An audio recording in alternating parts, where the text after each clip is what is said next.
Good morning. Good morning. I got a doozy for you guys today. It's a beautiful day in the neighborhood.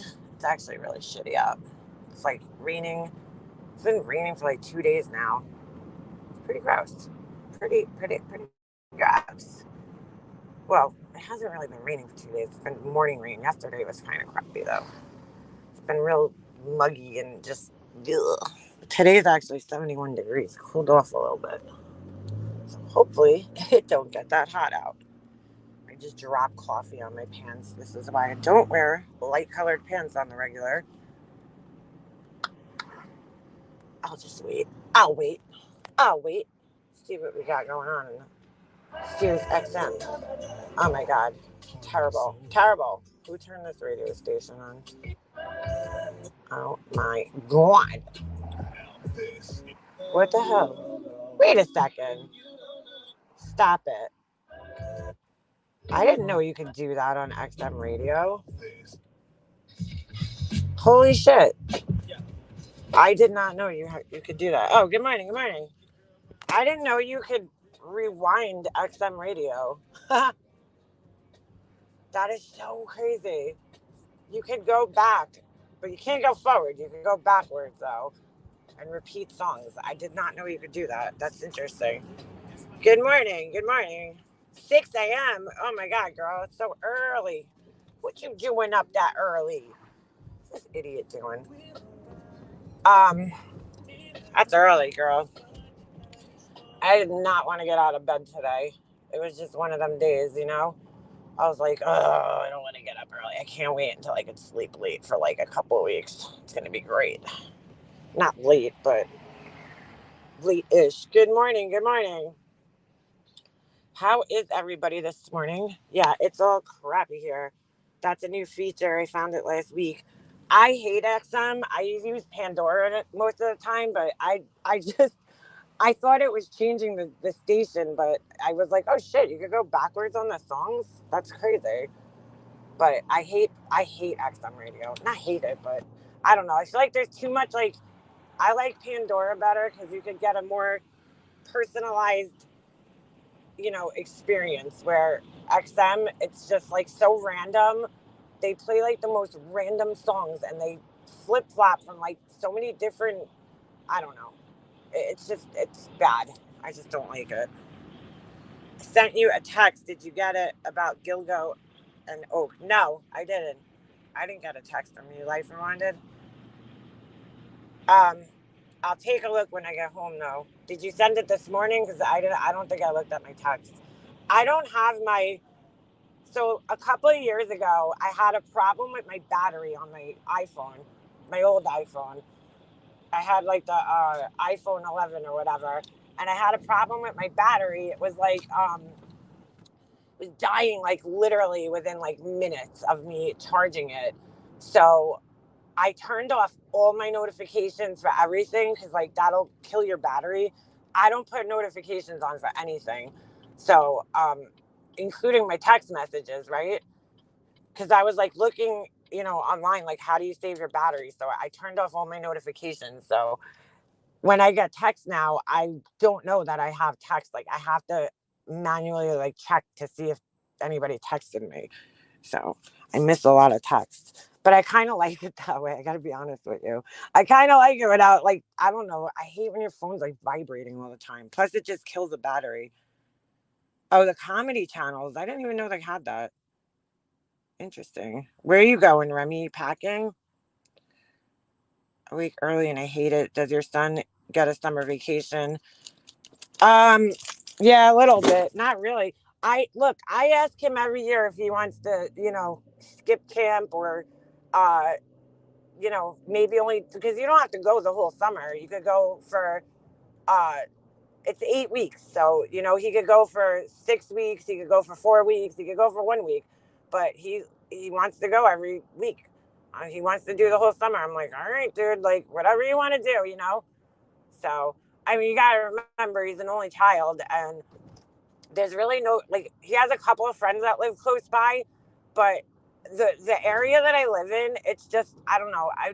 you don't really see kids like riding their bikes. I think because there's just nowhere to go. We don't have like any parks really. There's a park close by, but you have to cross like a county road to get there, and I'm not comfortable with that, obviously. So there's really nowhere for like them to go to hang out. It sucks.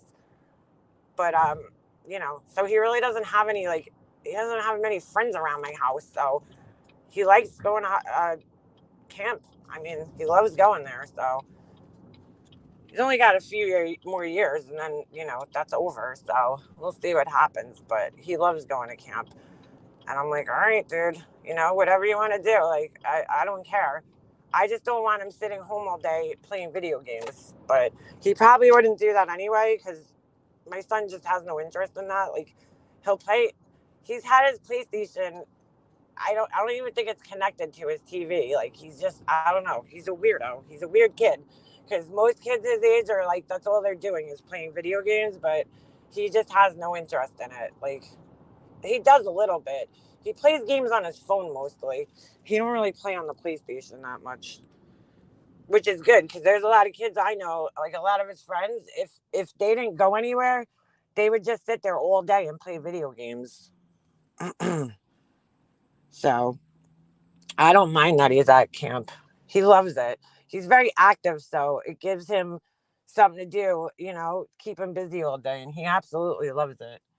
So I'll be sending him there as long as he wants to, as long as he wants to go. I even was seeing if there was like another camp you could go to, but I'm like, do you want to just stay home? Like, I feel bad because I'm like, we never do anything. We never go to the beach or anything, but he wants to go, because his friends are there. That's like most of his friends are from hockey. So it's not, he's there with all kids that he knows for years now, that all the same kids go every year. So I'm like, all right, dude, whatever you want to do. Queef sweat. Oh, speaking of queef sweat, no, I'm just kidding. I got some interesting stuff for us to look at when I get home. I I found some. Well, I didn't find it. I shouldn't say I found it, but I got sent some really interesting stuff. So I'll be home in a couple of minutes and we'll take a look at that. But um, you just reminded me because I just glanced down real quick and thought it said Queen Bee. I was like, oh, speaking of Queen Bee, we got some interesting stuff. So we'll take a look at that when I get home. My kids did every sport, extracurricular activity. Yeah. I don't know. Like, people, it's so weird because people like think like you're like torturing your kid for some reason by sending him to camp. I don't know. It's like the weirdest thing because he loves it.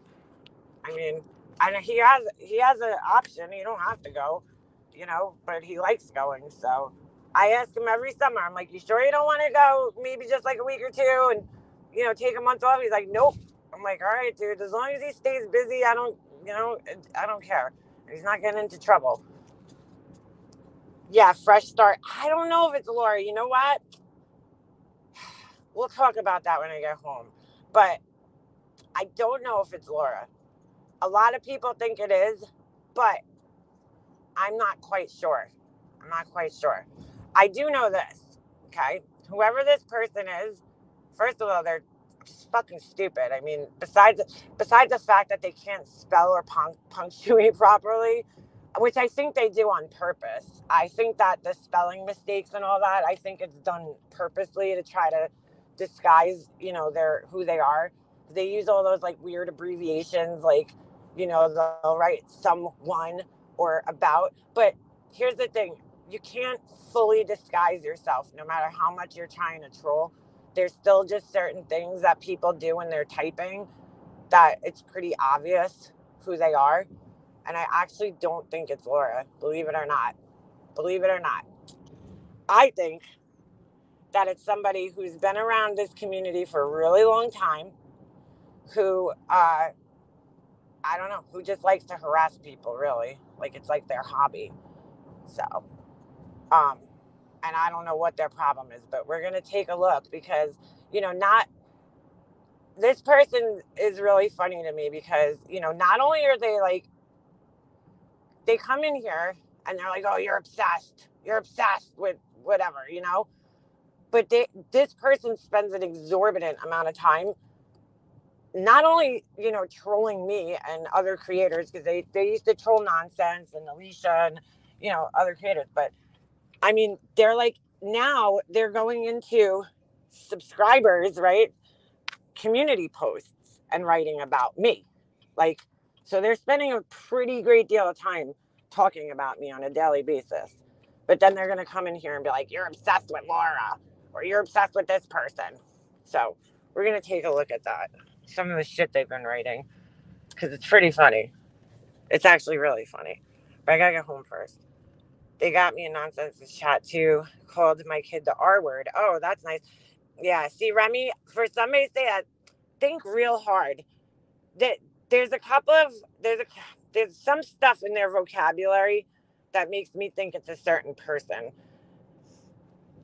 There's some obvious tells, some words that they use and stuff that it's pretty. What is this person doing? Hello, student driver. Why? Oh, you're parallel parking, but okay, but not the best spot to do that.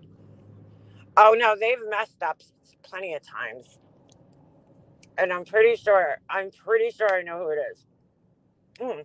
And it's somebody I don't even talk about or bother. That's the fucking weird thing. It's somebody I don't talk about, I don't bother, and I think they're just bored, honestly. I think they're just bored and angry. This is like it's one of those people that like they hold on to grudges from like 20 years ago. Fresh Start was on my comments on my page until she was blocked for leaving outlandish comments. Yeah, I don't know if it's a she. So that's the problem. And if it's a he, it's even weirder. But, they're trying to, it's really funny what they're trying to do. We'll take a look when I get home. We'll take a look at what they're doing. It's so stupid. It really is. It's sad. Because again, they spend a lot of time talking shit. Oh, you're obsessed. You're this, you're that. But they're doing the same exact thing, So, only they're doing it from a freaking troll account where, you can't see them. So, where they're hiding behind a troll account. At least I talk shit under my own account. I don't give a fuck. Howdy, good morning. I'm not sure on that one. It's usually easy to point out Laura's alt. Well, that's why I don't think it's Laura. There was one day that Laura was on a panel, and, well, here's another reason why I don't think it's her. Laura was up on a panel. I forget whose panel it was. And I was in the, listening to the live. And while I was listening to the live, that person was in my comment section commenting. So, like, you know what I'm saying? Like, they were there and they would write a comment and then I would respond to their comment and then they would write back. So I just don't think it could be Laura, because how would you type, while you're like alive on a live stream? Like, she was talking on the live stream. So, I don't think it was her in that sense. I think that they want people to think that it's Laura, but I don't think it's actually her. Now, could it be one of her people? Sure. But if you check their account, hold on. Oh shit. If you check their account, you check that about, it shows Capone from 2022. No, I don't think it's Capone. I don't think it's him either. I will say with Capone, he will come in under his regular account. So, I mean, I don't know. I don't know if it's him. Yeah, no, a second device would allow typing, but my whole point is, like, while you're talking, it's hard to type. You know what I'm saying? And then talk at the same time. Like, I wouldn't be able to do that. You think Laura has the mental capacity to talk on a live and type at the same exact time? I don't think so. I really don't. I mean, you're giving it, we got to pick one. It's like either she's stupid or, she's a genius, because I wouldn't be able to do that. If I was actively talking, I don't think I'd be able to focus on reading comments and replying to comments at the same time while I'm talking. That's kind of hard to do. So, I mean, we know she doesn't have the attention span. She can't even type on her own lives while she's talking. She sits there and goes, for like 10 minutes. So I just don't think she has the attention span to do that, realistically. You know, it's easy to blame her because she fucking trolls a lot, and her trolls are usually pretty obvious because they say the same fucking things that she says. So, oh, Christina, I don't know where she is, Kalega. Hopefully, she fucking disappeared. Hopefully, she's fucking moved into her new fucking apartment. That fucking crazy stalker bitch. I mean, hey, she could be floating around too. I was told yesterday that because the R word is something that really bothers me, I'm oversensitive. And then I watched, hold on, channels with raw humor, so I'm a hypocrite. I don't know how to click out. What do you mean? Who said that? Fuck whoever said that. Look, I'm not sensitive about that word.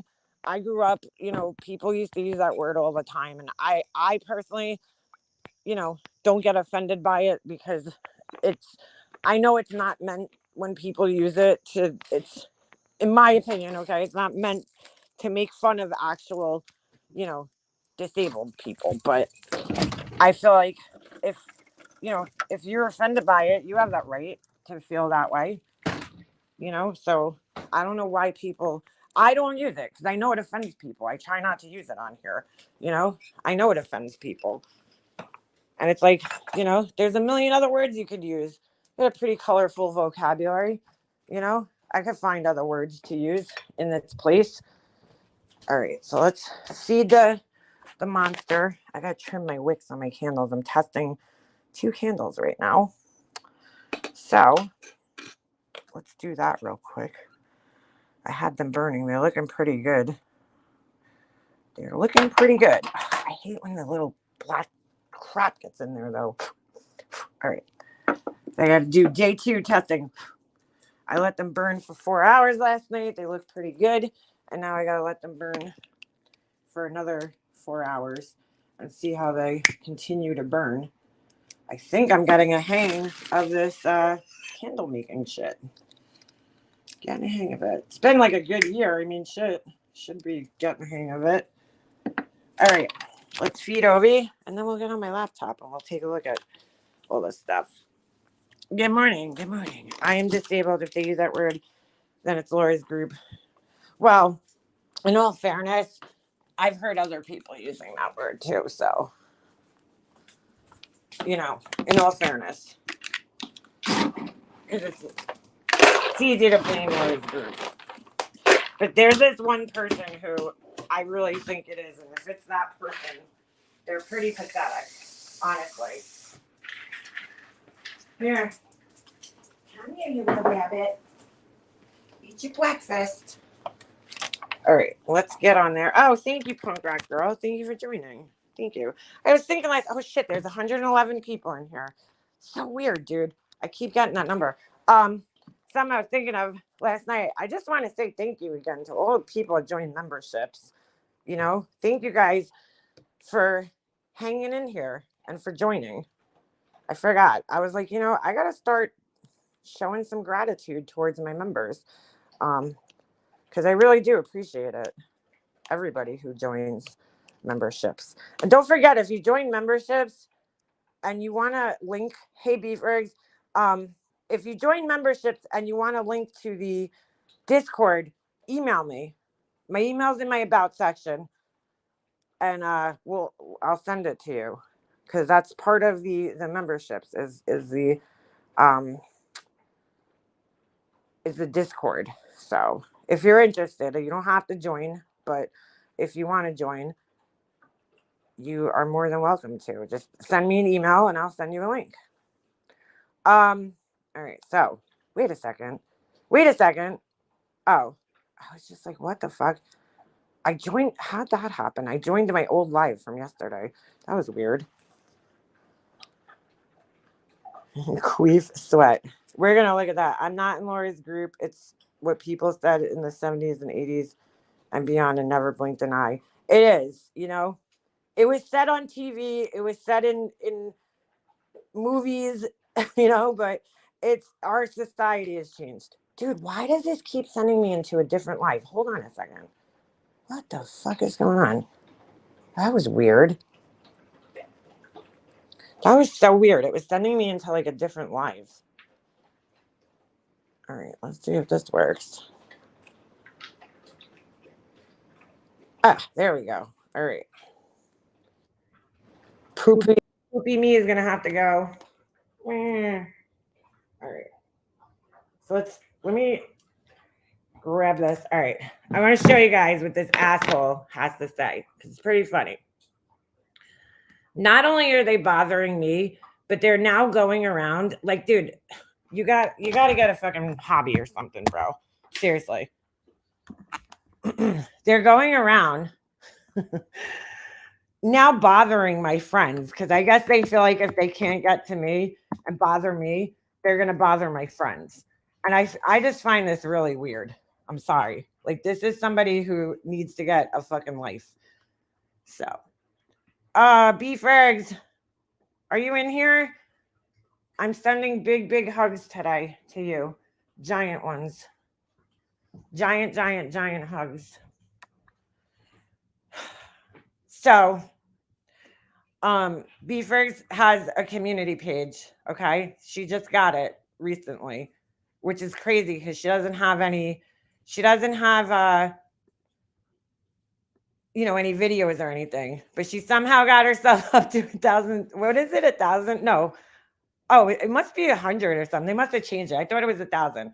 Okay. So she posted this a day ago, and it's very true. And by the way, she takes these beautiful pictures in the background. Like, look how, dude, that's why I want to move to California. Like, look at the fucking sunset. You're never gonna see a sunset like that here in New York. Like, you're just never gonna see it. So beautiful. It says, grief, what a hard thing it is, yet I hold tightly to it. The agony I feel is how I remember he was here, that he existed. Okay. And then there's some comments. And just look at her beautiful pictures. Look at that. What is that thing? Like a castle? It's pretty cool. Looks like it's carved into the rock. All right. So hold on here. The pictures are beautiful. I just think the West Coast gets better sunsets, right? Because the sun sets in the West. So they go under this. Now, this is like a fucking evil person, in my opinion, because why would you use this post, right? To talk shit on. And now let me just tell you something. I've been on YouTube since what, 2014, I think I started my page, or 15. So I'm almost on 10 years, right? On here. I am subscribed to probably over 400 people on my channel. So I don't see everything. There's a lot of people that I don't see. I don't see their, community posts or whatever. I still don't understand how YouTube works after 10 years.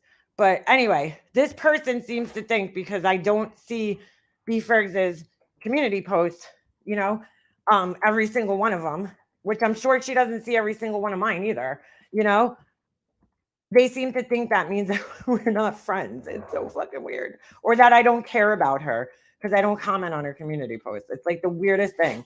So hold on a second, because you got to go to newest first. I don't know if you guys know that, but if you see where it says like 25 comments and you only see like 10, make sure you go to sort by newest first. For some reason, I don't know why, it's like not every comment shows up. So here's a fresh fart, okay, under here. So stupid. So this is what they reply. I mean, like, this is sick fuck. You know what I'm saying? Obviously, it's a post about grief, but this is what they decide to do. And mind you, this same person, because they have two accounts, that they use, threatened her and said that they were gonna pull up court records about her personal shit.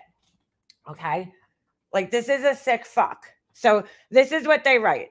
They literally watch over you unless you're bullying people on YouTube. Clearly, you're taking out your grief on the wrong person. Get some help so you could live again. That's what they want for you. Oh my God, they can't punctuate. That's what they want for you. That's what your friends should be telling you. Your only friend comes here when I comment, no support in between, laughing my ass off, 100, that's sad. Okay. Then they write up here, if you haven't asked yourself why she doesn't come here unless she can make it about her, you don't have much value in yourself.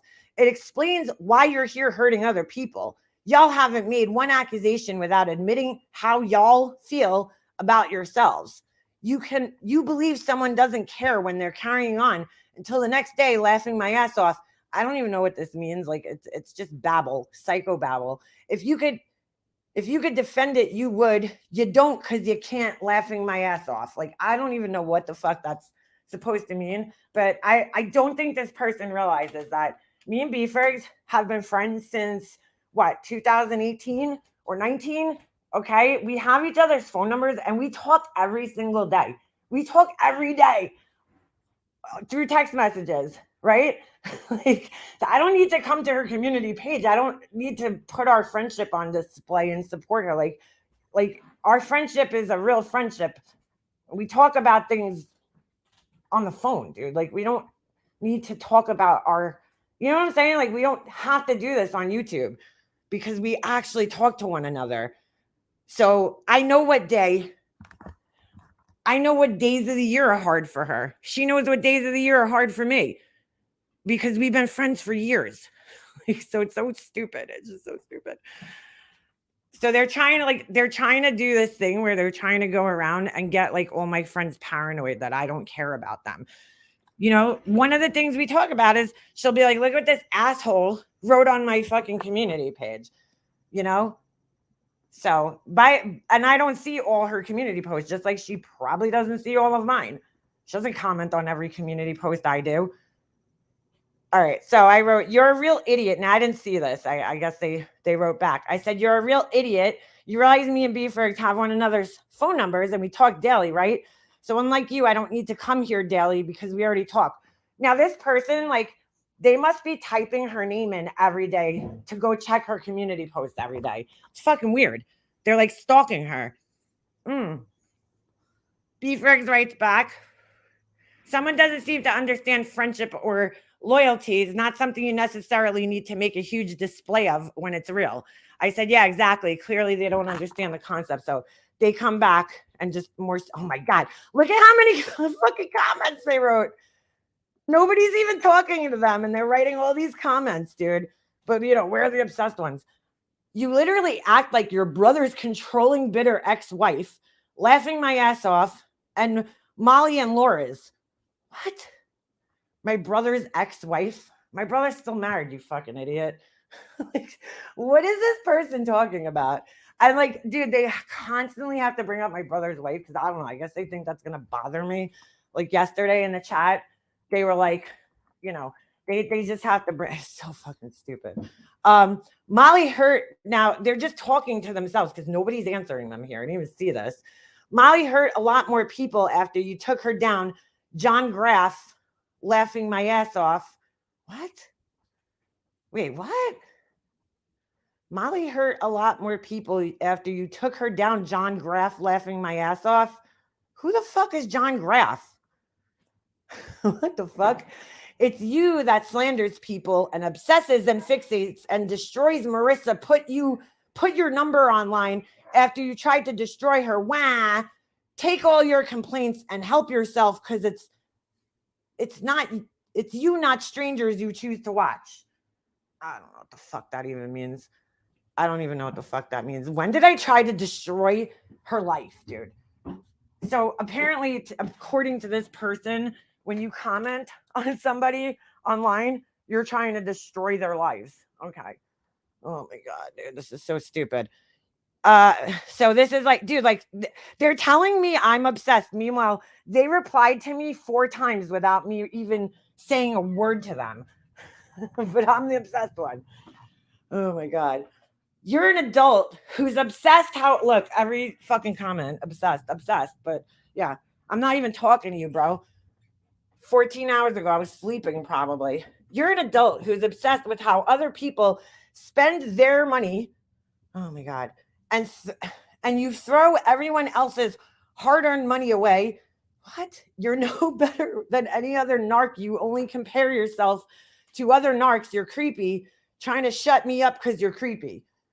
I don't even know what the fuck this means, bro. Am I am I a troll? I'm important for you to follow me and respond, laughing my ass off. You literally did what you said you would. You have no control over yourself. You think it's okay to control others. No one cares. No one cares except for you, obviously, because like you are responding to me even though I'm not responding to you. Yeah, my son, right. Beefers. And throw some prayer hands up in the chat for Beefers today. This is sick, like this person. Under a post about grief, mind you. But I'm the fucking crazy one, right? Oh, yeah. All right. We haven't even started yet. Trust and believe at the end of this game you started, you're going to have no one left. Oh my God, dude. Like your real life, oh my God, I can't even understand this. Trust and believe at the end of this game you started, you're going to have no one left. Like your real life, you're the narcissist. You lie. You get to be held accountable to where's Queen Bee and burnt toast. What? Wait, what the fuck does that? What? You get to be held accountable to where's Queen Bee and burnt toast. Laughing my ass off. I don't know where they are, but I don't know what that has to do with somebody. With anything, I mean, no one likes you. Laughing my ass off. Oh my God, guys, nobody likes me. This person's making me so. I'm getting a complex right now as we speak. I can't breathe. No one likes me, guys. It's so stupid. I think that's the problem. I think because people do like me, this person's very upset about it. No one likes you. Tag along trying to make everybody feel as sloppy as you do. What the fuck? The more they reject you, the more obsessed and controlling you become. Laughing my ass off. 100, 100, 100. The more you project and deflect onto Laura. Oh my God, dude. And hold on. All the others who don't respond, laughing my ass off because you're white? What the fuck? What is this person talking about? Wow. They must have been fucking smoking the good shit last night. This is fucking weird, man. I don't even know what does any of that mean? What does any of that mean, dude? Okay. Why don't all right, so they said now this is fucked up again because they gotta throw her son in her face. This fucking evil dick fuck from behind a troll account. This is what they're doing to her. They literally watch over you unless you're bullying people on YouTube. So again, they already left one comment about this, but now they're going to do it again to her. They literally watch over you unless you're bullying people on YouTube. Clearly, you're taking out your grief on the wrong person. What the fuck are you talking about? Get some help so you could live again. That's what they want for you. That's what your friends should be telling you. Your friend only comes here when I comment. No support in between, laughing my ass off. So I write back to him, why don't you come say this under your real account, loser? You're so big and bad, hiding behind an illiterate troll account. So funny. And then they write, as I said, laughing my ass off, she's so transparent. B-Fergs, you turned into her so toxic. It's like, all right, dude. I don't know what this person thinks they're doing. Like, I just don't get it. I don't get the troll. It don't even fucking make any sense half the time. Half this shit. But like, why you? So hold on, because this is a fucking kind of just evil person, right? Because then they go over to Purple Rain's account. Hold on a second. Like, dude, if you have an issue with me, take your issue up with me, okay? Don't bother my friends. I don't fucking care what you say about me, but leave my friends alone. They're not bothering you, okay? They're not even fucking creators on here. So stop bullying fucking my friends. Thank you, asshole. You got blocked anyway, so it doesn't matter. Well, I don't know if Beaver blocked you in all fairness, but you're wasting your time if you're gonna do this to Purple Rain. Hold on a second. I have a screenshot because I'm not even gonna. I can't find her page because I need to put the little emoji umbrellas in them on my laptop. So give me a second. Or I'd have to scroll through 500 names on my subscriber list, and that ain't happening. Yeah, I don't know what this person's on. but they're on some shit. I know, speaking your opinion isn't bullying. I mean, give me a fucking break.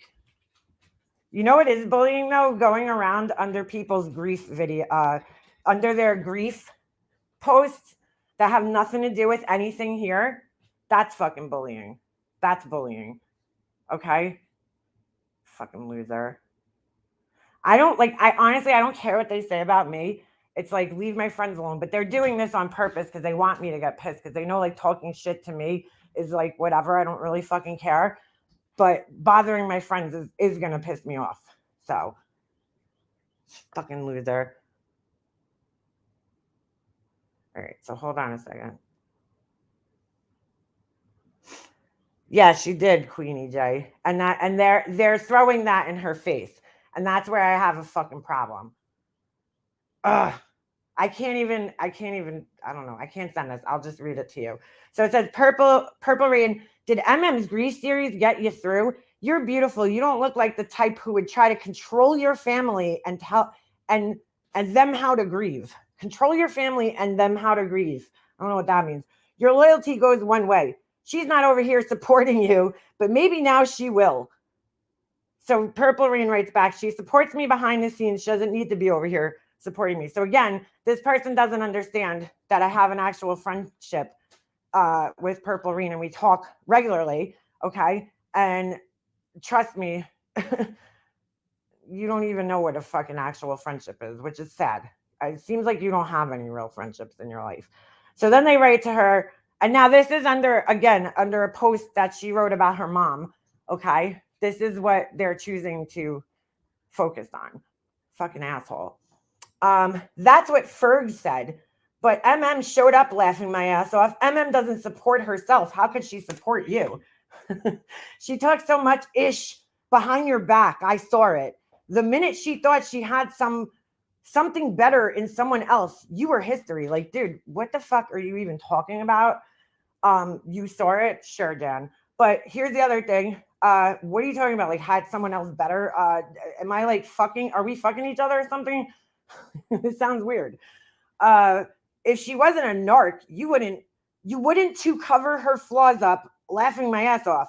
If Molly's a narc or not, MM's still a narc. Facts. So stupid. I think y'all are in denial. She's bringing y'all down with her. I'm like, dude, this person's taking YouTube just a little too seriously, bro. Like, seriously. You're paranoid. Like, I'm talking about them and, all this shit. It's fucking weird, dude. How fucking weird is that? But, I'm obsessed. But they're in everybody's comments talking about me. I mean, how much time are they spending doing this? They have 2 troll accounts, right? They have a troll account that's named after me. And then they have this account. And they spend the majority of their day going around in comment sections writing about me. And then they're going to sit here and tell me that I'm obsessed with whoever the fuck. Like, if you think I'm a narcissist, cool, bro. Fine. I really don't fucking care. I don't see what you don't get about that. I don't care. I don't care if some fucking random troll on the internet thinks that I'm a narcissist. I really fucking don't. Somebody who can't even say shit from their own account. But whoever it is, they're fucking illiterate, man. They are fucking illiterate. As fuck. Could be MGL. I've thought of that because she's like illiterate. I mean, she really is illiterate. They must have retired the kamikaze account. Yeah, that account still actually exists. It's just, what a fucking loser. Just, you know what? If you have a problem with me, you are more than welcome to come over my, account over here and talk shit to me. Leave other people alone, especially under fucking grief posts, dude, where they're talking about their personal lives that has nothing to do with me. You're the one who makes it about me. You know what I'm saying? And then you're going to sit there and gaslight and be like, oh, MM only comes over here when it's about her. Well, first of all, I don't see their community posts all the time. So, I mean, the only way I would know that that's there is if one of them tells me it's there. So obviously then I'm like, oh, all right, I'll go fucking tell that asshole off. No problem. Because why are you bothering my friends? Oh. Anyway, Anyway. Yeah, exactly. Narc repellent. But I got something way more interesting than that. But here's the other thing. Fresh start. I mean, I could put the link in the chat here, and you're more than welcome to come up. And this is only for fresh starts, and nobody else will click this shit. And I never do this. But here you go, fresh start. You are more than welcome to come up here and tell me all about myself. Face to face. But we know that's not going to happen because you're a punk ass bitch. When you've been through the worst, you don't give a fuck what some troll says on YouTube. Yeah, exactly. Fucking loser. I don't care what they say about me. It pisses me off that they're fucking throwing other people's grief in their faces, okay? And that they're fucking threatening to show some fucking court documents. Like, okay, go.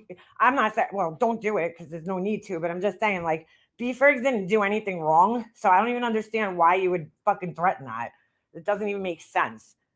Like, what kind of sick fuck throws somebody's deceased, child in their face like that? And then you want to call me a fucking narcissist? Okay, dude. All right. Like, that shit pisses me off. That pisses me off. If you want to piss me off, that's a good way to do it. Fucking asshole.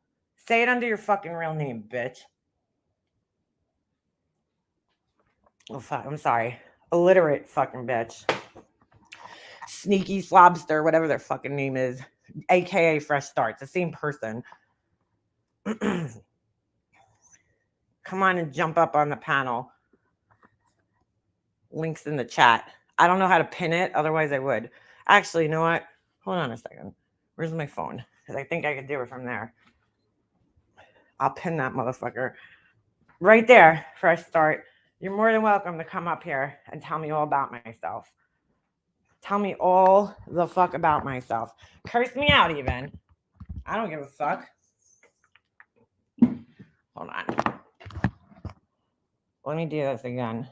And again, this is only for fresh Shart. Fresh Shart. Come tell me all about myself. It's like pick on somebody your own size. You know what I'm saying? Hold on. How do I do this? Ah, shit. I just clicked the link. How do I pin this to? Here we go. There we go. It's pinned up at the top of the chat now. Case was dropped when the driver died of an OD a week before trial. And that is fucking horrible. Because then you don't get your, I don't even know. I don't even know. That's terrible because obviously you don't want that to happen. But at the same time, you don't get your closure, your justice. And that's just tragic in every sense of the word. It just pisses me off. Leave fucking B-Fergs alone. That's all. Leave her alone. And leave Purple Rain alone too. You got a problem with me, bring it up with me on my page. You're not fucking blocked, or I don't think you are, but you have like 20 troll accounts anyway, so I'm sure you could find one that's not blocked and come here and tell me about myself on my page. Okay? Thanks. All right, so I got something really interesting though. This person's a fucking loser. I think that I know who it is though. So, all right. This was sent to me yesterday.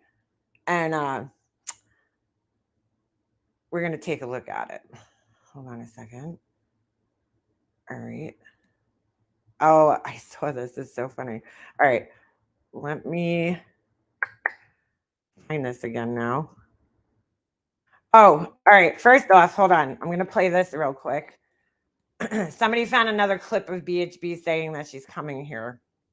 It's super quick. I don't know if you guys are going to be able to hear this. Hold on a second. Oh, fuck. It won't let me do this. All right.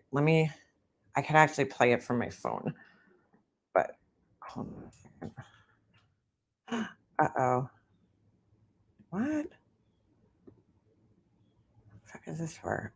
Payment. What? That's weird. Huh. Oh, you gotta be kidding me. All right. How the fuck did that happen? All right, let me Oh, I put the wrong credit card. Shit. I had to reorder my bird mold yesterday. Oh my God. I ordered it under the wrong credit card. So now it's going to be delayed another day. Hold on a second. Let me just fix this real quick. I forgot to delete my old credit cards off of here. Shit. Hold on. I gotta fix this because I need this to come here like ASAP. And revise payment method. Okay. Duh, Liana. Oh my God. It paid under the wrong card. I ordered actually 2 new bird molds and they're actually really cool. Okay, we're good. Good thing I just saw this. They're actually really cool because one of them, they're different. So I'm going to add, when I get them, I'll add a different tray to that. Oh my God. Yeah, I know. I put it on the wrong card. So I'm like, what? How did my payment get declined? All right. Sorry. I get so easily distracted. All right. Here's all right. So this, I'm not going to show it on screen because I don't want to dox people's names and it shows full names on here. Okay. But I'll tell you guys what this is. It is, I wasn't going to sit here last night editing this whole thing out, but what it is it's Bullhorn Betty's motion to dismiss. Okay. So she answered the court and she basically is trying to dismiss Queen Bee's counterclaim. Now, here's the fucking weird part. Here's the weird part. On this paperwork, her what do you call it?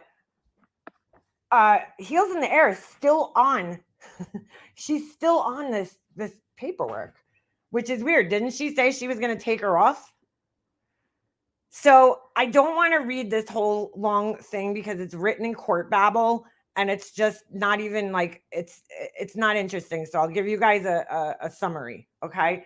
Basically, what they're saying, and it's really funny, is that Queen Bee doesn't have enough. Basically, like it's almost like the same thing Queen Bee's attorney wrote, right? It's like she didn't give specific examples for Andrea to respond to. So she goes, down point by point and basically gets into, each thing that was said. And it's really funny. So she's asking them to dismiss it. This is what I want to read to you guys. It's not that long and it's really funny. Motion for protective order.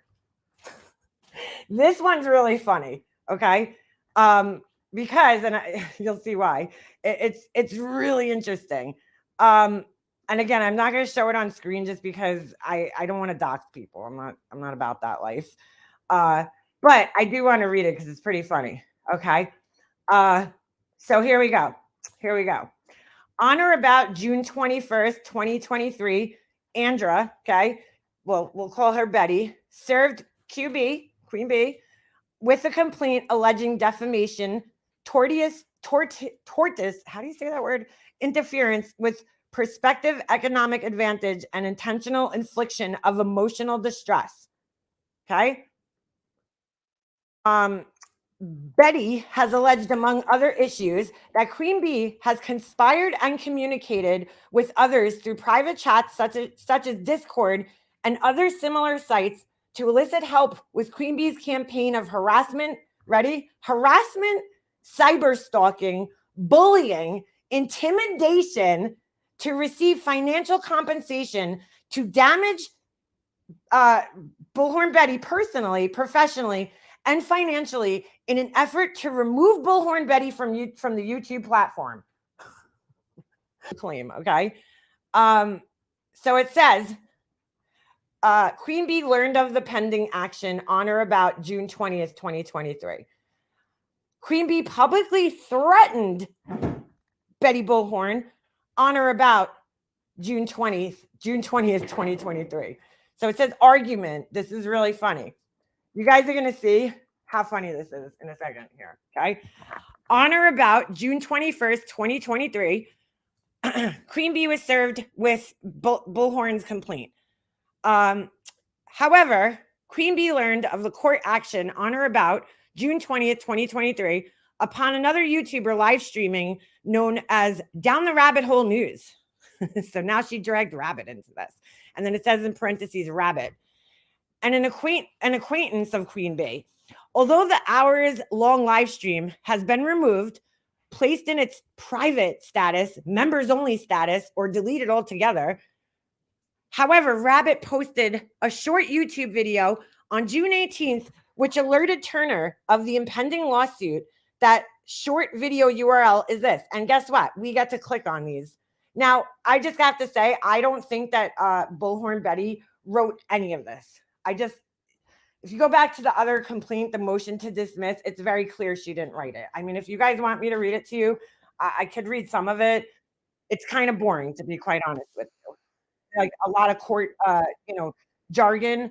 But hold on, let me share my screen, and we're going to take a look at this, because it's so, I don't even understand why this is in here, to be quite honest with you.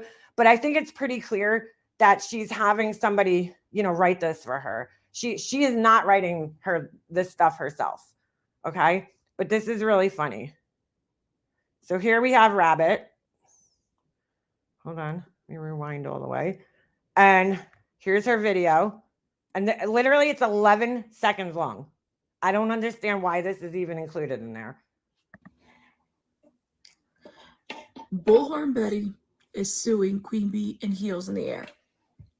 What do y'all think about that one? Let me know your thoughts in the comments. Okay, so that's it. I don't know why that's included in there. This is public record. Okay, you decided to file a lawsuit. It's public record. So anybody could access these for a nominal fee on the internet. All right, so let me go back to this because there's more links and it gets better. I'm just not going to show it on screen because I don't want to dox any of the people involved. So, all right. On or about June 20th, 2023, upon review, Queen Bee learning of the lawsuit, reviewing Rabbit's copy and her commentary, Queen Bee immediately engaged in a YouTube live stream on her channel on YouTube, Queen Bee, with URL, and it gives her the URL to her channel, okay, to Queen Bee's channel. The title of this YouTube live stream was Harmony Montgomery Unsealed Court Docs and Millionaires, and it says sick, Lost at Sea in Submarine Open Panel, with URL of this, okay? It gives the URL of the video, which we're going to take a look at in a second. All right, let me open it actually and share it with you guys. Share this tab instead. I'm going to read this, and then we're going to play the timestamp that's shared in here, because you're going to see it really goes to show, okay, how different what she's trying to portray in this protective order thing to what actually happened on the panel. So it's pretty interesting. So let me hold on a second. Let me pause that, and I'm going to go back to the thing. All right. So at the 10-minute and 33 mark, Queen Bee is accusing Bullhorn Betty, I'm just going to call her Betty, of messing with her channel, which Bullhorn Betty contends is impossible for her to do. Not really. However, right after those comments, Queen Bee is heard making threats to Betty. Okay. Queen Bee is heard saying from about 10 minutes and 48-second mark, keep fucking with me, keep playing with me. It ends right at 10 minutes and 50 seconds. Okay. Queen Bee is heard, this is so funny because it's written on here. Queen Bee is heard saying at the 11-minute and 6-second mark, stating, well, first off, I'm not little. Okay. I'm a big bitch. So got me fucked up there. I'm definitely not little. You'll see though, when we meet up in court, you'll see I'm probably 2 or 3 times your size, mama. You know what I am saying? I'm a big bitch. Ain't nothing nice, but that's okay. Like I said, we'll come face to face. We poppin', y'all. Hey, Nunya, I am a big bitch. It says this in here. It even says bish instead of bitch. Yay, I am no, nah, I am not a size 2. I don't give a fuck. I really do not. Shit. That's why I was like, you got me fucked up. Okay. So we're going to listen to this now. We're going to listen to what was actually said. Well, it's quoted right, but I think a lot of the times when you hear toned, the tone of somebody's voice, right? It makes more sense. But she's talking about her size. I have a feeling that, and I don't know what this is in response to, because this gives no context here, which it's supposed to, right? Which is good because it leaves it vague and, whatever. But even with that said, even with what's said there, that's not a threat. Saying that you're big, she's literally saying that she's big, that she's not a size 2. So, but I think hearing her say it in the non-threatening way that it came out is even better. So let's go back to the initial timestamp, which I think was 10 minutes, and we'll just start at the 10-minute mark. How about that? Or we'll start right there because my laptop does not want to let me scroll. Hold on a second. We'll start right here. We'll to fast forward. What's happening? This is so funny. I see they're already fucking with my likes again. Here we go. We got 1.8K and ain't even got through the intro yet. So she literally said they. She didn't specify any person. They. All Miss Entanglement over there buying views for my channel again for her suit. Fucking. Do you guys hear those laughs? Done. You guys, I am fucking done. Okay, I had to say that because we didn't even get past the intro and they already started fucking with my channel again. Does she sound in any way threatening right now? She's fucking laughing. Yes, Law Nerd, we popping. 10 minutes in, we got 1.8K in the chat. Okay, so again, the context isn't given in Bullhorn Betty's thing, but she's like, we poppin', meaning that like we're already blowing up with all the likes here. This is in reference to likes. This isn't in reference to like we poppin' Betty in the head. We poppin' guns.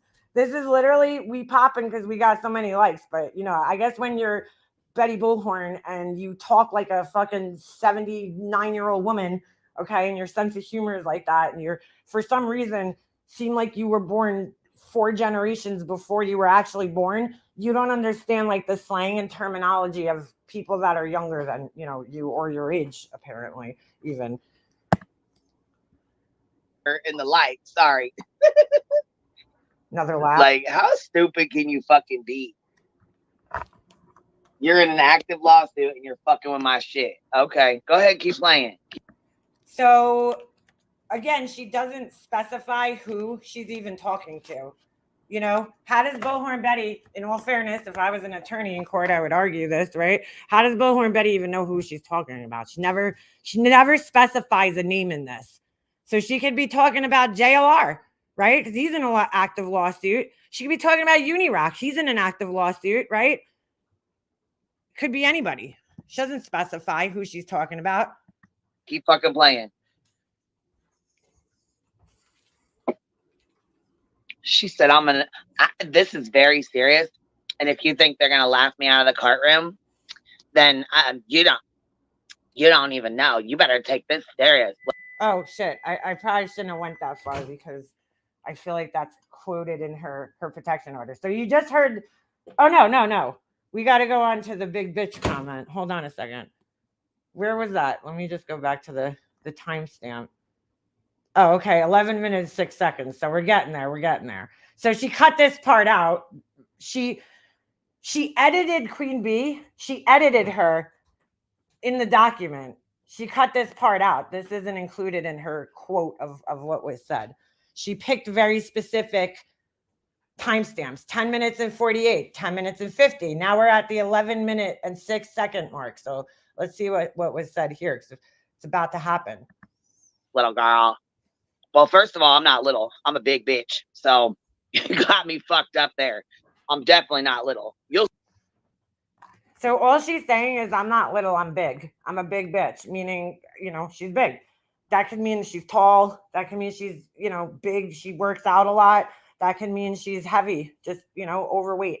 But I don't think that she's saying that to be threatening. She's responding to the sentence, little girl. She's saying, oh, I'm definitely not little. You'll see. You'll see, though, when we meet up in court. You'll see. I'm probably 2, maybe 3 times your size, mama. You know what I'm saying? I'm a big bitch. Ain't nothing nice. But that's okay. Like I said, we'll come face to face. Again, nothing about this is threatening. She's just, it's a fact, right? They're going to see each other for the first time in court. I mean, let's be real. Bullhorn Betty already knows what she looks like, but let's, this isn't a threat. It's the truth. They're going to see each other in court. But you have Bullhorn Betty, the fucking Karen of all Karens, trying to twist this into something that it's not. Completely not. We popping, y'all. We popping. We got them 1.8K likes.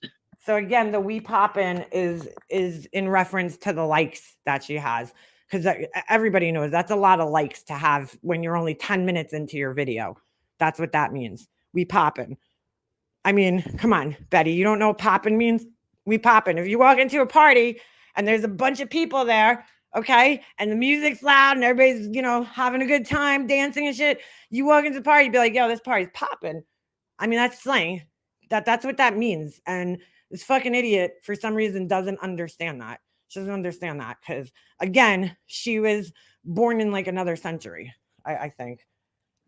All right, so that's where the quotation, I think, ends. Hold on, let me just double check that here. Big bitch. Yeah, all right. So it says this ended right at the 12-minute mark. So let me see. Oh, no, she didn't talk to Nunya yet. I don't think we're quite there yet. Hold on a second. We got to wait for Nunya to come in the chat. So fucking funny. Yeah, we got another 15 seconds for this paragraph. She's laughing again. Hell yeah, good Nunya. I'm a big bitch. Shit, I'm not no fucking shit. I ain't no size 2. I mean, sometimes I feel like I'm a size 2, but you know what I'm saying? Really, I'm like a size fucking like 16. You know what I'm saying? I don't give a fuck. I really do not. Shit, that's why I was like, you guys got me fucked up. Oh, Gina, I just got your email. I just got it. And what did you want me to say? Here, let me pin the link. Okay. So that's where that ends. So she's literally talking about her size, her weight. Oh my God, dude. But this bitch is trying to make it like it's something threatening towards her. She's like, I feel unsafe. I feel unsafe. She's not a size 2. So stupid. Oh my God. I thought she was a size 2 this whole time, and now she's telling me she's a 16. I don't feel safe. I'm afraid for my safety. Like, what the fuck, dude? Seriously? She's trying to make that, like, that whole sentence there was somehow threatening. I'm in fear. The emotional distress I'm being put through this whole time. Oh, I'm sorry. I'm being put through emotional distress this whole time. I thought that Queen Bee was a size 2, but really she's a 16. I don't think you quite understand the emotional distress that's putting me through. She also said that the likes on her videos are popping. And, I'm scared. One of those likes might pop me in the face. It's like, oh my God. Oh my God. All right. Oh my God. Like, she's a special type of stupid. All right, so let's move on here. It is, whoop. Sorry. I accidentally closed the document. No, fuck. Hold on. Now I gotta go back. God dang it. All right. Let me get back because I accidentally closed the document down.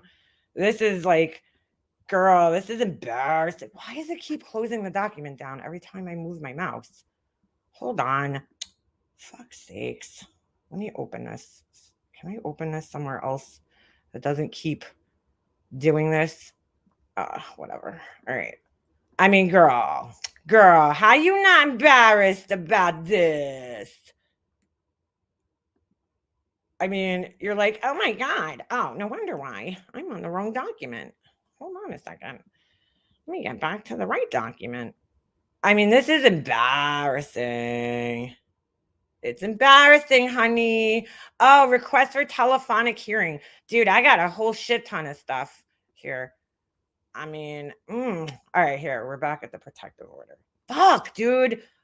Oh my God. I'm so sorry. I don't know what's going on because every time I try to click on this so I can scroll down, it it's closing it for some reason. All right, let me get back down there because it's fucking hilarious. It really is. It's entertaining. Okay, so it is Betty's belief that Queen Bee will assault Betty if she shows up to court in Illinois. So now, not only is Queen Bee she's a big bitch, she's gonna assault somebody in a courtroom. So this is really funny, actually. I didn't even notice this last night. But if you look, there's a request for a telephonic hearing. That's because this bitch can't afford to get to Illinois. Let's just be fucking real. Let's keep it 100. She can't afford to go to Illinois to fight this shit. So she's like, I'm in fear for my life because she's not a size 2 like I thought she was. You know, I can't come down there. She might assault me in a courtroom that's filled with cops. I mean, dude, is this fucking real life right now? Moreover, several of Queen Bee's audience members indicated they wanted to be at court for the shit show and is actively encouraging audience members to attend the court hearings and to turn the court proceeding into a circus and another production for Queen Bee's YouTube channel. Okay. This is tantamount to an act of intimidation and or witness tampering. Like, what? Oh, what? You sound demented, Andra. Dude, this woman's such a fucking Karen liar. Seriously, in my opinion, of course, because, I don't want to get sued, but in my opinion, she's a fucking Karen and she's a liar. Anyway, Queen Bee has recently put action behind those threats on Queen Bee's YouTube channel as recently as August 12th, 2023, with the URL of blah, blah, blah, blah, blah, blah. Queen Bee is heard telling her audience starting at the 16-minute and 51-second mark. Hold on. We're going to get this. This is really funny. This is so fucking funny. But hold on. We're going to take a look at this one. Let's get it up to the timestamp that you get. Dude, this is fucking hilarious. Fucking hilarious. Now, mind you, we know Betty Bullhorn did not write this shit herself. She did not write this. Come on. Give me a second. Attention, true crime community. True crime. I mean, girl, how are you not embarrassed with this this bullshit? That was another thing that said in the other document was like, she was like, I'm being accused of wasting the court's time. But she said that Queen Bee didn't give specifics when she was, but she did. She was referencing when she tried to sue the Laundries over a $40 fine. So she did give specifics. So this is just terrible. It's really bad. Hold on a second. I forgot the timestamp we were looking for. Let me just 16-minute, what was it? 51 seconds. All right. Let's go to that one. 16 minutes. Oop. Almost there. We'll just go to 16 minutes. Press play. As soon as my laptop catches up here. This is very funny. Oh, well, in the meantime, while that's loading up, we'll read what she says. At the 16-minute and 51-second mark, this is Queen Bee speaking. I ordered the cricket a while back. It's been sitting in the box because when I ordered my press, I'm sorry, but it is what it is. Just like her. If she wants to go live, she should not ever sit around and fucking wait for me like I have. I've done that before. And just like the other day, Deets was going to go live and she changed her time, which made me change my time. And she changed her time and I needed to change my time. So yeah, when you wait on people, it fucks with your guy. Can we stop? Thank you. Okay, sorry. It like went out of control there and wouldn't stop playing. Goddamn time. Then all of a sudden you ain't got time to do what you need. All right. Thank you. Stop playing. All right. Sorry about that. All right. So it says, I ordered the cricket a while back. It's been sitting in the box because when I ordered my press, I had to actually stop and not order the press because I was hit with a frivolous lawsuit and I needed to make sure I had all the money that, hold on a second. Let me scroll down here. I needed to get an attorney to make sure we had enough to countersue as well.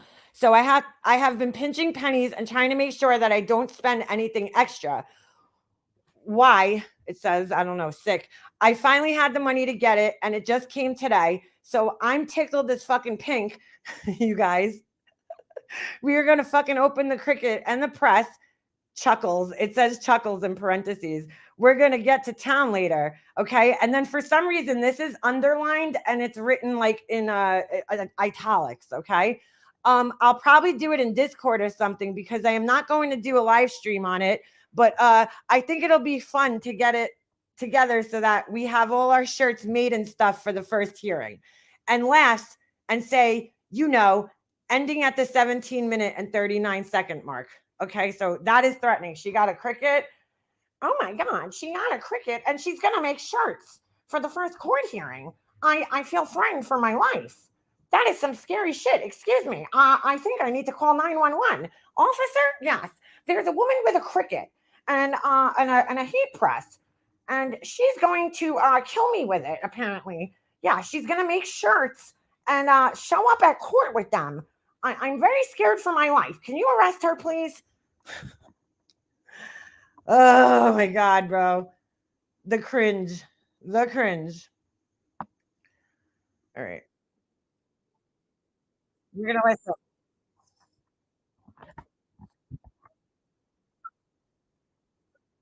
Oh, wait. Hold on. I'm in the wrong one. My bad. My bad. I'm in the wrong one here. To do because you wait on somebody else. So I've learned my lesson with that. Capone, yeah, you're cringe as fuck, dude.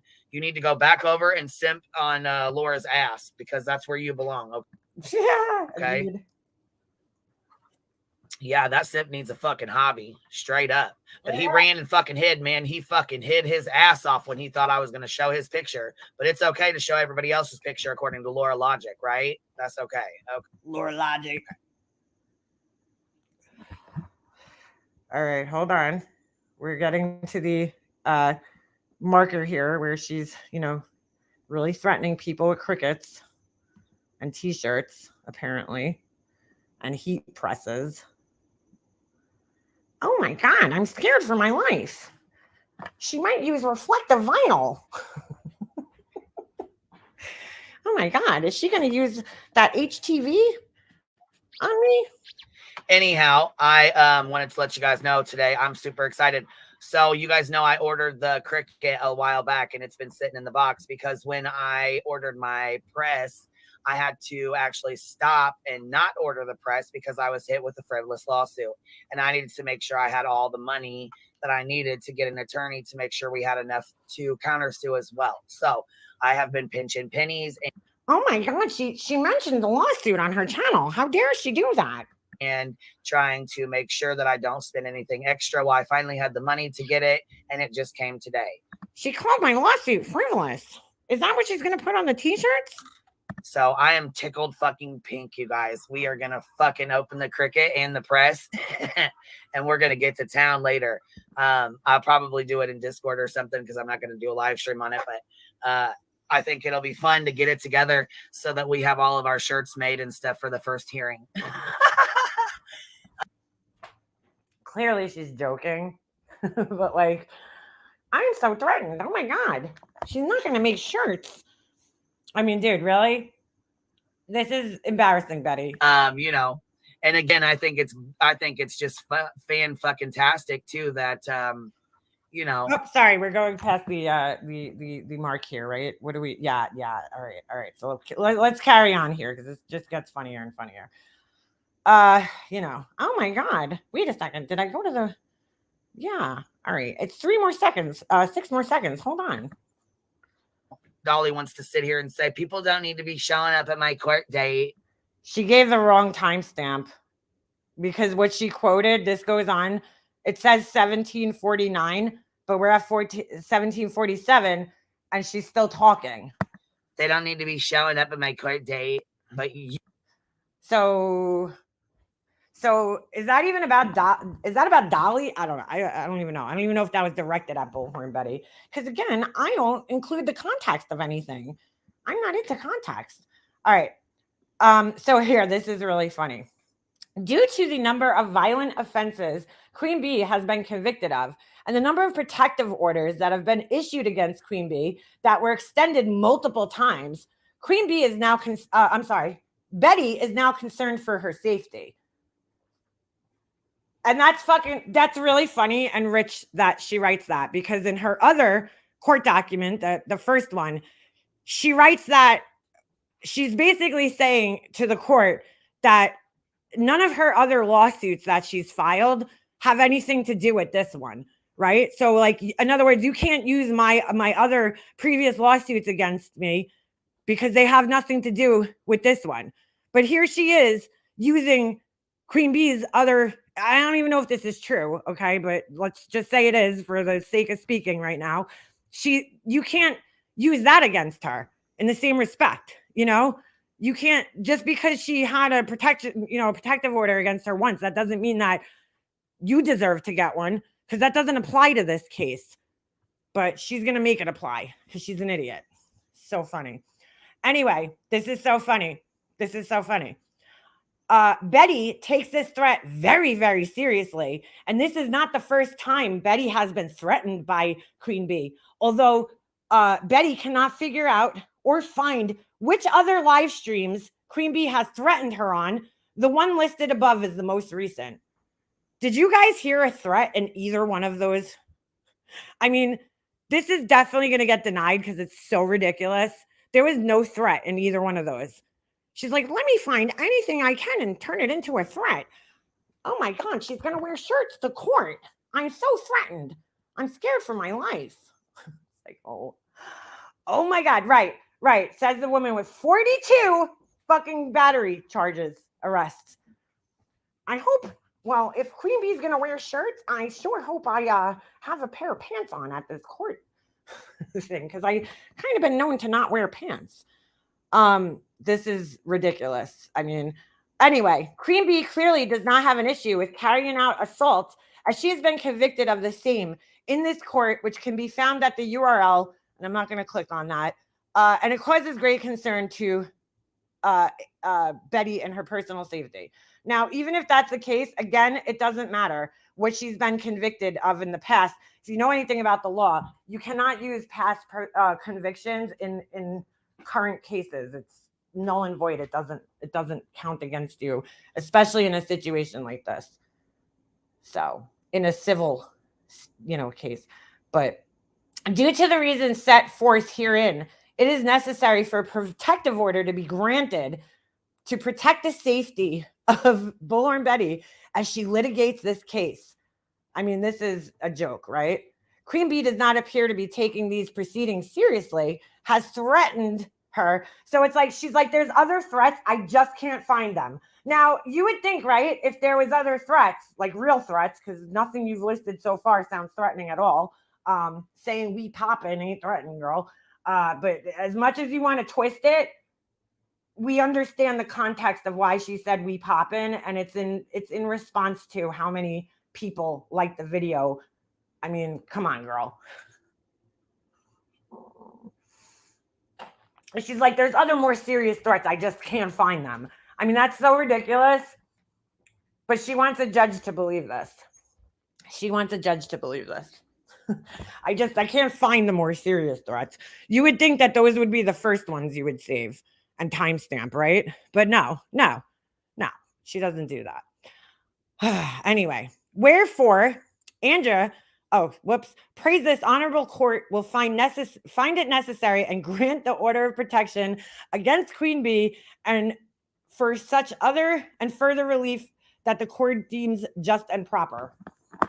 Dude, this woman is, I mean, how the fuck are you not embarrassed to be putting this out in the world? So what is this? This is, hold on a second. This is notice to voluntarily dismiss. Okay, so here's the dismissal for Heels. So she had to enter this. I highly doubt she even wrote any of this.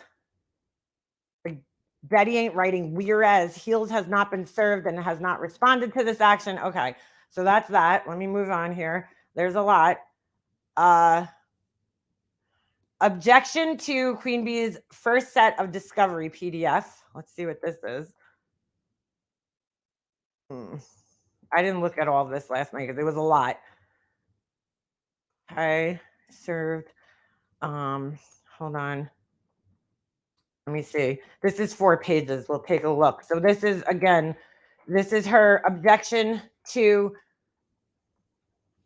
Queen Bee's first set request for the production of documents. Okay. So this is her actual answer. Set of interrogatories to her. Okay. All right. All right.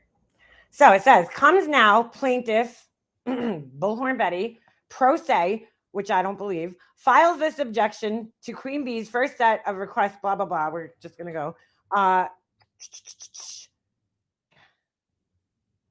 What the hell's ROGs? What the fuck does that mean? Okay, anyway, Queen Bee of interrogatories, I don't know what that means, to Bullhorn Betty as legally insufficient for the grounds as stated below. It says, background. Bullhorn Betty filed a 3-count action against Queen Bee on or about June 13th, 2023. Queen Bee was served with Betty's complaint on or about whatever, June 21st. Queen Bee filed a bill of particulars on or about July 21st. So that was when she was asking to get more specific about what she's even doing. Anyway, then it says Queen Bee filed claims. First RFP, I don't know what that is, and first set ROGs, I don't know what that is, on or about July 27, 2023. I have no idea what that even means. Anyway, it says, Betty acknowledges that Betty was served with 2 discovery requests on or about July 27, 2023. However, the discovery request Queen Bee propounded upon, dude, Betty did not write this, dude. Propounded upon. She might have had an attorney write this up and then she's going to like, quote unquote, litigate it in court. Because she's not, dude, she's not writing this and using this legal jargon. I don't give a fuck what she says. Anyway, so Queen Bee propounded upon Betty, make no reference to the capacity Queen Bee is requesting said discovery. I don't even know what that means. Since Queen Bee also submitted counterclaims, which Betty is alleging are insufficient to withstand legal scrutiny and therefore has not provided a responsive pleading in that counter matter in the same email that contained the 2 discovery requests, it clouds how and within what capacity Queen Bee is propounding the same. What the fuck does this even mean? I have no idea, dude. This is like written in another language. Sorry, I can't see you guys. This is terrible. Just terrible.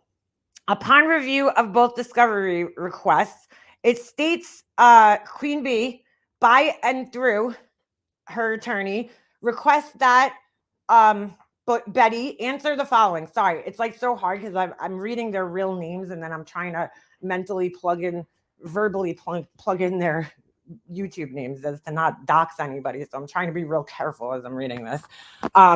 Anyway, the issue here is Queen Bee is not designating whether Queen Bee is propounding discovery as the defendant or counter plaintiff.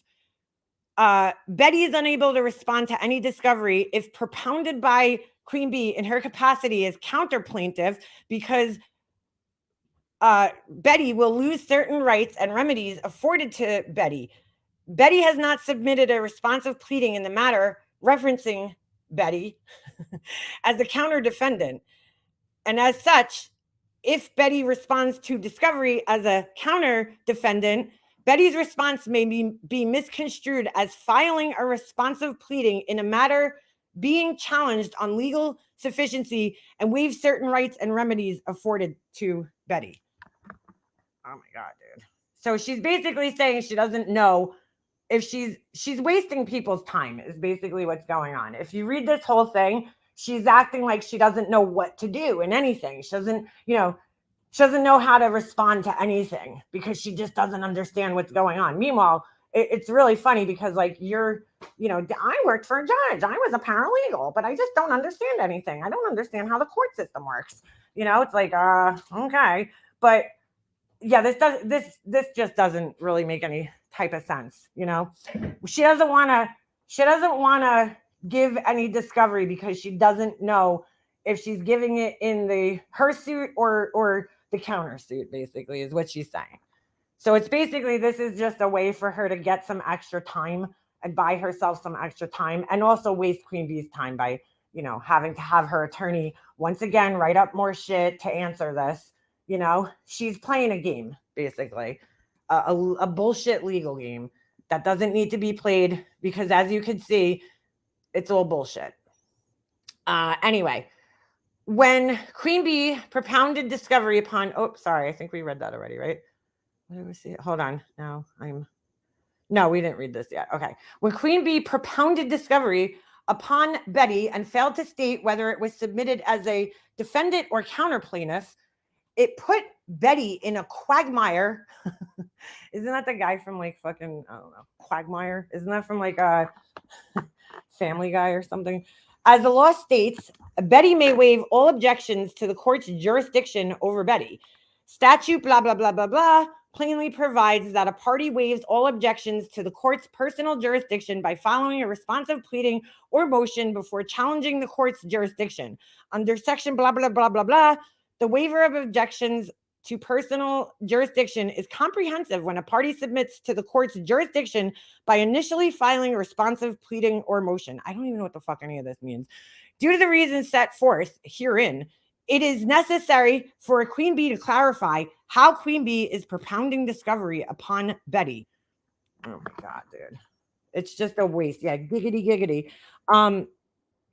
In the alternative, due to the complexity of the issues, it's like, bitch, if anybody's making this complex, it's you. In the alternative, if this court finds Betty must answer discovery requests, an extension of time is requested to respond to the discovery request and formulate responses. So again, what did I just say? I didn't even read this last night, but this is just a way to buy time for her, because she hasn't written it off, because she's too busy, you know, talking about Rex Heuermann and, you know, going online and shit instead of, you know, tending to her lawsuit.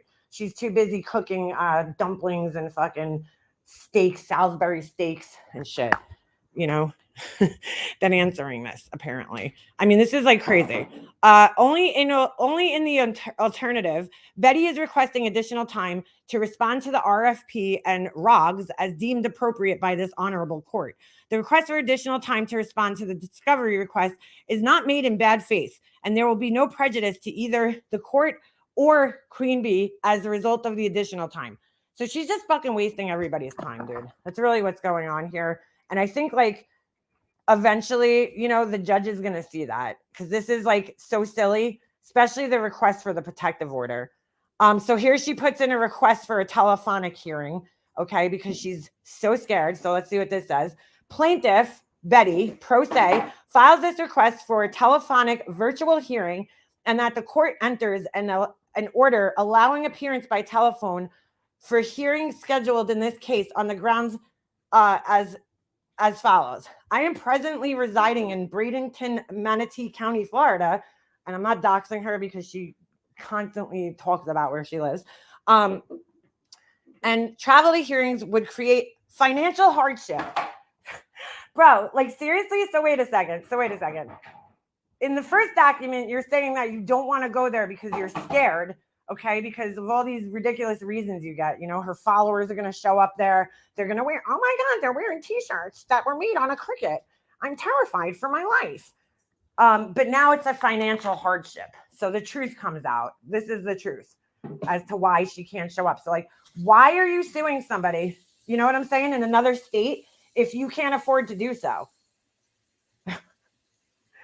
Like, but at the same time, and hopefully Queen Bee's attorney has collected this, you know, she's talking about traveling to New York, which is further than Illinois, just in case anybody was wondering, you know, from Florida. New York's just a little bit further north, a couple more hours, especially if you're driving here.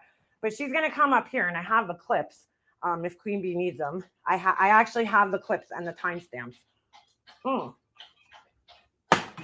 She also talked about traveling to South Carolina. So how is traveling to Illinois? You know, this should take precedence over any other travel that you do, because it's your lawsuit. I cannot believe this, dude. I just can't.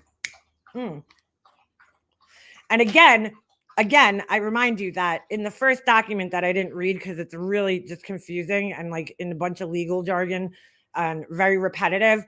In that document, she is basically it was a document to dismiss Queen Bee's countersuit. Okay. In that document, holy shit, I just totally forgot what I was gonna say. Forget it. Never mind. She's an idiot. She's an idiot. Oh, what was I going to say? Oh my God. It was something about the other suits. All right. It'll come back. Anyway, wherefore, Betty prays this honorable court will grant her request to attend hearings either by telephone or digital means. Like, I cannot believe this. And then she, oh my God, dude. I'm sorry. There's no part of me that believes that she's writing this herself. There's just no part. No part. All right. So we go down, and this is notice of filing affidavit in something of in something of motion for protective order. So this is about the protective order. Again, we'll see what this is. Oh, I'm sorry. This is I believe that this is, I'm so confused, dude. Something about heels in the air. Okay, this is just deposes. I am over the age of 18. Okay. Affidavit of Betty in support of motion for protective order. Betty deposes and says as follows. I am over the age of 18 years old and competent to make this affidavit based on my personal knowledge. I reside in the state of Florida. I have personal knowledge that Queen Bee has on multiple occasions threatened me. I'm going to read this one in her voice. On or about June 20th, 2023, I observed a live stream on Queen Bee's channel known as Queen Bee. I personally heard Queen Bee discuss the learning of a lawsuit by another creator down the rabbit hole news. First of all, that's actually not where she learned of it, because didn't one of Molly Golightly's people, I can't remember the girl's name right now at the top of my head, didn't she initially read it? Or am I wrong here? I personally heard Queen Bee publicly make threats about how she is big and in an aggressive manner. Dude, like, you don't even, all you need to do is read. She's literally laughing while she's saying that. She's like, I'm a big girl, hee. In her laugh.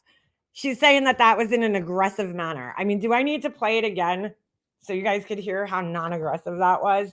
Oh my God, she's a big girl. That means she's going to beat me up.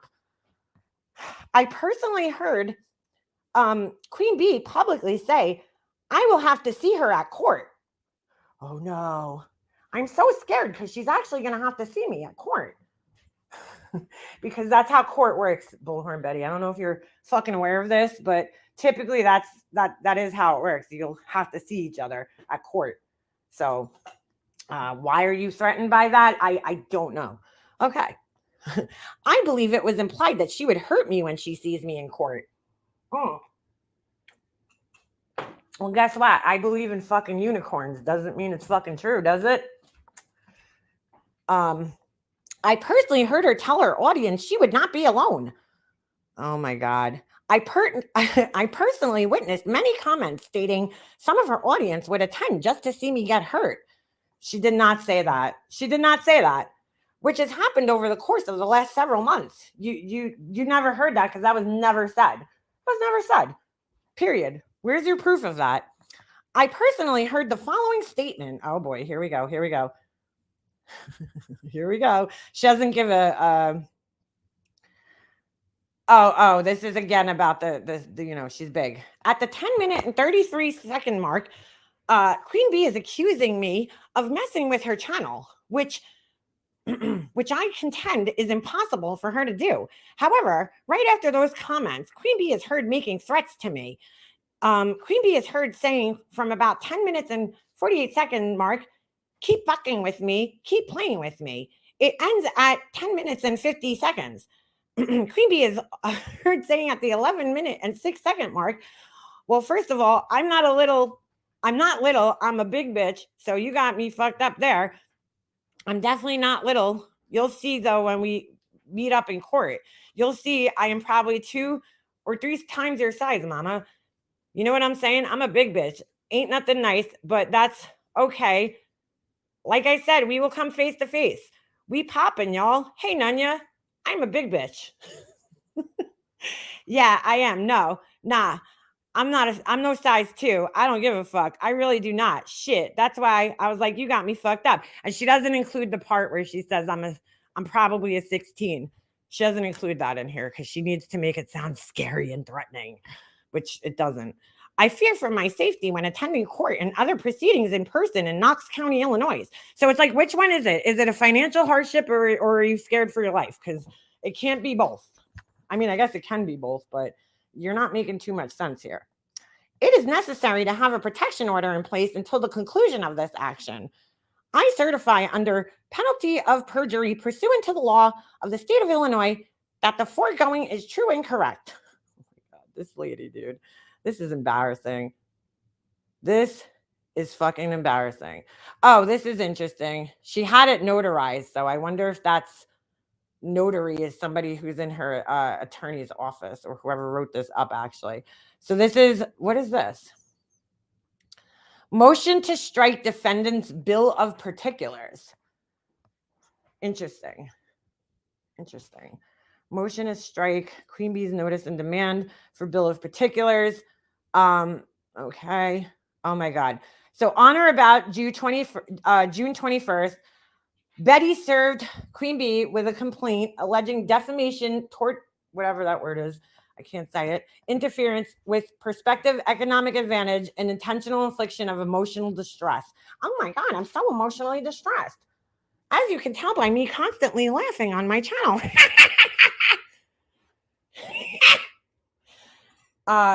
Griffin has alleged, among other issues, that Turner has conspired and communicated with others through private chats such as Discord and other similar sites to elicit help with Turner's campaign. See, now, if you're going to say this, you need proof of this, though.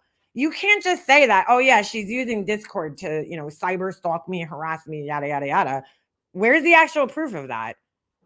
Oh my God. All right. So I'm not going to go through this whole fucking thing again because it's just repetitive at this point, but hold on. Yeah. All objections. This is why, that's another thing. I don't believe that she wrote this herself because it does cite a lot of case law. See, remember when Laura was like, oh, it doesn't cite any case law. That's because they weren't arguing. Now that she's got an argument, she's citing case law in here, Betty. Right? She didn't have an argument. When Queen Bee was filing her initial suit, there was no need to file, to note or to cite any case law because she was filing a suit. But now when you respond, that's when you cite case law. Okay. And what she's doing in this. So this is just her just trying to basically deny. Hold on. I'm going to skip over all the court jargon. All right, hold on a second. Here, Queen Bee's notice for the demand of bill of particular, notice and demand are nonsense and littered with foolish, insolent talk designed to distract from the issues at hand. Okay? Now, you guys heard that, what's her name went over it, Burnt Toast. So it says that Queen Bee seems to conclude that Betty must prove the entire case when filing the complaint against Queen Bee. No, you need to let her know what you're exactly what it is that you're suing her for. Otherwise, she can't respond if she doesn't know exactly what it is. This is just a ridiculous game. So embarrassing. However, Betty's complaint must contain certain information under Illinois rule, blah, blah, blah. The complaint must contain who the parties are and advise the court and opposing parties of the plaintiff's cause of action. The complainant must use clear and concise language and contain a prayer for relief. Betty affirms she has met the criteria required by applicable law. Oh, girl, no, you didn't. No, you didn't. But okay, if you say so. Anyway, Queen Bee has included in Queen Bee's notice and demand an author's opinion from a Vanity Fair article. Oh, sorry. I see it's super chat on the side of my screen. Hold on. I think I got a super chat. B. Tim, thank you again. I appreciate that. Betty did the same thing with Crude AF. She filed a false protective order. Yes, she did. Yes, she did. Not going to look good for Betty since Crude is mentioned in the countersuit. No, it's not going to look good. It's not. But according to her, B. Tim, in the first document to dismiss the counterclaim, she's like, saying that Queen Bee doesn't give any specifics of lawsuits, and those lawsuits shouldn't be held against her in this one. Yet she's trying to do the same thing. Oh my God, this is so embarrassing. So basically, she's basically saying that she is not answering. She doesn't know. This doesn't make any sense because she filed a motion to what was it called now? I forget. But she was basically saying she didn't know how to respond to this, but here's her response. It just doesn't make any sense. Wow. Just wow. And thank you again for the super chat. I appreciate that. So anyway, where was I? Oh, a Vanity Fair article. Okay. Betty was not contacted before this article was written, nor has ever spoken with the author of said article. But here she is responding to it. So this doesn't make any sense. The article neither indicates why the author came to the conclusion the author nor the type of materials the author referred to when rendering the author's opinion about Betty, other than the author was displeased with a single thumbnail on a video posted on Betty's YouTube channel. However, I just closed this by accident. God damn it. Hold on. I really suck at YouTubing. Fuck my life. All right. Was this it? Nope. Was this it? Nope. This was it. Wait a second. Oh, yeah. This was a notice to strike the bill of particulars. Okay. Let's go back here. Hold on. Sorry. Lost my place. I accidentally clicked off of it. God, I suck at life sometimes. Oh, wait a second. Is this it? No, yeah, this is it. Hold on. Let me just get back to the spot. Okay. All right. Post it. So she's saying about the thumbnail. Okay. However, Betty is still confused about the relevance that said article has in these proceedings. Okay. So she's really bothered by the article. The article is factual in the sense that, you harass people.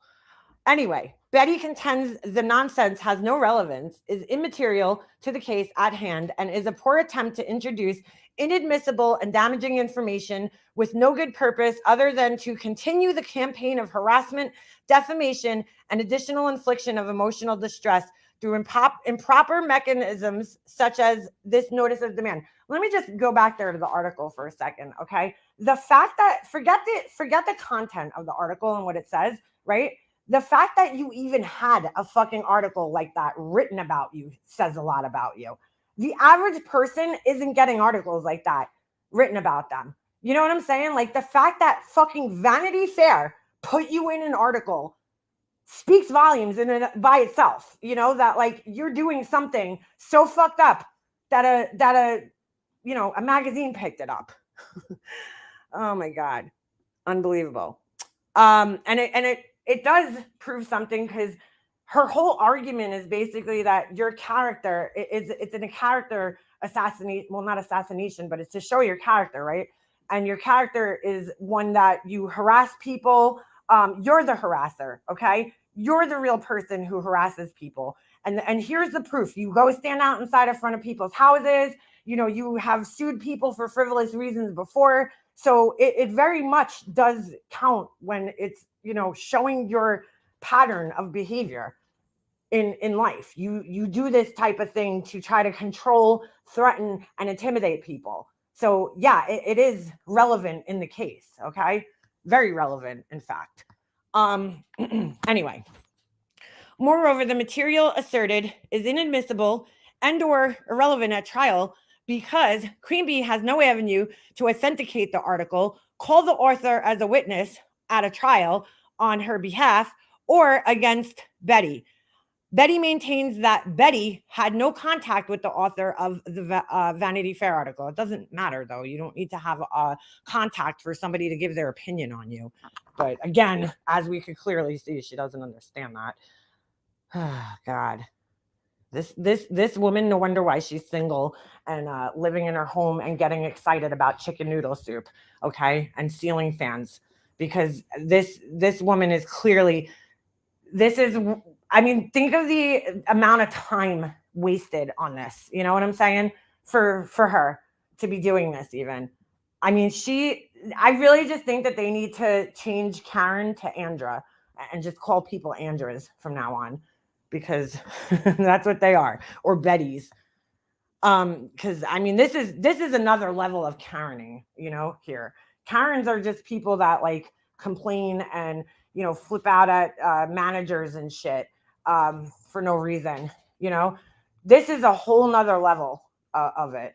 This is taking Karening to a fucking level that's just extreme. It's extreme Karening. That's what it is. All right. Anyway,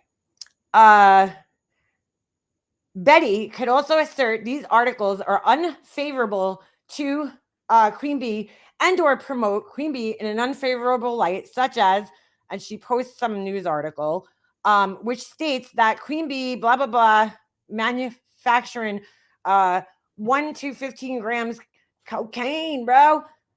Possession of a controlled substance under 15 grams, possession of drug power. All right, who gives a shit?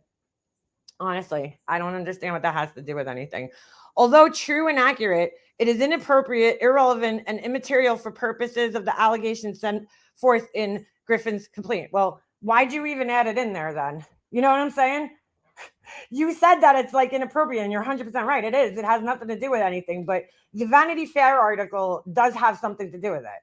So you're wrong there, because that shows your character as far as harassing other people, which is part of this. You're claiming that you're being harassed, but really you're the fucking harasser. So the Vanity Fair article does actually show your character and that you have a pattern of harassing people. Cocaine has nothing to do with this, okay? Cocaine has nothing to do with anything. So you're right there, but you're wrong in your argument, because it really doesn't have, you know, anything to do with anything. Anyway, Betty does not contend any of the information contained in the introduction of the notice and demand as true, but Betty further states, even if true, has no relevance. She's really bothered by that Vanity Fair article. Has no relevance to the matter at hand and does not contain a nexus from the statement contained in the introduction to the unclear issues or defects raised in the notice of demand. I don't know what the fuck that means. To address the second article that cannot be verified or authenticated by blah, blah, blah. And I don't understand how she's saying the article can't be verified, because like all you have to do is click on the link and there's the article. What do you mean it needs to be verified? I don't even know what she's trying to say there, but if you click and it goes to Vanity Fair's website, then it's Vanity Fair's article, clearly, right? Anyway, by Queen Bee and is therefore irrelevant and hearsay among oh, sorry, did I skip something? Hold on, I'm trying to find my spot. To address the second article that cannot be verified or authenticated by Queen Bee and is therefore irrelevant and or hearsay among other challenges. Either way, Betty contends she has never filed a frivolous suit or has had action, sanctions, verbal reprimand, or any other penalty of any kind for any wrongdoing in a court proceeding. Really, girl? Let's talk about crude AF. Let's talk about that. Girl, bye. Further, Betty voluntarily dismissed the case for certain reasons inadmissible for these proceedings, and Queen Bee has no knowledge of whether there was an out-of-court settlement. Hold on a second. An out-of-court settlement, confidentiality agreement, or any other information related to this action other than newspaper articles, which are irrelevant and immaterial to the issues. Oh, hold on a second. Tim, stop giving me money. To put it simple, but thank you. To put it simple, Betty did this to waste Queen's money. Yes, absolutely. Probably Walmart gave her ideas about this. She's not only wasting, right, she's wasting money in multiple ways, obviously, because like writing these confusing court documents back like this, you know, because it doesn't make sense. She enters a motion to dismiss this, but then at the same time, she enters a motion to say that she doesn't know how to respond to the discovery thing. I don't know. It really doesn't make sense. But yes, she is just doing this to waste money and time, you know, time too.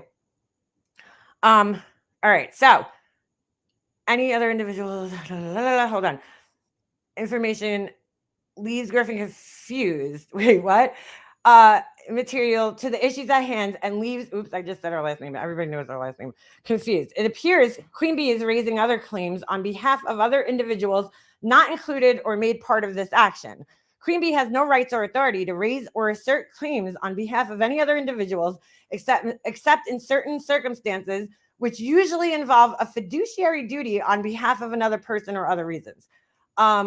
Betty contends that Queen Bee has no authority to raise claims on behalf of any other individuals indicated in the notice of demands.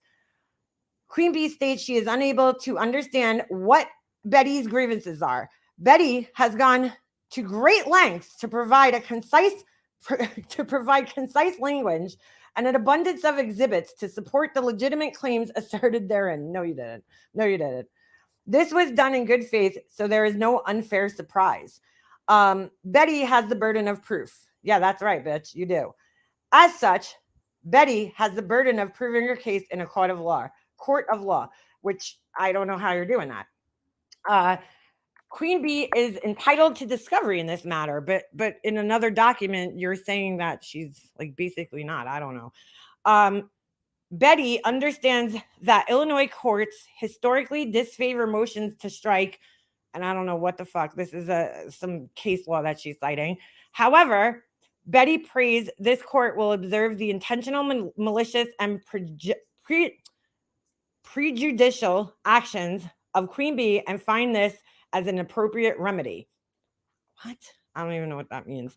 Other issues raised in notice and demand. Lastly, to address the conclusion in said notice of demand, Mr. Phillips, who the fuck is that? Oh, her attorney. Okay. Intentionally and willfully misrepresented the facts to this honorable court. When Queen Bee's lawyer expressed this to the honorable court as an officer of this court, that Griffin demanded that he, the attorney, cease communication with her. Remember, she asked Queen Bee's attorney to not talk to her. It's so funny. Which is categorically false. And Andrea, I'm sorry, I'm getting so confused with these fucking names already. And Betty prays this honorable court takes notice of Queen Bee's lawyers' willful misrepresentation to this court, especially in further and future proceedings related to this matter. But she doesn't give any proof of this, you know, what was actually said. She doesn't say that. The attorney was not attempting to engage or confer with Betty in a dignified manner. Oh my God, dude. So wait a second. That's kind of an admission right there. You didn't like the way that he was approaching you, you know? So that's why. Oh my God, dude. This is fucking ridiculous, dude. The attorney sent an intimidating letter to Betty to demand she drop the action against Queen Bee. Now, I don't think it was intimidating or threatening. I don't think an attorney would put his, bar license on, or whatever the fuck it is, on the line, like that. I think that they were saying, probably drop this case, or, which is typical, right? Because most attorneys, I don't think she understands this, but most attorneys, like, they try to settle things out of court first before it goes to court. That's usually what you're supposed to do. You're supposed to try to settle things out of court. And then if a settlement can't be reached out of court, or, some type of mediation can happen, then you go to court. But, especially with shit like this in a civil matter where it's like, you're kind of wasting the time here. They try to always settle things out of court first, if possible. That's normal. But here she is again, trying to pretend like she's being threatened and intimidated by now the attorney. Oh my God.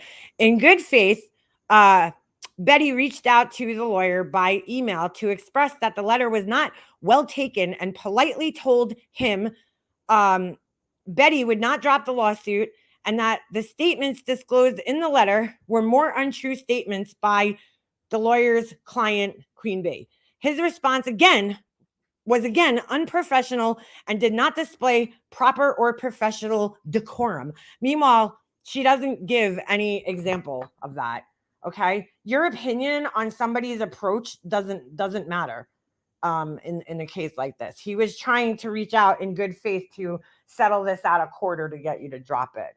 Otherwise, he might have said something to the effect of, otherwise we will countersue. And of course, Betty didn't like that. She didn't like that. So I'm telling the truth. As you can see, this woman has threatened me to make T-shirts and that she's not a size 2. Oh. And I am scared for my life.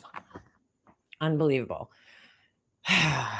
Anyway, Betty does not have to consult with opposing counsel when the opposing counsel cannot even conduct himself in a professional or dignified manner. Oh, it says, please attached exhibit A. You mean please see attached exhibit A? I don't see that here, but maybe when I scroll down, I'll see it. Betty believes this honorable court will also conclude the lawyer's demeanor is not one that was professional or something Betty should have to subject herself to when dealing with a licensed attorney. God, dude, this woman is such a fucking Karen. She really expects, I don't know, dude. She's got some sense of entitlement, but we've seen that everywhere, right? This woman believes that victims of crimes owe her answers, like the laundries. They don't fucking owe you an answer, Bullhorn Betty. If they owed anybody an answer, in that case, it was the Petito family, okay? But not you. They don't owe you an answer. You're just some random asshole with a bullhorn who's standing outside of their house. They don't owe you a fucking thing, okay? But you seem to think that they did. You seem to think that the sister owed you an answer. You seem to think that the parents owed you an answer, okay? Same thing with the Quentin Simon. Your fucking sense of entitlement is unbelievable. You really think that people should answer to you and give you explanations when they don't have to. You're not a police officer and you're not involved in the case in any way, shape, or form, but you seem to think that you deserve answers. Same thing with the police chief and your sense of fucking entitlement. You think that this police chief should have just arrested somebody because you fucking said so. I mean, your sense of entitlement is beyond comprehension. It's outstanding, honestly. It's amazing.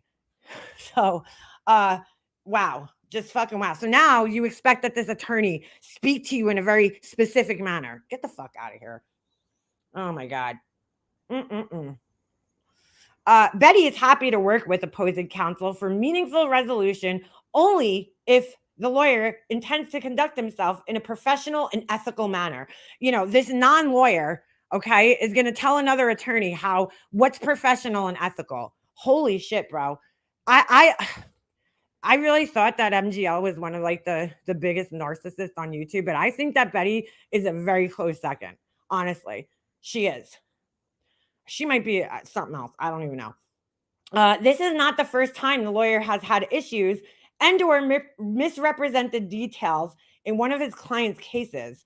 Oh my God. So here she is again. She's like, don't bring up my past, but I'm going to bring up everybody else's past.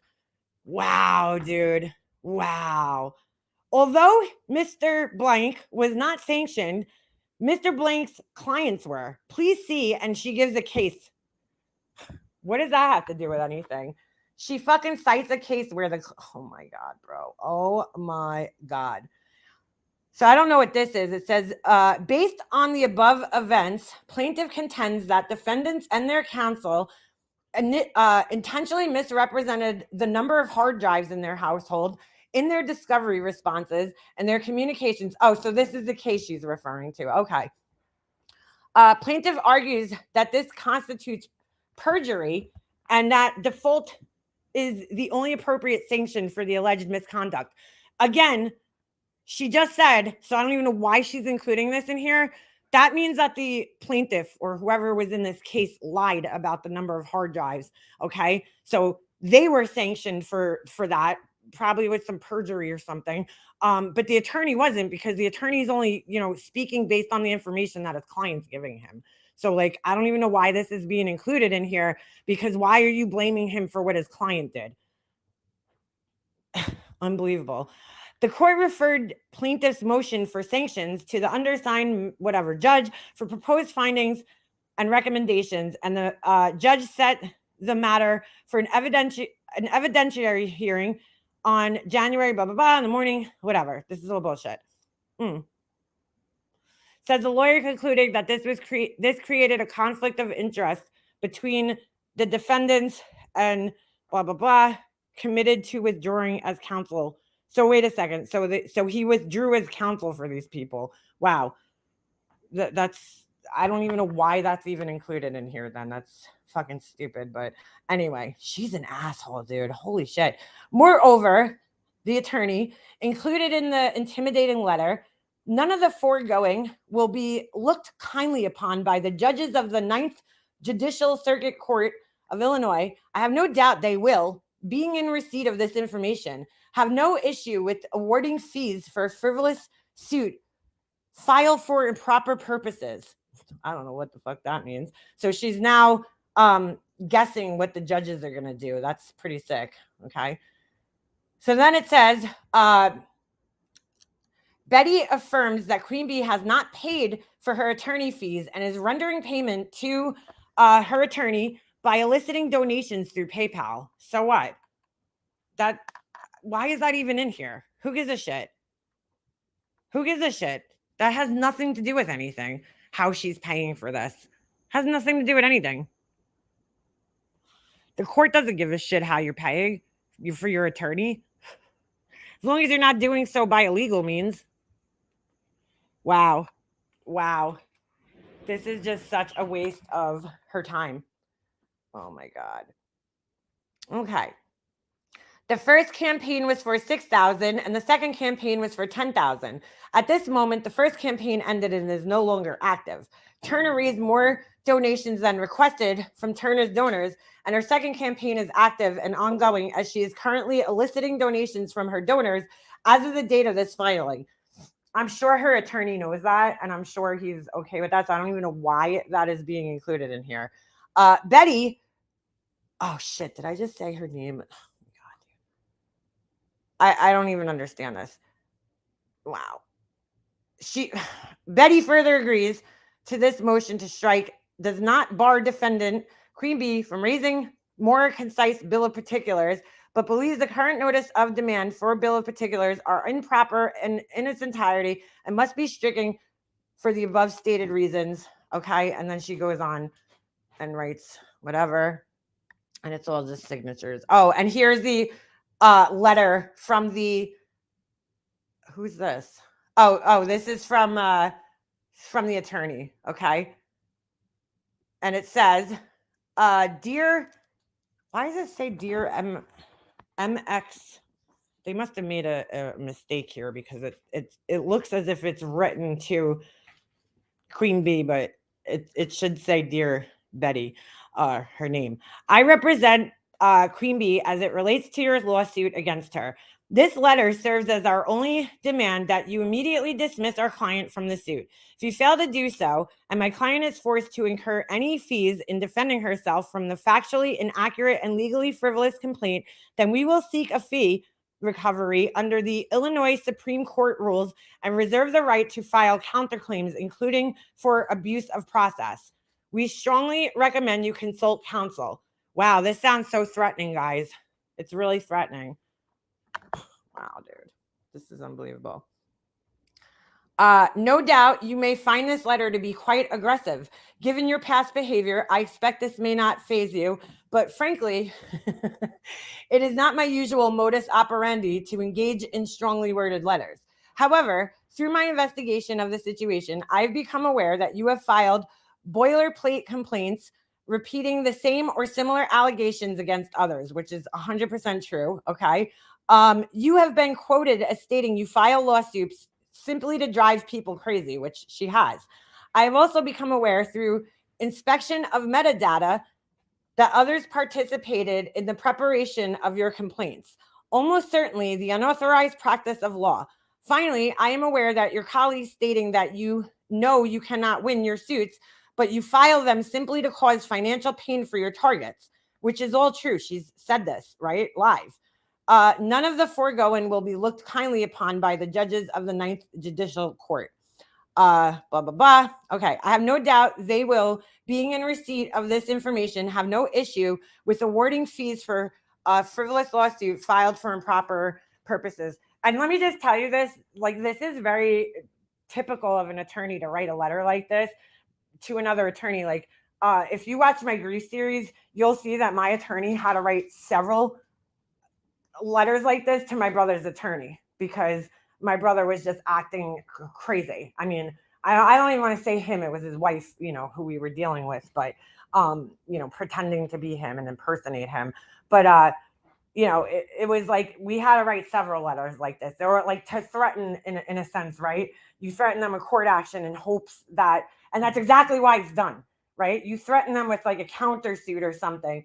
And then, you know, you hope that they'll drop their suit or they'll drop something or whatever, you know, or they'll stop the behavior. It's almost like a cease and desist in a sense, right? You basically like, listen, I'm going to bring you to court if you don't stop this behavior, you know, don't stop making threats. I mean, my brother's wife kept threatening me and threatening me and threatening me. And so my attorney had to do the same back. You know, the only difference was I let my attorney handle it. I didn't threaten her back. He would, you know, write to her, my brother's attorney. And, you know, this is very standard practice here. So, you know, but she feels threatened and intimidated by it. If you do not abandon, if you do not abandon this foolhardy endeavor, we will successfully defend this claim and seek a fee award from you. You have until the end of the day on July, blah, blah, blah, to file a notice of dismissal and secure an order dismissing our client. If not, we will proceed accordingly. You will find an evidence preservation demand attached. Okay. This is, again, very typical. Sorry, I see another super chat. Hold on a second. And the only reason I'm seeing that, B. Tim, all right, thank you, B. Tim. I just see the green pop up. Betty will have to redo the BP anyway because she dropped heels and half the BP talks about heels. Oh, not sure why she's dying on this hill because she's a narcissist, B. Tim, obviously. Okay. And they will never admit defeat. They will never, you know, admit that they did something wrong or that they, you know, they won't lose in a sense. But even though she's probably going to lose, she's going to keep pushing forward.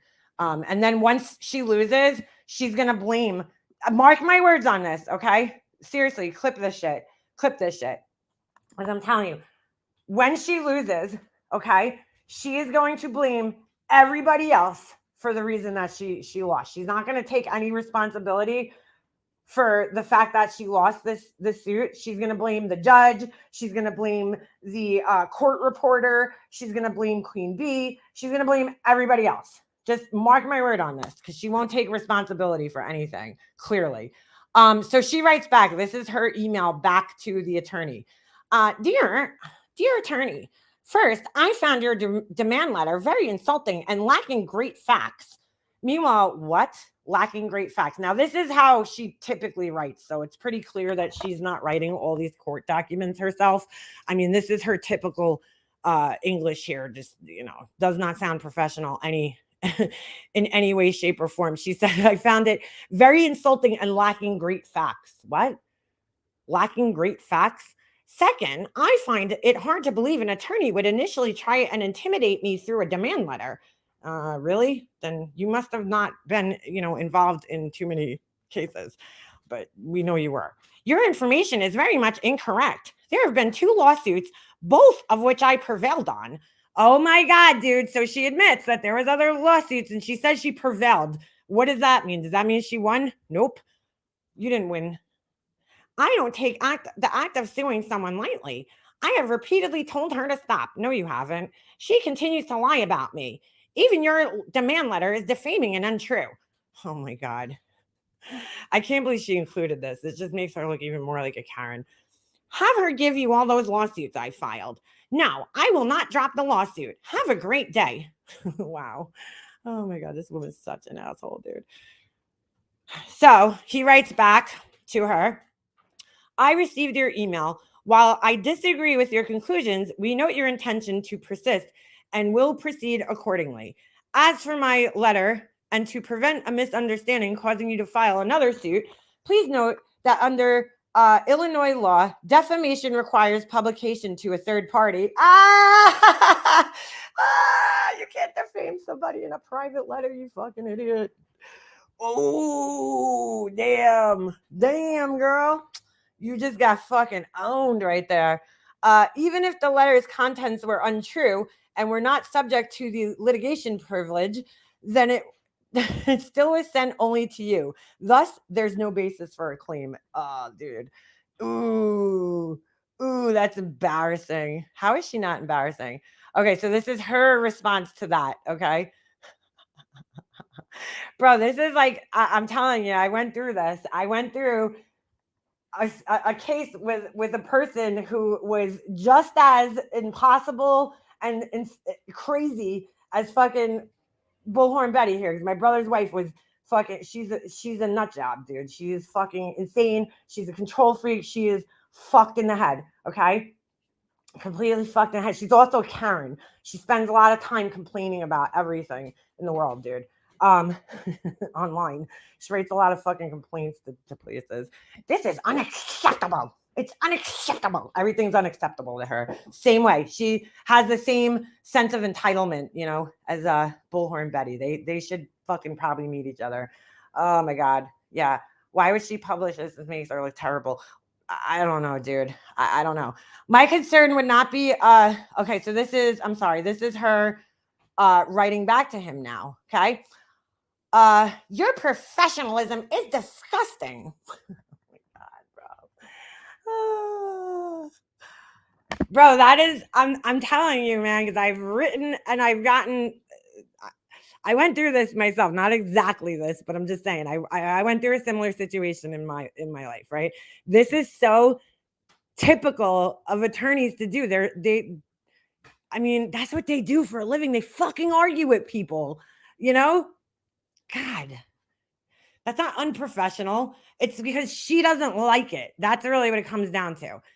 My concern would not be a lawsuit filed against you, but rather a complaint. Oh, so now she's threatening the attorney that she's going to complain against him. I guess she's going to contact the local bar association. You know, he wrote me a letter demanding that I drop a lawsuit and that he's going to file a countersuit. How dare he? Wow. Dude, this goes once again, the sense of fucking entitlement by this woman, you know, where it's like people need to talk to her in a certain way. And, you know, wow.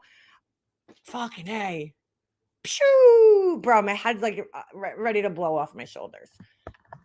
Ready to blow the fuck off my shoulders. It really is. This woman is on another level of fucking stupid. Anyway, back to that. I'm almost certain you compare my channel and what I've said to your client, my case is in good standing. I understand the elements. I've expressed the elements in my complaint and provided the evidence to support those proper and legitimate claims. If you are going to write me to continue to harass me on her behalf, you've got a big problem, and I'd be more concerned about other more formal repercussions than I would be a lawsuit for me. So here she is, not once, but twice, threatening that she's going to, you know, somehow harm him in some way, you know, professionally. Oh my God, bro. This cannot fucking be real. Why would you fucking put this in here, Betty? Oh my God, dude, this woman. If you are going to write me to continue to harass me on her behalf, oh, I read that part. Sorry. I'm unsure what your client has told you about me, but I will not allow you to continue her harassment upon me through emails because you're her attorney. Now, again, Betty needs to understand what the definition of harassment is. You know, simply criticizing somebody online does not constitute as harassment. Okay. Harassment requires, first of all, a pattern of like over a long period of time, but also for somebody to be like contacting you repeatedly, like literally contacting you, you know, and that's not happening here. So it's not really considered harassment. She hasn't bothered you personally, Betty. She's talked about you online. Where again, you share your behaviors and opinions and everything on a public platform, you know? So I just don't see that as harassment. She has not proved, she has claimed harassment several times, but has not given one example of how she's actually being harassed. Because again, talking about somebody and giving your opinion, okay, which their opinion, Betty thinks opinions are lies. You know, she doesn't understand that opinions are opinions, right? So my opinion is that Betty doesn't do anything when she goes to these cases, which a lot of people share that opinion, right? She doesn't really accomplish anything. I haven't seen proof of any of her accomplishments when she goes to these, you know, different crime, whatever, scenes or whatever, right? She, you know, she searched in the woods, but did she do a diligent search? In my opinion, no, she didn't. She walked around in the woods for about 15 minutes. Okay. Like I can't even find my phone in my house in 15 minutes. You know what I'm saying? You're finding literally like a needle in a haystack. And all she did was live stream. Okay. So she's distracted. So this is all the things that I take into account when I form my opinion, right? She's live streaming. She's paying attention to a chat. And then she's complaining, I got stickers all over me. Oh my God. I got stickers. Oh my God. What are these stickers on my pants? Oh, ouch. The stickers. Huh? I should have worn different shoes. How much searching are you actually doing? You know, walking through the woods, talking to yourself and complaining about stickers. I don't know. I just feel like you're kind of distracted. You didn't really seem like you were doing a diligent search. You know, when I search for things, what I do is I tend to like move things around and out of the way, you know, like my phone, for instance, we'll use that as an example again. I'll move the couch cushions. Did it fall behind the couch cushions? That's how I search for things. Okay. But, you know, I don't just walk around. Oh my God. Oh my God. What in the world is this? Are those elderberries? Wow. I got more stickers on my pants. I should have worn my army pants. Like, oh, come on, lady. Come on. All right. Anyway, sorry. I just went over a whole fucking tangent there, but those are opinions. Okay. That's not defamation. It's not harassment. It's opinions. I observed your video and I'm giving my opinion on it. Anyway. All right. I'm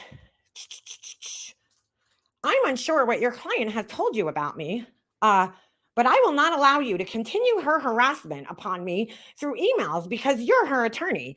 Again, if you're going to represent yourself as an attorney, then her attorney has no choice but to contact you regarding this matter because that's what they would do if they were dealing with a real attorney, right? She would email your attorney because again, the whole job, like attorneys really don't want to have to go to court.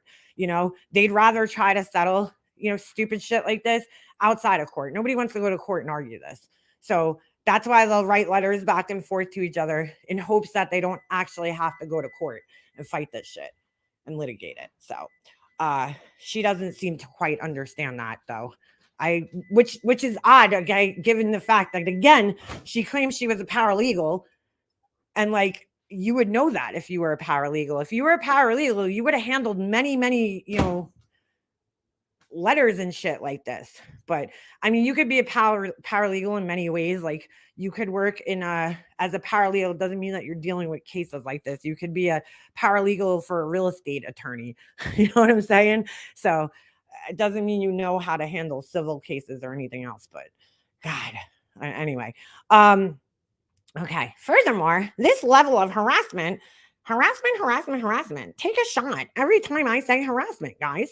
Furthermore, this level of harassment continues from your office. I will be filing your demand letter in the court for the judge to take judicial notice of. I don't even know what the fuck that means. I don't even know what that means. So she's going to file the letter and the judge is going to be like, okay, looks like a typical letter, you know, to me, but okay. Hey, excuse me, judge. He talked to me like a big meaty poopy head. Like, what the fuck? Now, if you would like to speak to me and address me with some professionalism, I am happy to work with you on this matter as I am opposing counsel by the way of representing myself. Oh my God, dude. Again, I have stated legitimate claims and I have met the elements of those claims. Not really. And since it appears you do not wish to work with me, I'm going to demand that you discontinue communication with me until we are before the judge to discuss this very matter. So after just denying saying that, she just fucking denied saying that up in the... dude, up in the whatever. She up there. Okay. I just read. She denied saying that, but here she is saying exactly that. It doesn't matter all the other shit, you know. Oh my God. It doesn't matter. It doesn't matter all the other shit in here. She literally ends the letter. Okay. Her conclusion of the letter is, I'm going to demand that you discontinue communication with me until we are before the judge. She made an assumption. Okay, this is her opinion, so it doesn't matter. And since it appears that you do not wish to work with me, I'm going to demand that's no. See, this is Betty going, let me translate this for you. This is Bullhorn Betty going, if you're not going to give me my way, then I'm not going to talk to you. She is exactly like my brother's wife. Holy shit. Reading these emails, she's exactly like her. Exactly like her. She would give me the silent treatment. If I didn't give her way, she wouldn't talk to me. And this is exactly what she's doing. She's like, I'm going to give you the narcissistic silent treatment. Oh, if you don't comply with my demands. If anything, this fucking email right here is it's evidence of what Queen Bee's attorney is trying to say about her, is that when she doesn't get her way, okay, or she doesn't like how things are, she starts throwing threats around, okay? So she threatened this guy several times. She starts throwing the word harassment around like a fucking Karen. I'm being harassed. Writing a letter is not harassment, honey. Writing one fucking email, asking you to drop something and then responding to another email, it's not harassment, dude. I mean, you really, you know, if you're going to be an attorney, you should probably look up the definition of harassment. They're replying to you know, again, harassment would require like that her attorney kept reaching out to Betty and threatening her and shit, you know, like physically threatening her, not just with a fucking lawsuit, like, you know, real threats to harm her in some way. Okay. That would be harassment, but that's not what's happening. They're just saying, hey, if you don't drop this lawsuit, well, there's going to be a countersuit. I'm letting you know. It's kind of putting you on notice, Betty. But she's like, this is harassment. Oh my God, dude. Wow. Oh my God. I mean, this letter is the biggest evidence of what a fucking Karen she is, honestly. But she could sue me for saying that. But, you know, I think she's already pretty busy with this shit. So, wow. So that's, I believe that's it. Oh, no, it's not. Oh my God. There's more. There's more. So her attorney, okay, again, you know, you got to put things in writing here. So he responds, we note your request that we discontinue communication with you. We will honor your request. However, please note that we will, of course, still serve you with filings as required by applicable rules and law. Okay. She responds, thank you for your response. And then she writes back to him again. Oh my God, dude. Lastly, I wanted to let you know, when I initially responded to your letter, the defaming and untrue statements I was referring to are those of your clients, not of you. That's not true. We just read it. She basically said that you're continuing to defame me. I was expressing that she's even lying to you about the information about me, and it was clear in your demand letter. So the insulting response from you was not well taken. Wow, bro. Just fucking wow. Wow. Yeah. She did that. So yeah, that's all I got on that.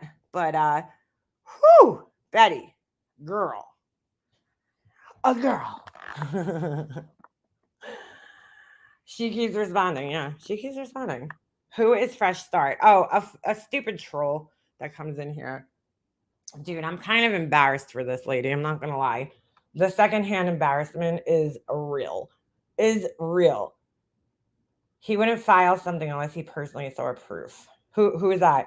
Watching Butthead speak at her city council meeting is epic. Watching people listening to Betty and their facial expressions is hilarious. It really is. Don't contact me, but I'll contact you. Yeah, exactly. Because again, you know, yeah, she has to get the last word in clearly. Oh my God, dude.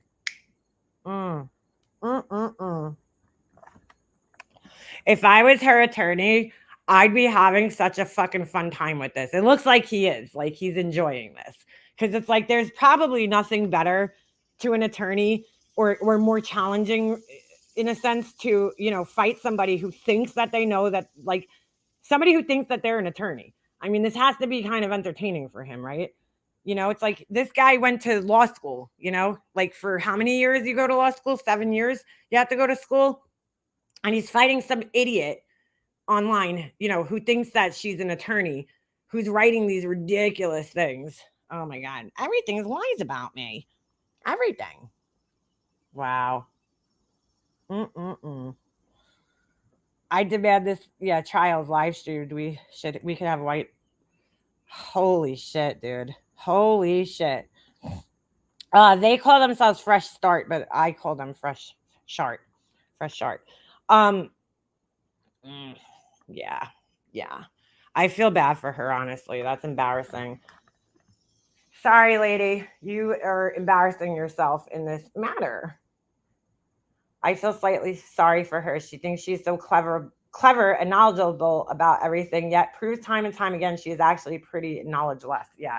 She's an idiot. She's an idiot. Oh. This is really embarrassing. I mean, it just is. I don't know how she's not embarrassed. It's not entertaining for the attorney. It's a nuisance. I mean, it is a nuisance, but he's getting paid for it. You know what I'm saying? So it's got to be, I would be entertained personally. I'd be like, look at this fucking idiot trying to fucking tell me, how this works. That's like going into like a surgery room and trying to tell a doctor how to do surgery. Like, oh, you're cutting that in the wrong place. It's like, dude, sit down, Betty. You don't know shit. Go sit in your pink chair in your fucking blue office, your baby blue office, and fucking, God, and drink your coffee, okay? You don't know what the fuck you're doing. Let the big boys handle this. Good Lord. I really don't see this going anywhere once it reaches an actual courtroom, She's just going to play this like ping pong match right now with, documents back and forth. And I mean, the order of protection is laughable. I mean, she said she has a cricket. I'm so scared for my life. Like, come on, Betty. I don't feel bad for her at all. I feel bad because she's so stupid and she's embarrassing herself. But I don't like actually feel bad. I'm just saying that. She's using litigation and lies to harass many. She deserves a countersuit and every ounce of backlash. Yeah. Well, I think that she thought this was going to go a totally different way. I think that she thought she was like, going to fight somebody who didn't have the means to fight her back, and then it kind of ended up slapping her in the face, which you can see because she brings up the fact that she's raising money to pay for her attorney. That has no relevance or bearing in the case, that how she's paying for her attorney. So I don't even understand why she's including that. I love that Betty wants the court to care about her financial hardship while simultaneously wasting thousands of Queen's money. Yeah, her financial hardship is like, girl, you're filing this suit, right? So you have to have money to fight something like this. You have to pay for court filing fees and stuff like this. Like, and at the end of the day, is this shit really important? When you could simply just block somebody on YouTube and just not pay attention to them. I mean, it's ridiculous. She's not going to get anything out of this because, again, she has never in any way, shape, or form proven that anything Queen Bee has said about her has hurt her financially in any way. Unbelievable. Yeah, you get street cred for crickets now. This woman is, boy, oh boy. She's right up there with my brother's wife. I've never seen people like this. She's like, I demand that you talk to me in a more respectful manner. She can make demands, but nobody else can make demands.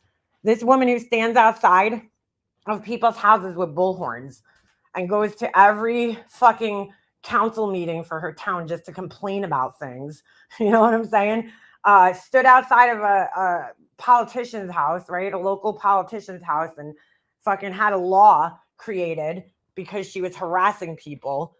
She's got some fucking balls, dude. For real. She really does. I have a laminator. Oh, thank you for joining, Mrs. Blue. I appreciate your membership. Wow, dude.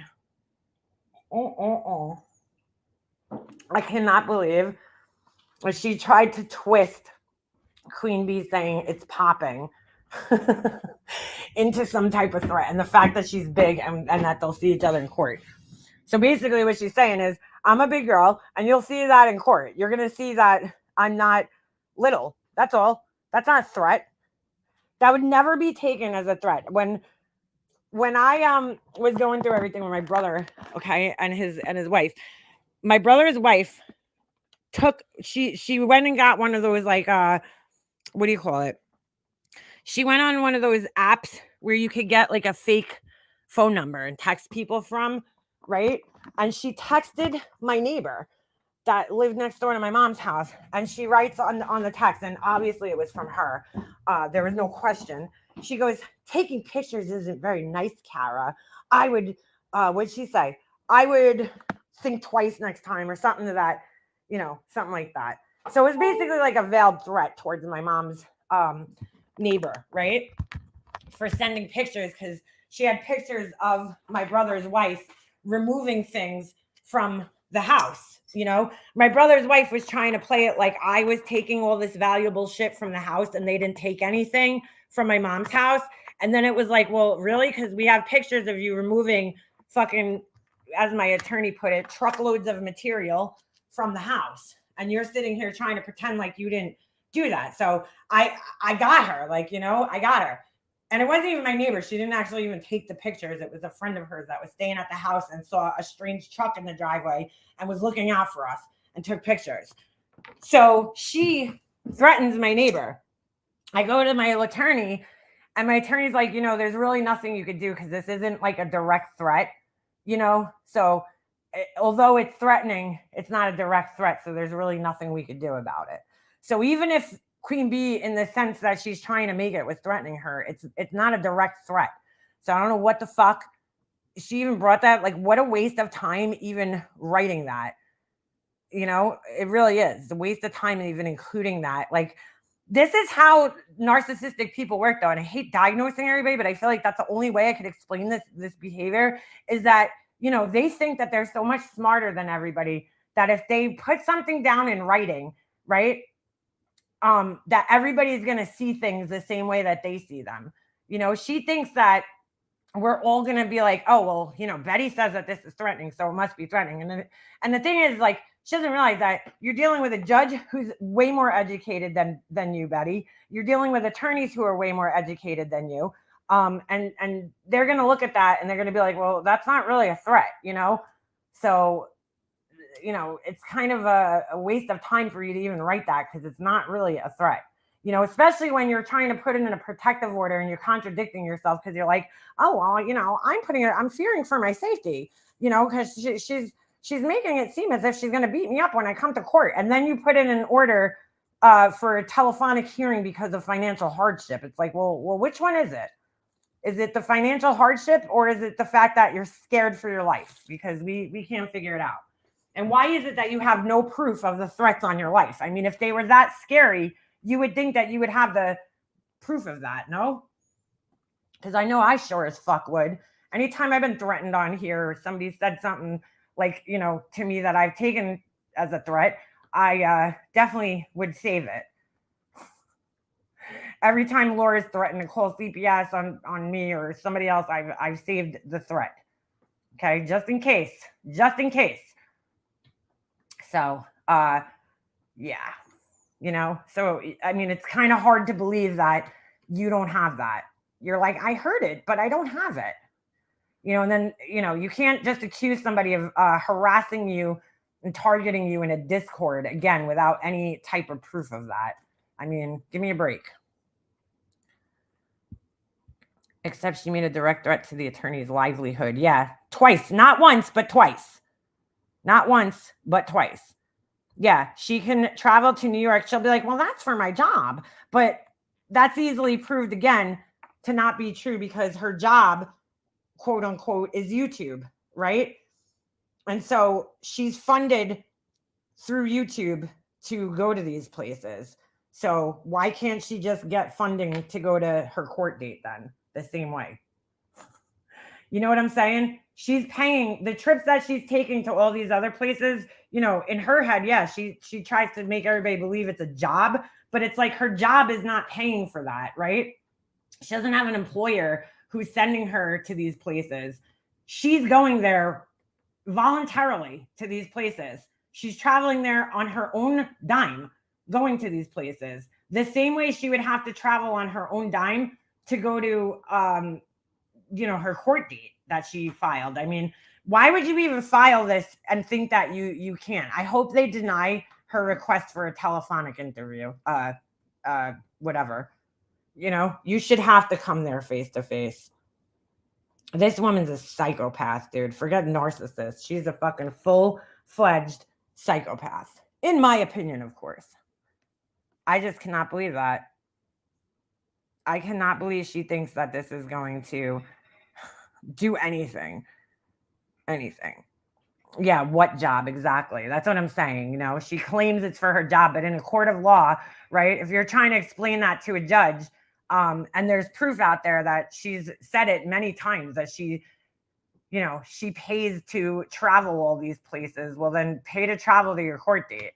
You know, if you could travel to New York and you could travel here and there, which, by the way, hold on a second. We're gonna play that real quick. They do have I do have proof of that. Hold on. We're almost through all of this. And then we'll be out in the field. We've got several trips already planned. We're going to Idaho by the end of the month. We're going to try to get over and do some coverage. I'm not sure if we're going to do it in South Carolina or in New York for Rex Heuermann. Plus, we're going to be leaving next week. I'm not going to tell you where we're going next week, but we're going to go out and try to bring awareness to a case.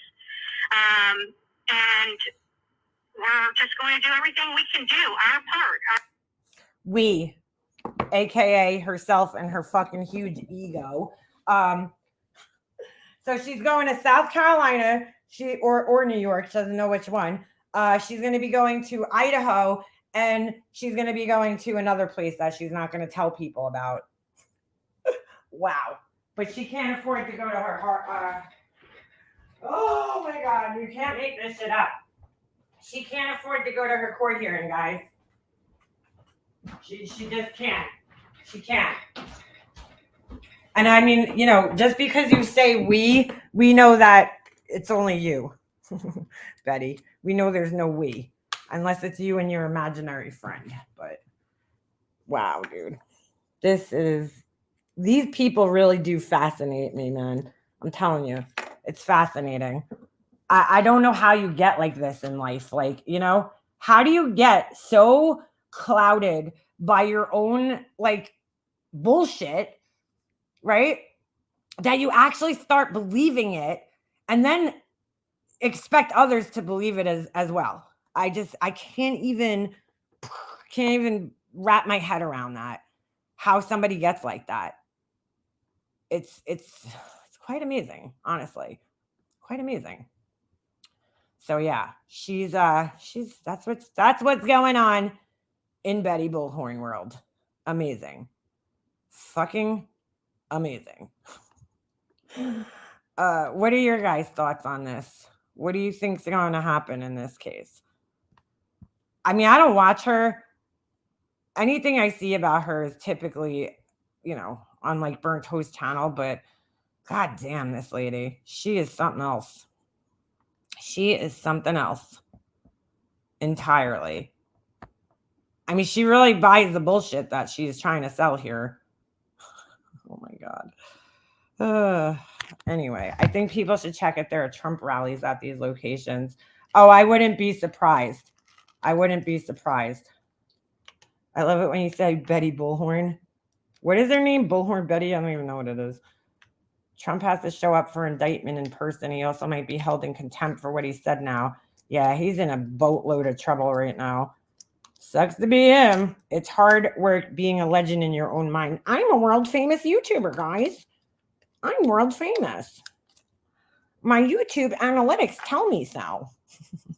Remember, Laura tried to, she's like, well, you know, technically I'm world famous too, because, you know, I have subscribers in all different countries. It's like, oh my God, dude.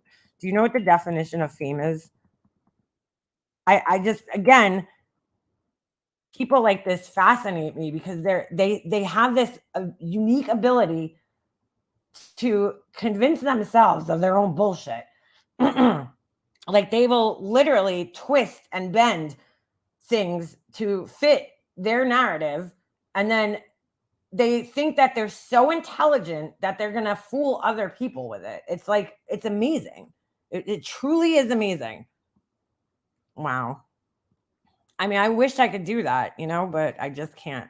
Like, it has to be interesting to be in these people's brains for a day. Her nuttiness right up there with Letitia Stout. Yep. The entitlement. Totally. Total fucking same nuttiness right there. And vitriol and capacity to lie and twist. Yeah. I'm being harassed, guys, because I said so. And if I say so, it's the truth. Whatever I say is the truth. Everybody's just lying on me all the time. You know, that's her, really, like, that's, you know, because she says that people are lying, it's a lie. Because she says that people are harassing her, it's harassment. But she doesn't understand, in a court of law, you have to prove this shit. You don't get to just make these claims and, you know, have other people believe them. You have to prove these things in a court of law. So if you're claiming that you're being harassed, then you have to show proof of that harassment. She doesn't seem to understand this concept just yet. She still doesn't seem to get that. So unbelievable. Unbelievable. Oh, whoops. What happened? Oops, sorry. I lost you guys for a second. Lori's only famous for being the world's worst dresser. She needs to be on What Not to Wear, right? Really? Really? Makes me nauseous the amount of money she wasted on this crappy, irritating as fuck. Yeah. She's wasting money. She's wasting her own time. That's what's really funny about this thing. I think that's like the irony in this whole fucking thing is that, you know, she's trying to waste other people's time, but in reality, she's wasting her own time, being spiteful, you know, being this spiteful asshole. She's wasting her own time. It's like she has to deal with this too. And it just, to me, that's a testament to how lonely she actually is in her real life. Because like normal people who have, you know, families and people that they care about in their lives and real jobs, okay, and activities, they don't have fucking time for this kind of shit. You know, I don't give a fuck, dude. There's people that talk about me on here and I'm just like, whatever, dude. You want to fucking think things about me? I can't control what other people think about me. I can only control it to a certain extent. And that's just by not acting like an asshole. But even then, okay, clearly, as I proved at the beginning of this, you know, this fresh start person thinks I'm a narcissist, dude. I can't fucking control that. Nor do I really fucking care. You know, I don't, if you think I'm a narcissist, that's fucking your problem, dude. It's not my problem. I don't fucking care if you really think I'm a narcissist or not. I know who I am and what I am and what I'm not. I don't fucking care what you think. So I would never let it bother me to the point where I would waste my fucking time bringing this to court or something, some fucking troll account. You know what I'm saying? Like, because it doesn't matter at the end of the day. It's somebody's opinion, and opinions are like assholes. So if you were confident in yourself and you know, like they're not going to stop me from being me by saying these things. They're not going to make me think that oh shit, I'm paranoid now and I'm a narcissist. You know what I'm saying? They're not going to stop me from doing what I do in my daily life. You know, they're not going to stop me from being a mother. They're not going to stop me from coming on here and talking to you guys. Like whatever it is that they're trying to accomplish by saying all these things, it's not going to happen. And I'm not going to let it happen. But to me, somebody like Betty Bullhorn, it's, you know, filing this lawsuit tells me that you're very bothered by and insecure by the things that people say. So much so to the point that you're bringing this person to court. Okay. Because, I mean, really, I guess it is proof that she's an actual narcissist, because narcissists hate when there's people like that point out, you know, that their narcissistic behavior, right? They hate being called out on their narcissistic behavior. So when you're like exposing them for who they are, they need to silence that, because they're so busy trying to fool everybody else around them into thinking they're something that they're not, which we could clearly see, right? She's trying to oh, get out of here, Purple Rain. They sent more messages. Wow. I couldn't find your channel by searching it, because whenever I search your channel, Prince's name thing comes up, and I'm on my laptop, so I couldn't put the little umbrellas in. But you know what I'm saying? They're trying to, they're constantly trying to fool people. That's what they do, you know? And that's what she's doing. She's trying to fool people into thinking that she's this true crime YouTuber with the press credentials, you know, and that she's helping these families. Like, she's really not doing anything. Okay, so she ordered a bunch of flyers online. Like, great, you know? I feel like she only does that kind of shit because, you know, she's called out so much and she's got to make it look like she's doing something. But anybody with a set of brains, anybody with a brain could, you know, watch her. And it's, to me, actions speak louder than words. So when I see you not doing anything, who is this person that keeps texting me? I don't know this person. Hold on a second. All right. It's from an iCloud account. If that's you, just let me know who you are, because I don't know who it is. All right. Let's see. Okay. So Fresh Start again replied to Purple Rain. Apply the DSM she reads to her and back to me. If you don't do what she wants, she's on years-long smear campaign. What? It's all public. You can't argue with that. It's what patterns and histrionics are. You haven't been on the other side of her laughing my fucking ass off. It doesn't mean she's not a narc honeys, but behind the scenes is all about her, not you. Wait, hold on. I'm going to try to break that up into something that actually makes sense. So this is Fresh Shart. Apply the DSM she reads to her and back to me. What? I don't know what that means. If you don't do what she wants, she's on years-long smear campaigns. What is that? Like, give me an example of like somebody not doing what I wanted them to do. Because like, I don't need anybody to do anything for me ever. I don't ask anybody to do anything for me ever. So who is she talking about? I don't even know. Like, give me an example of when, or anybody for that matter, that I've asked them to do something for me and they didn't do it. And then I got mad.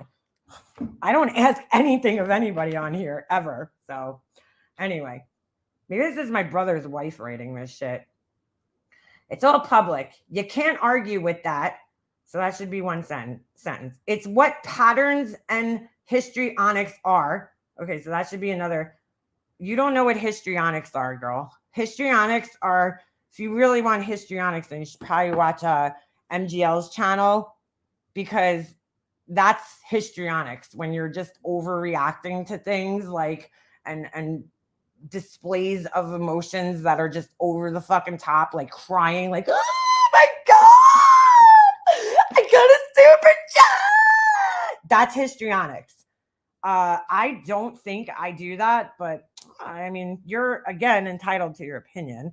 I just find it funny that we've been live for what, 2 hours and 48 minutes, and I've had that link pinned to the chat. And where is Fresh Start? Anyway, you haven't been on the other side of her laughing my ass off. Doesn't mean she's not a narc honeys. All right, but I don't know who this person is, and like, when have they been on the other side of me? I don't even know what that means, but I don't know. I don't know what the fuck that means. It's fine. I don't know. A smear campaign, again, is like something that you're saying that's not truthful. When you're smearing somebody's name, you're lying on them. Do you understand what a smear campaign is? Here, let's look it up so this person understands what a smear campaign is. smear campaign.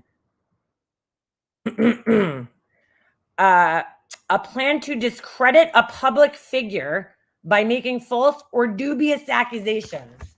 So again, I ask you, where am I doing that? Who have I smeared on here with false or dubious accusations? I'm just curious. Have I lied on anybody? Tell me one lie I've told about anybody that I speak about. Laura, MGL, anybody. Tiffany, tell me one fucking lie I've told on this person or a dubious accusation, which would mean something like, you know, fucking Laura fucking robs people or some shit. You know, she's a thief. She goes to people's houses and robs them. I mean, we know that that's not true, you know? Laura's a mafia boss or some shit. I don't know. But again, this person, so intelligent, right? They have no idea what the fuck they're even talking about. Okay. Sorry, I'm trying to break this down into like things that actually make sense, and they just don't. She's not a narc, honeys. Bet behind the scenes, she's all about her, not you. Okay. If you talk to her behind the scenes, you know she's lying. Like, I love how this person is trying to tell me and my friend what we talk about behind the scenes. Like, this is almost like a Betty thing where Betty thinks just because she says something, it's true. So she thinks that if she tells my friend of what, 5 years now, you know, oh, she's all about herself, you know, it must be true, right? I mean, that couldn't be the furthest thing from the truth. I don't really honestly really talk about myself. Behind the scenes, especially. Hold on a second. If you talk to her behind the scenes, you know she's lying. If she thinks Laura's subs should be calling Laura out, then why aren't you calling out MM? All right, Purple Rain, you better start calling me out because this fucking asshole said so. I don't think Laura's subs should be calling her out. I don't fucking care what Laura's subs do, honestly. I think they're a bunch of fucking idiots. But like, when have I ever demanded that her subs call her out? Like, I don't fucking care what they do, honestly. She can't think much of y'all either. So again, I don't know what, oh, that must be the end. She can't think of much of y'all either. Oh my God, dude. That is a complete lie. Yeah, exactly. No, they're not in the chat. They're too much of a bitch to come here. That's, you know, because I actually put a link in the chat. I pinned it here so they could come up anytime, but they still haven't. But yeah. I mean, they really think that they're gonna like convince my friends that I'm not a good friend because, you know, some random person from a fucking fake account is gonna convince my friends that I'm not a good friend. Or get me paranoid about myself. And I'm going to be like, oh my God, this fake account said I'm a narcissist. It must be true. Oh, they said I'm obsessed with Laura. It must be true. Oh, I'm just going to shut my channel down and run away. But meanwhile, if that actually happened, hypothetically speaking, if I were, what the fuck would this person do with themselves? Honestly, because they're spending way more time on me than I ever could fucking spend on Laura, dude.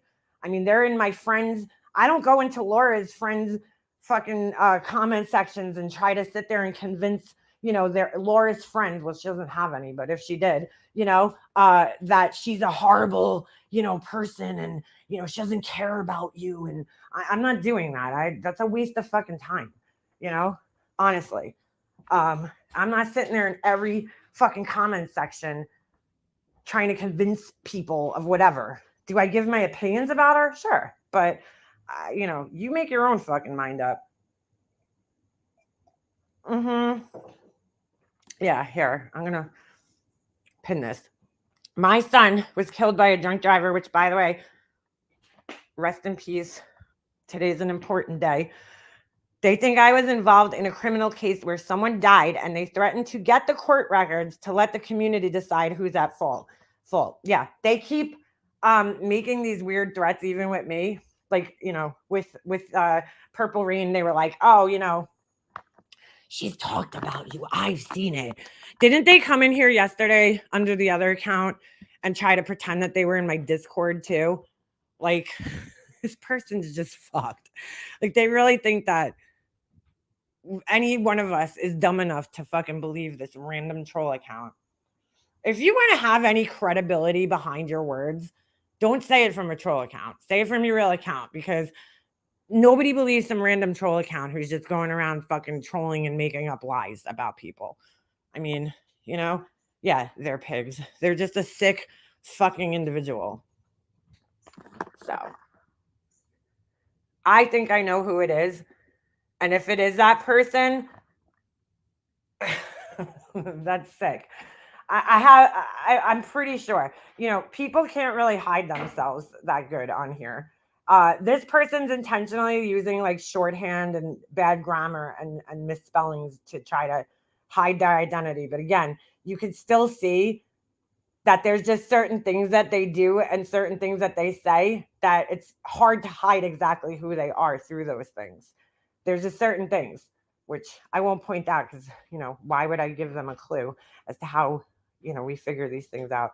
Yeah, some people have way too much time on their hands.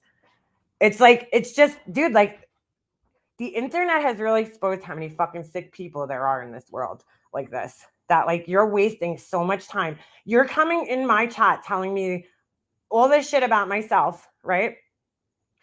But you're doing exactly what you're saying that I'm doing.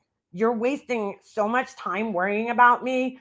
And I mean, to the point where you're now like moving on from me and harassing friends of mine because you're that fucking worried about me. You're very invested in my life and the things that I have to say. I'm very bothered by them. That you're spending all this time on this troll account, you know, when you could be doing something productive in your life. You're spending all this time on the troll account trying to convince people that I'm like some piece of shit, which I really don't fucking care, honestly. Like, if you think I'm a piece of shit, that's your opinion. They're hoping they can ruin your friendships, but you can't ruin strong friendships. It's stupid. Yeah, exactly. We've been friends for how many years now? Like, some stupid fucking troll isn't going to ruin that. You could try, but it ain't going to ruin that. And so, since they come in here and pretty much everything they say about me, I just laugh at, the next step is to now go after my friends and try to upset my friends because that they know that that's going to upset me. Otherwise, why would you be doing that? Whatever they want in the end will never happen. Yeah. That's what I'm saying. They're wasting their fucking time. So, like, who's really the loser who's obsessed over here? You know, I think it's you. I think it's you. They keep accusing me of trying to destroy people's lives over here, but you're trying to destroy people's friendships, you know? I mean, it's not going to happen, but like, you're trying. It's not going to stop you from trying, you know? So I've never tried to destroy anybody's life here. I don't even have the ability to do that, to destroy anybody's life here. I mean, you're giving me a lot of fucking power that I really just don't have. I can't destroy anybody's lives on here. How would I do such a thing? Have I made CPS calls or SWAT calls to people's house? No, that would be MGL and her buddies, and Laura's buddies, and Tiffany's buddies. And probably the person, because the person who I think it is, they like to go real life on people too. They like to go real life on people too. They're obsessed with the glare too. Yeah, but that could be just a ruse. You know what I'm saying? To try to make people think that it's Laura. So it's really funny because B-Fergs actually shared this video on her channel the other day. And the same person who I think it could be shared the same video, right, that B-Ferg shared on her channel. The same exact video on their channel. So it's very strange. Very strange. You can't hurt us enough to leave our friends. Capone came in here once saying they had proof you talk shit about me. Same thing Fresh Fart said. Yeah. Yep. They have proof. They've been saying that for how long now? How long has it been? I'm pretty sure if there was proof of that, it would have been put out a long ass time ago. So all they prove is who they really are deep down. Petty, jealous losers. Exactly. Whomever it is using the Capone clone account. Oh, you think it's the same person? Interesting. Interesting. Yeah. I mean, there's a few people I have in mind, but the more I look into it, the more I strongly think it's this one individual who I know has trolled me extensively in the past for some unknown reason. So Capone does say that. They say the same exact words. I'll text you after. Oh, that's interesting. I also think that they're the Nellie Olson account, which is now whatever that other account is. I think they have a lot of troll accounts. Laura said that on her panel a long time ago. Yes, I do remember that. Well, that's what I'm saying. These troll accounts could just be repeating stupid shit that they saw other people say. Remember, she said you talk shit. Yes, I do remember that. I do remember that.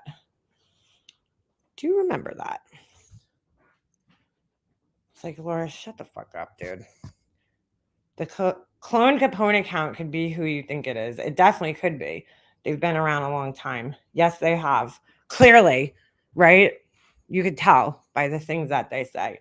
That's why when I have somebody telling me it's like Veda or Vada, whatever her name is, I'm like, no, it's not, because, you know, it's somebody who's clearly been around and knows some of the history on YouTube. They know some of the history. It's not Veda. It's somebody who's been around since day one, basically. They're like, if I go in this person's comments, I'm going to convince them that Makeup Monster is not a good friend. It's like, oh my God, dude. It's so sad. She doesn't comment on your community post. She must be a horrible friend, right? Because, you know, that's where friendships are. I mean, like, that's sad. You know, their concept of friendship shows me that they don't even have any real life friends. If they think that that's what a friendship is, somebody, you know, commenting on community posts. We talk about things privately because I don't even think it's right to put that kind of shit out there on a fucking community post. She's not even involved in this community now. And they always say things that let you know that they've been around a really long time.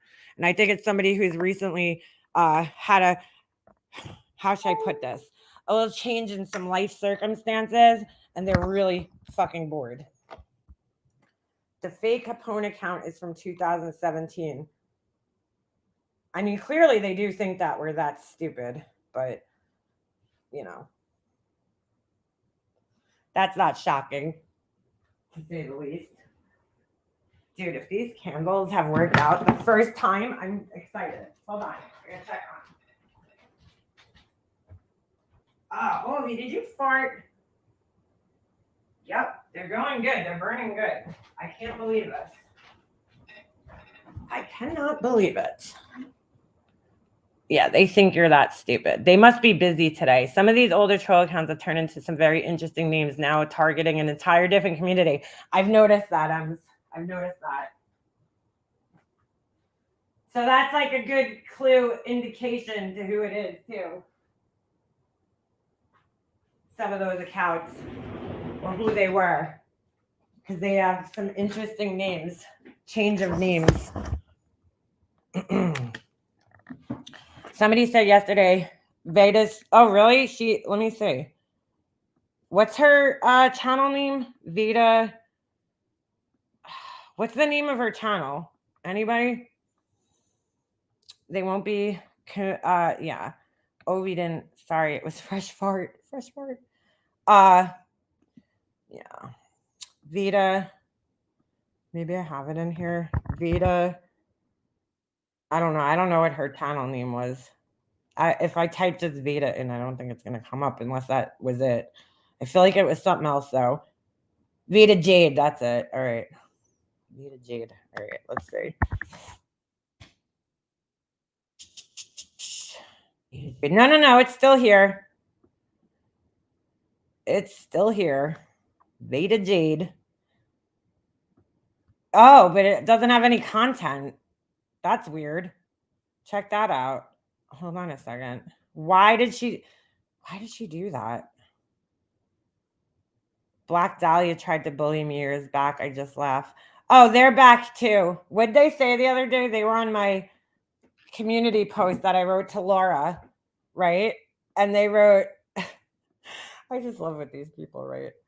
Dude, like, I don't fucking care, especially what you think I fucking look like, but hold on. Like, I'm not trying to fuck you.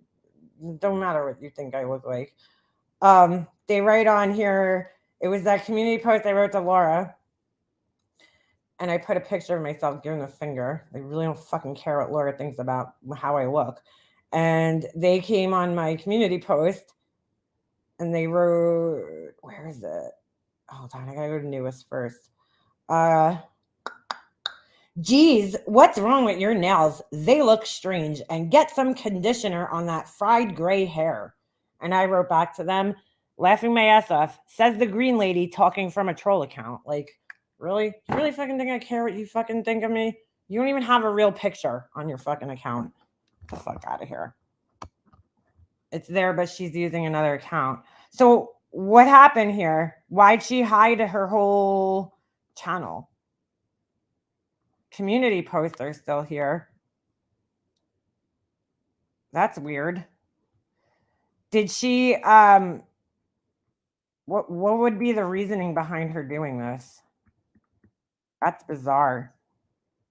I wonder what happened. So weird. It looks like everything's gone. There's no channels on here. If you go to her live, it says this channel has no videos. And then if you go to her homepage, it says it doesn't have any content. What was the purpose of this? Was she worried that something was going to happen to her channel? I also enjoy, this channel serves the purpose of providing you with content based on social media commentary, beauty, and mental health, amongst other fun topics. We just enjoy commenting. Here's another person with we just enjoy commenting and creating videos related to current events happening across the platforms. I also enjoy graphic designing, making pre-recorded videos, and going live.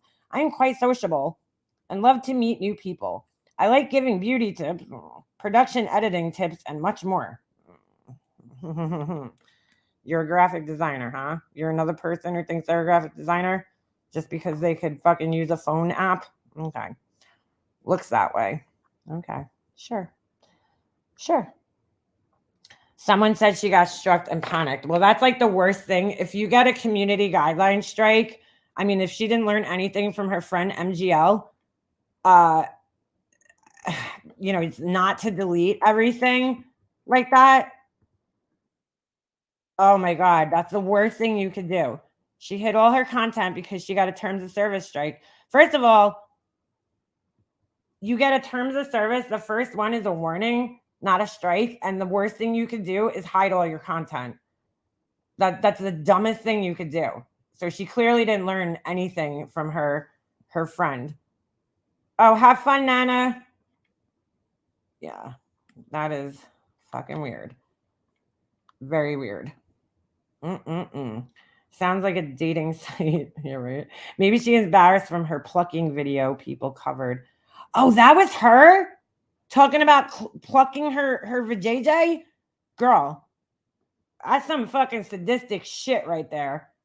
I mean, I've tried waxing and that shit hurts. I can't imagine going fucking one by one through that shit. It's like, yikes. I know, right? She's got little tiny spaghetti straps on. Dude, I don't even fuck with spaghetti straps, okay? And I'm a small girl. She fucking with some spaghetti straps and some fucking tube tops. She big girl. Yeah, M's plucking her vagina, basically. Somebody said that. I heard nonsense talking about it. And I'm like, what fucking psychopath would do such a thing? What kind of psychopath would do such a thing? One by one, plucking hairs out? Yeah, waxing is awful. It's painful. It is fucking painful, especially down there. I wish I could get, what's that called? When, the laser, whatever the fuck it's called. I forget the name of it. Wow. These people just never cease to amaze me. It's like, I'm looking at my pictures here. I took some pictures yesterday for my website. If I could get these stupid candles figured out here. This is basically what I do. I guess I'll show you guys real quick. Hold on. Let me get down to the pictures. My card's loading up. Yeah. I don't know why you would talk about that. Did you hear about the person that put a wax gun and tried a Brazilian at home and waxed their butt closed? Oh, Jesus. That's embarrassing. Looking at her bunghole in the mirror to make sure she got every hair. Ouch. Ow. Ow is fucking right. But no, Ems, I didn't hear that. That sounds embarrassing. How do you wax your butt together? Like, you got to be pretty stupid to do that. That's why I don't think that's a DIY type of project. You know, somebody's probably got to hold your ass cheeks apart. But like, again, what kind of fucking psycho does this shit? Oh my God. There's something wrong with people. Again, the internet just showing how stupid people are. Somebody left me a comment yesterday under my live. They're like, I don't know how I found your channel. It kind of just popped up, and they said maybe because they watch, you know, Duty Ron or something. So I said, yeah, I guess it's possible that I guess YouTube suggested my channel. I'm like, look, I'm not for everybody. You know, I'm here more for fun. Because I'm like, I feel like I got to give people a warning, right? Because my channel is like a shit show and there's no rhyme or reason. I don't, you know, I'm like, I don't know why YouTube would do such a thing. Because like Duty Ron's a professional and has like a real channel and I'm not, you know, so, you know, I had to give them, I felt I had to give the person a warning, basically. Like, dude, we talk about stupid people on the internet, basically. That's my main content here is talking about stupid idiots on the internet. So here's how this works. Let me show you guys what I do and why it takes me so long. So get waxed if you're afraid of streaks. Oh my God. Yeah, I'll stick to a razor. Exactly. Girl, I'm Italian. I got some thick hairs. So waxing, that shit would hurt. That shit would hurt. So here is how this all works here. I take a bunch of pictures of my shit, right? This is the first couple of pictures always look like this because I have to adjust my settings to make sure that everything's okay. And then I'm still adjusting. So let me scroll a little bit here. I'm just going to scroll through all these ones down here. I mean, look how many pictures I take. It's ridiculous. I take a million pictures and then I got to sit here and edit each one, which is not really, I don't edit them, but I have to sometimes just adjust a couple of things like the brightness or exposure if it's too dark. Because sometimes I might like certain parts of the composition. I'm just getting past these because I didn't like the way any of these came out. So we'll start with the pumpkin. And this is why it takes me forever to get stuff up on the website. If my computer ever decides to actually load up here, holy shit. All right. So yeah, so I'll start off. I got to play with the lighting. I have these little, you know, lights, but this is usually how everything just starts off, you know. I'll just go through. I take a couple pictures just to get a, you know, basic thing. And then there's the candle I made. I took a picture of it because regardless, right, even if it didn't work, when I finally get it to work, I will use this as the picture. So I got to go through. And yeah, it looks like I take a million pictures, but when I do. But when I take the pictures, when you hold the button down for a couple of seconds, it'll, you know, rapid fire a bunch of pictures. And I don't know why it's not showing. But so I have to sit here going through a million pictures that I take and then picking the ones that I like the best, basically. So here's the next candle. I took a picture. It was too dark, so I had to adjust my settings a little bit. This is how I don't understand how people did photography, like with film. Because like I need to adjust my settings constantly, and I just don't know how people use, like, dude, they must have been like magic sorcerers or wizards or some shit. Because like without being able to preview the picture, I would probably waste a million rolls of film trying to figure out exactly what my settings should be. How did people figure this shit out? Because I am by no means a professional photographer. So this is one of the other candles that I made. And again, I just took the picture because the picture has no effect on the, I photograph all my candles that I make, so that when I'm ready to list them on the website, I just have the pictures done already. But it's a long, tedious process of trying to just get the right pictures. I know some people are probably like, why do you need this many pictures? I don't know. I just do. I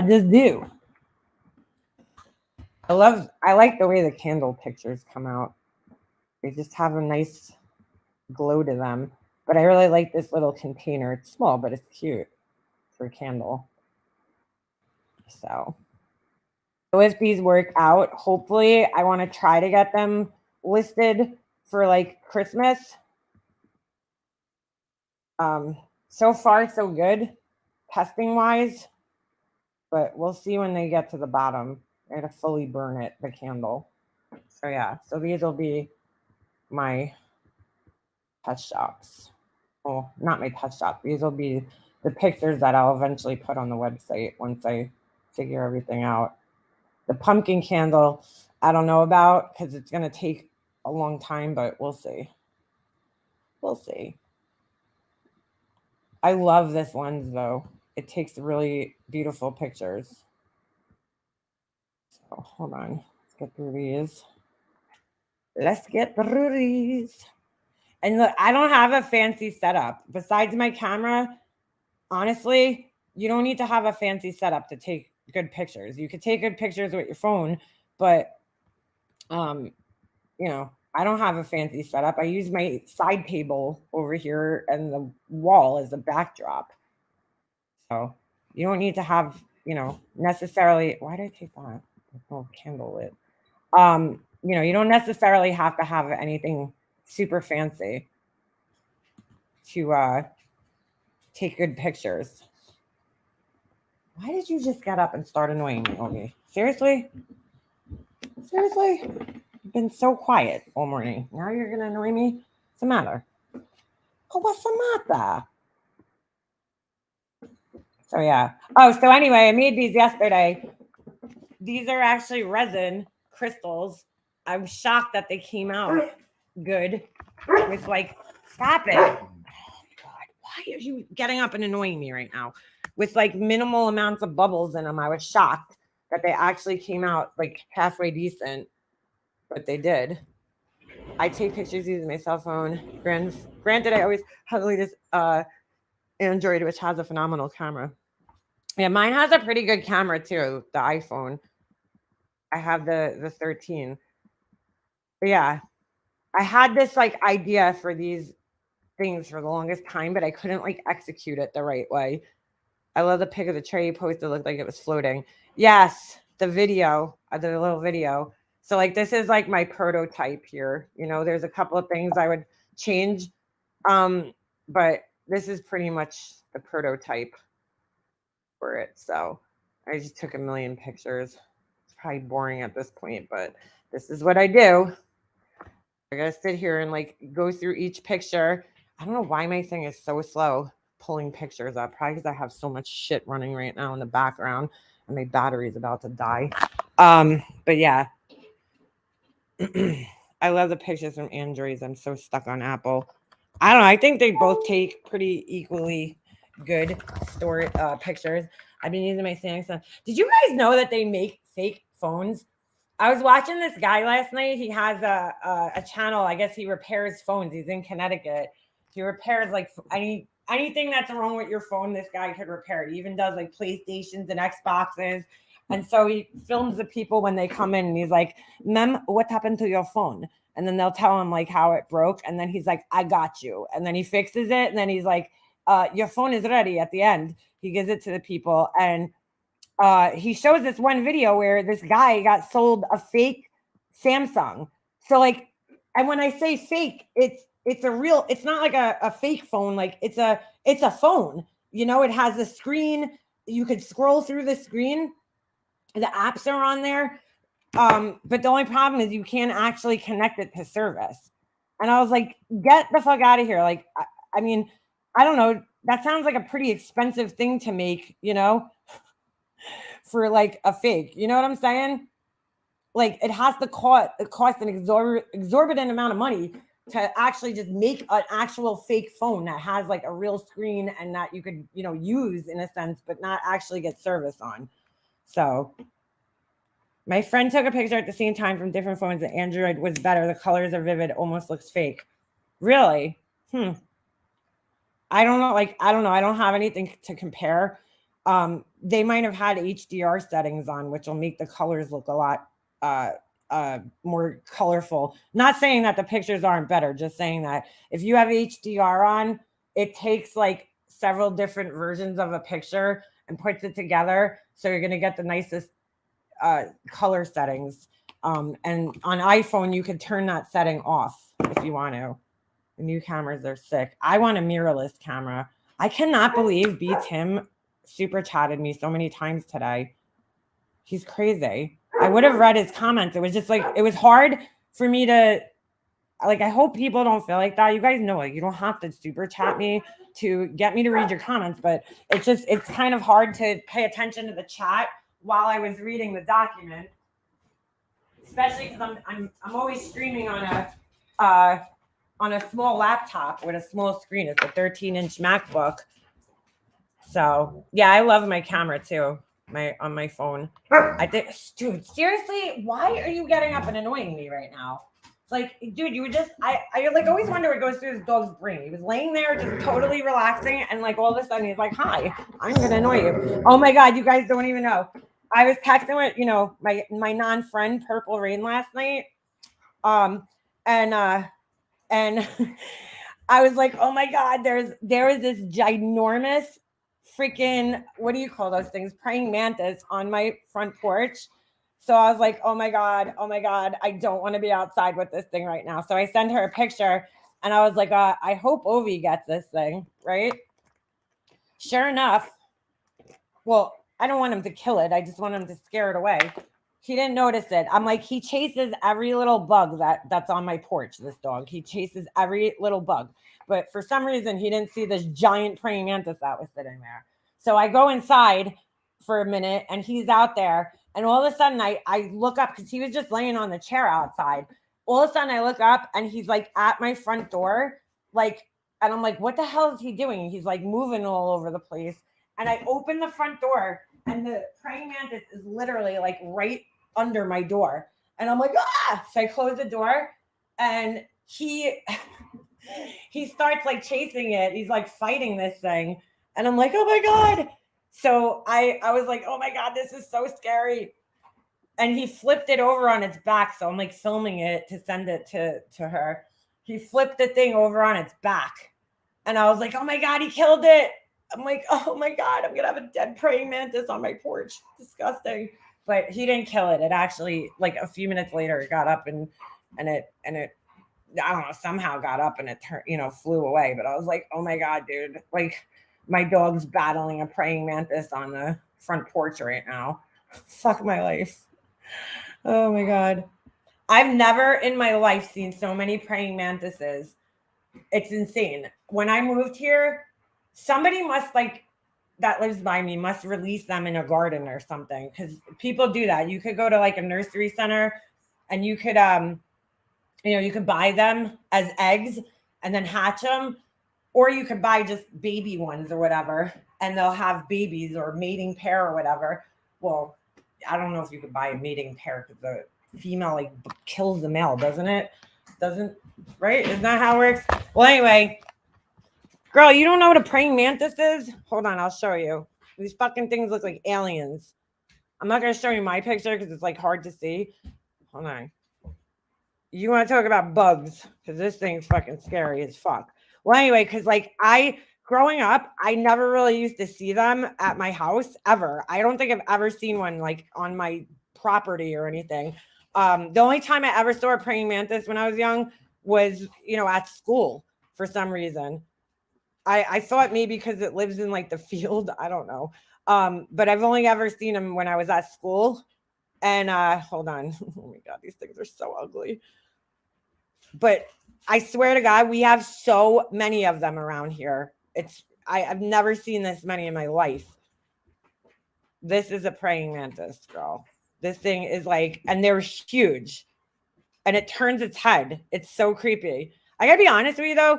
I mean, don't get me wrong. I wouldn't fuck with this thing or go near it, close to it. But I'm not as scared of it for some reason as other bugs. I don't know why. I think because like they kind of move slowly and they're kind of still. So when you see them, like they don't want to fuck with you. They just kind of sit there, but they will turn their fucking heads and look at you. Now, don't get me wrong. I don't want to be fucking hanging out with this thing or near it, but I'm just saying, they're not as, even though they're really ugly and creepy looking, they're not quite as scary as like a cricket. Cause like you could watch their movements. You know what I'm saying? Like a cricket, they just like jump and go crazy. Like this thing just kind of like stays still for the most part. They don't really do anything. So they'll just kind of sit there and like move their heads over and look at you. I actually have some pretty cool pictures of them that I took with my camera from like years ago. But they're still creepy as fuck. Yeah, that stick bugs, no thanks. All right, I really don't want to stare at this thing anymore because they really are creepy, especially when they turn their heads and look at you. Because bugs, like no bugs really can turn their necks like that. So it's pretty creepy when this thing turns and looks at you. He's like, hi. And it looks like an alien. Stick bugs are the devil, yeah. Yeah, they're like tiny little aliens, I think, dinosaurs. That's a grasshopper? Is it really? See, here a grasshopper is like a totally different insect. I mean, because that thing is like about, like the one I saw last night, he had to be about 4 inches long, 4 or 5 inches long. It was pretty big. We see little baby ones around here, but that one was an adult. That's a full-grown adult praying mantis. And they're fucking ugly as anything. They're just, no thanks. No thanks. I had 2 bug nets from Dollar Store with long handles to scoop stuff up and move it. I've moved so many bugs. Ooh, really? Sprickets are the worst. Half spider, half cricket. Yeah, those things are fucking horrible. Like, they're just horrible. You know what makes them even more horrible, besides the fact that they're just so ugly and disgusting, is that they, like, jump towards you. Like, normal crickets run away from you. These things fucking jump at you. They're horrible little creatures. Just absolutely horrible. My mom and I was out in the flower garden. Past us, she took a shower first, called me and saying she got a bug in her hair and couldn't go through the drain. It was a bat. JJ, I told you guys a story of when there was a praying mantis in my bathroom one time. I don't know how this thing got in my house, okay? But I was home by myself. This is actually when me and my brother were still cool with each other. I was going out to meet him for lunch, and it was like right when he first started dating his ex, actually. I mean, his current wife. But anyway, so we were going out to meet each other for lunch one day, and because he had to talk to me about something. And, I'm like, all right, I'm going to jump in the shower, and then, I'll call you when I get out. So I take a shower. I'm like, getting ready. All of a sudden, I open the shower doors, and this fucking gigantic green praying mantis is like sitting on my bathroom counter and just like turns its head looking at me. And I'm like, oh my God. I was freaking the fuck out. I like ran out of the bathroom. I felt so violated. I was like, what is this thing doing in my bathroom? So I ran out of the bathroom, shut the door, and I put like a towel underneath the door.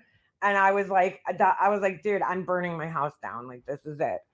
And so my brother gets here. I'm like, dude, you got to get this thing. He's like, I'm not fucking touching that thing. I ain't fucking touching one of those things. I'm like, are you fucking kidding me? What kind of man are you? Like, you're supposed to kill bugs. He's like, I'm not fucking with that thing. He was just as scared as I was. So I had to wait for my husband to get home. He finally got it. He was even scared to trap that motherfucker. He got it in the, he took like a little thing. And my husband gets so mad when I don't know why he gets like mad at me for like being afraid of bugs. And he'll be like, he's like always in a huff. I don't see it. I don't see it. I'm like, dude, it's in there. There's no way it got out of the bathroom. You know, I don't see it. And then he finally saw it. He finally found it, and he had to like trap it in a Tupperware container. That's what I'm saying. Like, I don't know what I would do if something happened to my husband. Because like, if I was like home by myself and that happened, I don't know what I would do. What the fuck would I do? What would I do? Because I would literally just have to burn my house down. There's no way I would go back into my bathroom with that thing in there. Like, there's just no way. It would never happen. I ain't touching that thing, Shannon. Hell no, girl. I ain't touching no praying mantis. No. There, hell no. Hell no. Hell no. I will literally pick up a piece of poop out of my toilet barehanded before I'll touch a praying mantis.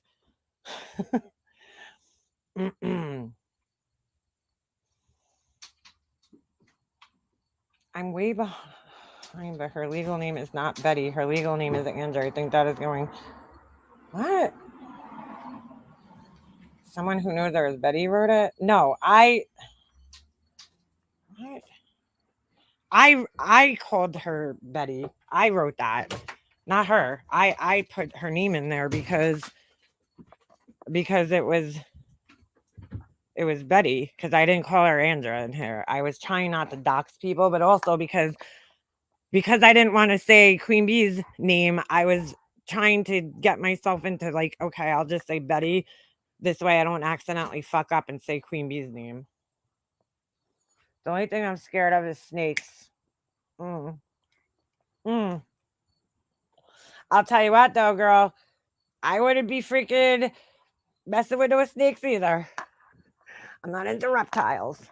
I'll never forget when I actually got over my fear. My best friend growing up, okay? He had a tarantula. He had a boa constrictor. He had every animal. His house was like a zoo, but he had a tarantula and a boa constrictor and an iguana. Like, so you go in his basement, it was like terrifying down there. It was like all the creepy animals were in the basement. And then he had dogs, cats, hamsters. I mean, every animal you could ever think of, he had it when we were kids. He was an only child, and I think his parents like felt bad, you know, that he didn't have any brothers and sisters, so they just bought him like a shit ton of animals when he was a kid. It's like, because like he used to go over his house and it was like a fucking zoo. There was like tanks everywhere, you know. But anyway, the tarantula, I didn't fuck with that thing. I was like, fuck that thing. It's so disgusting. Like, thank God it was in like a part of the basement that we didn't really sit. The boa didn't bother me because it was so big and it was in a tank and it really just sat there all the time. I kind of used to feel bad for it because it was in like a fish tank that was like almost too small for it, now that I think of it, you know. I mean, it had room to move around, but just not a lot, you know. And then the iguana I was terrified of. I was like, because this thing was huge. It was huge. But I ended up, you know, when I got over it one day and I actually pet the iguana. I did. I was like, I got to get over the fear of this thing. And I finally pet it. He used to bring it in the car with us. Like, he used to bring it. Tarantulas have a camel toe. Do they really? You're like JJ, you're like Pee Wee Herman. Remember when he goes into the pet store in Pee Wee's Big Adventure and he like has to rescue the snakes and he grabs them and he just like passes out in the middle of the street? I mean, like, don't get me wrong, I wouldn't be touching those snakes, but like they don't scare me. Like, you know, if they're in like a container, like I'm not scared of them. I just like, I don't want to be touching it, but you know, I'm not scared of it. Like, I used to be scared of fish, dude. Fish. I literally, like, there's no way I would have put my hand in a fish tank. I still won't put my bare hand in there. Well, I will, but not all the way. But the fish, I got over my fear. Like, I would be scared to go into like pet stores. Like, I don't know. You remember like the old, I don't know if they had this everywhere, but they used to have this store here. It was called Petland Discount. And there was like, it was always in like a really small store, and the aisles were very narrow. And like, so when they had the fish tanks in the aisle, I was afraid to walk past the fish tanks because there was like really narrow and it was just fish tanks on both sides. And I would like think that a fish would jump out and like, I don't know what I thought. But I got over that actually. I got over my fear of fish tanks. Like, dude, never in a million years did I ever think I would be able to put like the net in the fish tank and like scoop a fish out and put it in another tank. But I got no problem doing that now, which is crazy because I used to be terrified to even go near fish tanks. Like, so I got over it though. I did. And now I had 10 fish tanks a couple of years ago. I was actually telling my friend about this the other night because what started my fish keeping journey was I always had goldfish in my pond outside. My husband and I had gotten a pond, and because I just love the look of ponds and all the cool plants you could put in there. So we got the pond and we bought, I think, like 3 or 4 comets, which are basically goldfish. They're just like a little fancier than the regular goldfish. And so that was that. So a couple of years ago, it was the year after my mom passed away, I got really into like water features. I don't know, water gardens. I was like, these are, I like the look of them with the lily pads or, whatever. So I went and I bought this little pot for outside, this like not iron. I don't know what it was made of. It's some type of metal pot that I don't know. It's like Japanese like looking. I'm really into like Japanese, gardens and shit like that. So I was trying to make my garden outside look Japanese, and that's one of the things is water features, right? With like koi fish and shit like that. So I buy this little pot from this gardening center, and I was gonna make it like a little water garden. So I go and get I think I bought some lily pads from Lowe's. They used to sell them there, little water plants. And then I went to this other place, this garden, center over here, like a nursery, and I bought another plant to put in there. And I put it in there, and a couple of weeks later, I'm just like in my backyard and I'm looking to see how everything's growing. Is my little bulb for the lily pads growing? And I'm looking in there and I see like these little things swimming around, and I'm like, what the fuck? I'm like, that's so weird. I think I actually have a video on my channel with these things. Hold on a second. I'm looking at them and I'm like, what the fuck? I'm like, what is that? And I'm thinking it's probably tadpoles. They were so tiny and it was hard to tell. So I take a video of it with my phone and I'm like, I zoom into it and I'm like, wait a second. I'm like, that's not a tadpole. It has a tail. Like it has a fin. Tadpoles have tails. They don't have fins. So I'm like, that's so fucking weird. I'm like, I wonder what this thing is, So I tell my husband to catch one, and he puts it in a little Tupperware container with the what do you call it? With the net or whatever.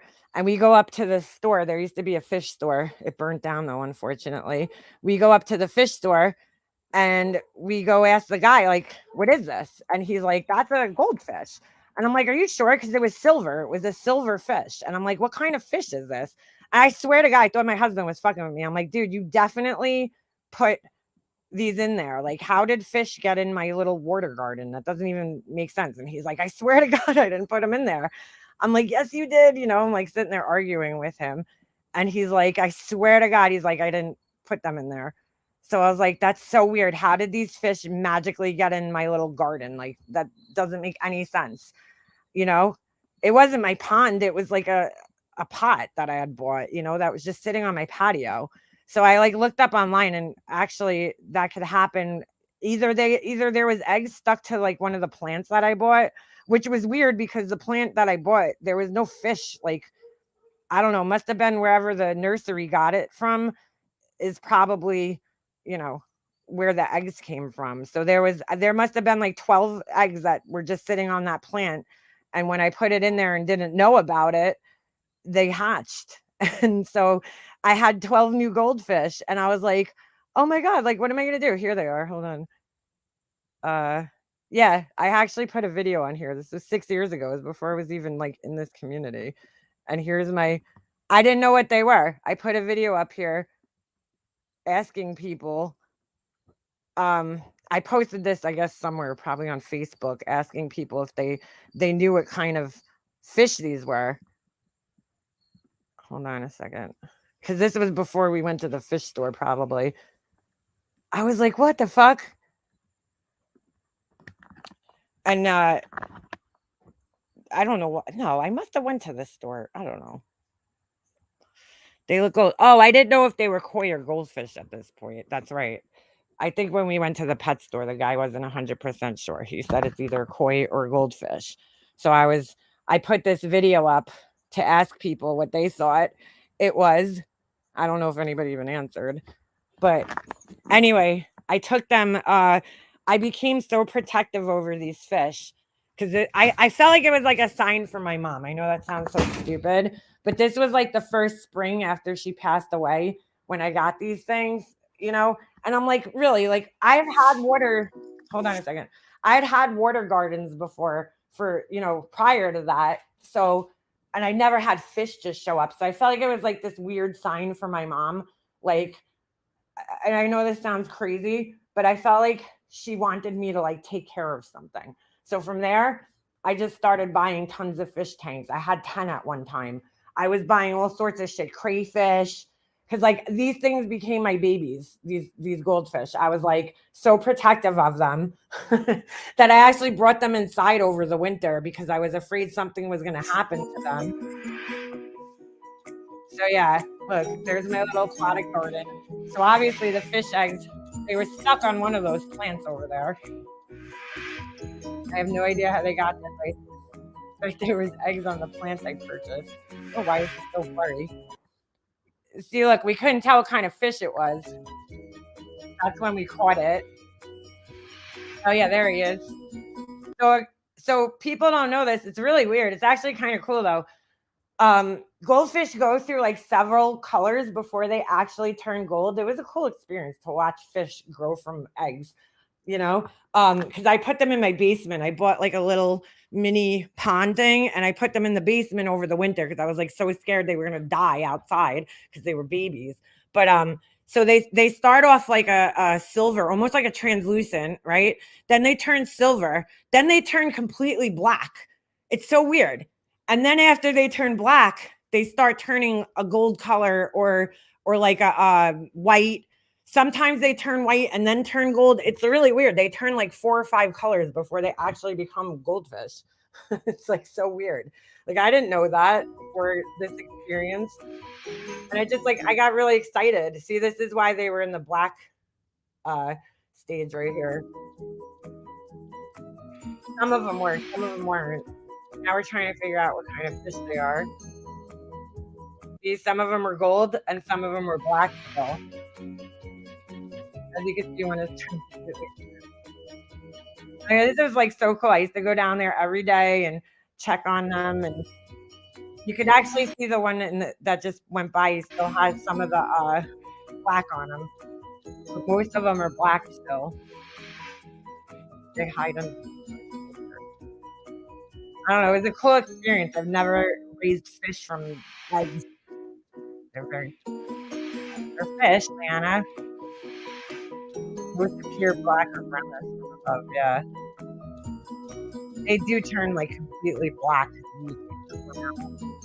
It's like a almost bluish black. So, like these little fish became like my baby. Like I was like I need to like save these fish. So I was so nervous about something, you know, like happening to them. They were my little babies. I raised them. Like my mom left me a little gift, like something to make me happy and keep me like entertained while I was grieving. Because, you know, when you're taking care of somebody for years on end, and then all of a sudden that person's gone from your life, you like, I don't know. I felt like B Fergs posted a thing the other day, and I was like, wow, I go home, but you can't. And I'm like, that's a great way to explain it.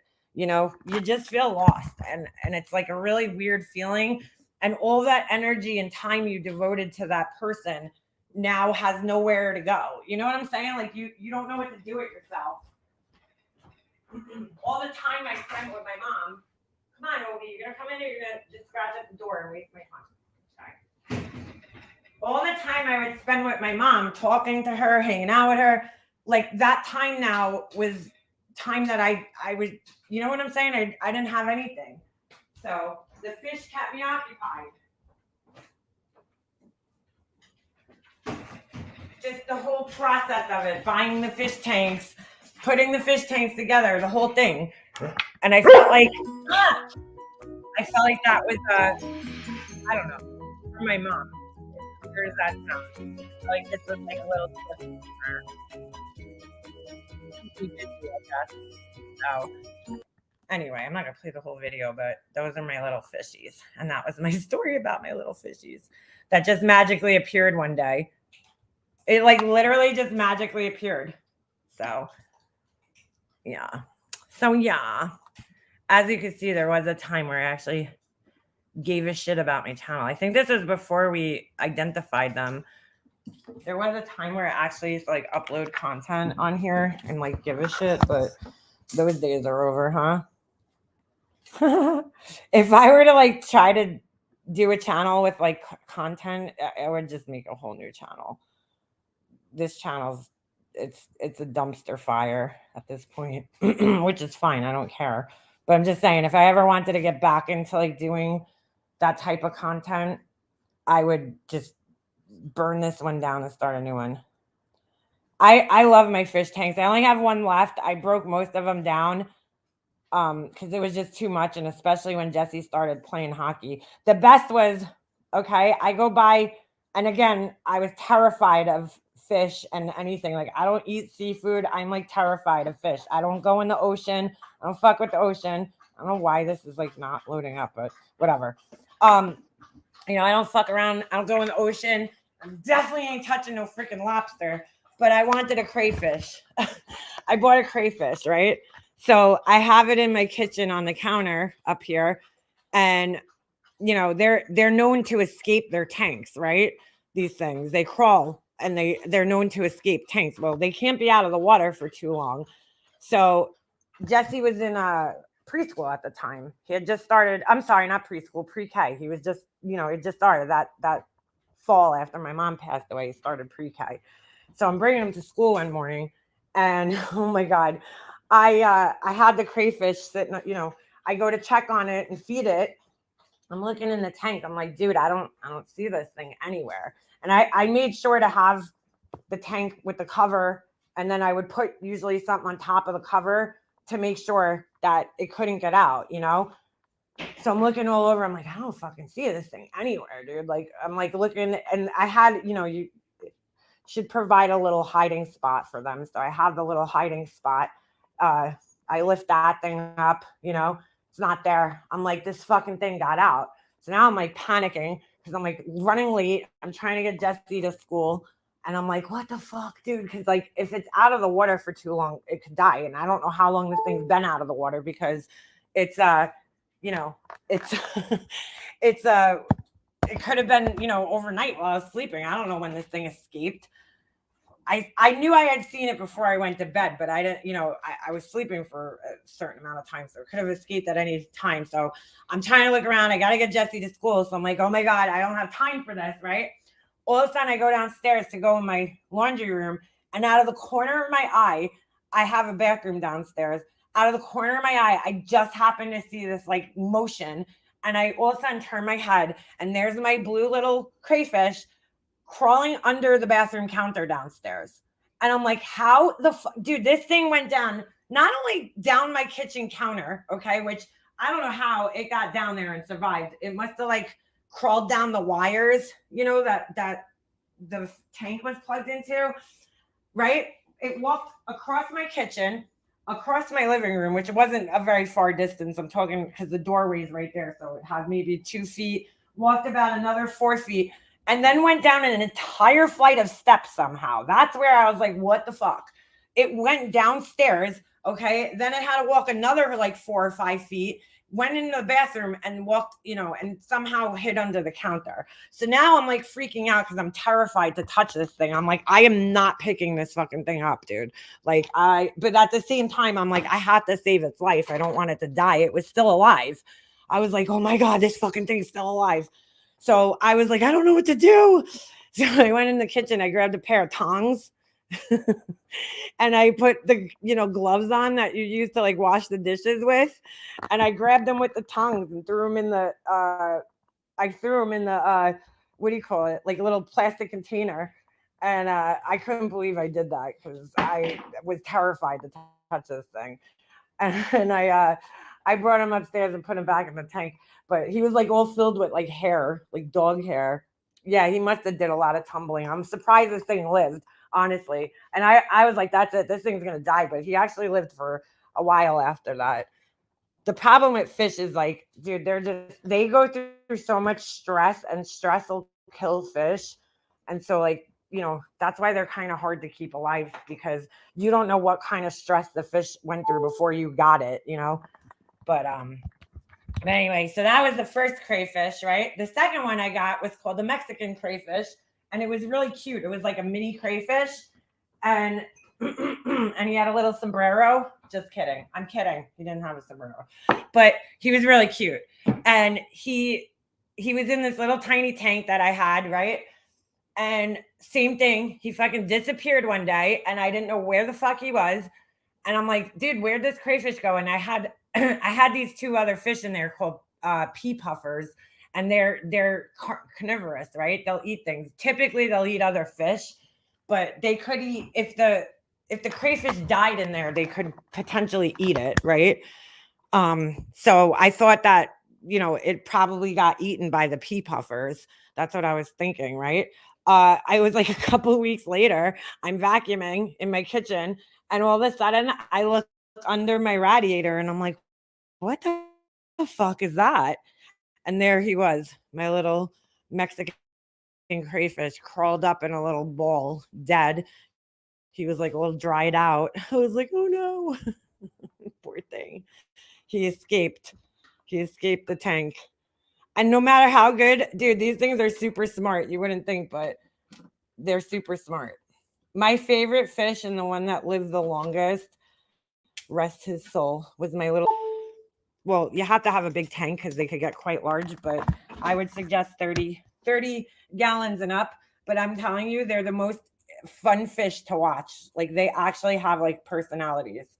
They're called yo-yo loaches, and they're really cute. They're really cool looking. Hold on, I'll show you what they look like. They really are. But if you're looking for an easy fish to take care of, personally, I don't know. People are always like, get goldfish. Goldfish they're easy to take care of, but they're people always put them in the wrong type containers, right? You should put them in. They shouldn't be in anything under a 30-gallon container, because they grow big and they produce a lot of waste. So, to me, I don't know. People put goldfish in the wrong type of tanks all the time. If you're looking for a really hardy, easy to take care of fish, then I would suggest live bearers, or endlers, they're called. They're really easy. Like, I can't kill these things if I tried. I mean, and the only problem is if you get a male and a female, and you put them in the same tank, you're going to have thousands of them. Oh, the best was actually the other thing that's really entertaining to watch, and was probably out of all the fish I had, all the different little creatures I brought into this house, my absolute favorite, hands down, and I still want to do a tank for them.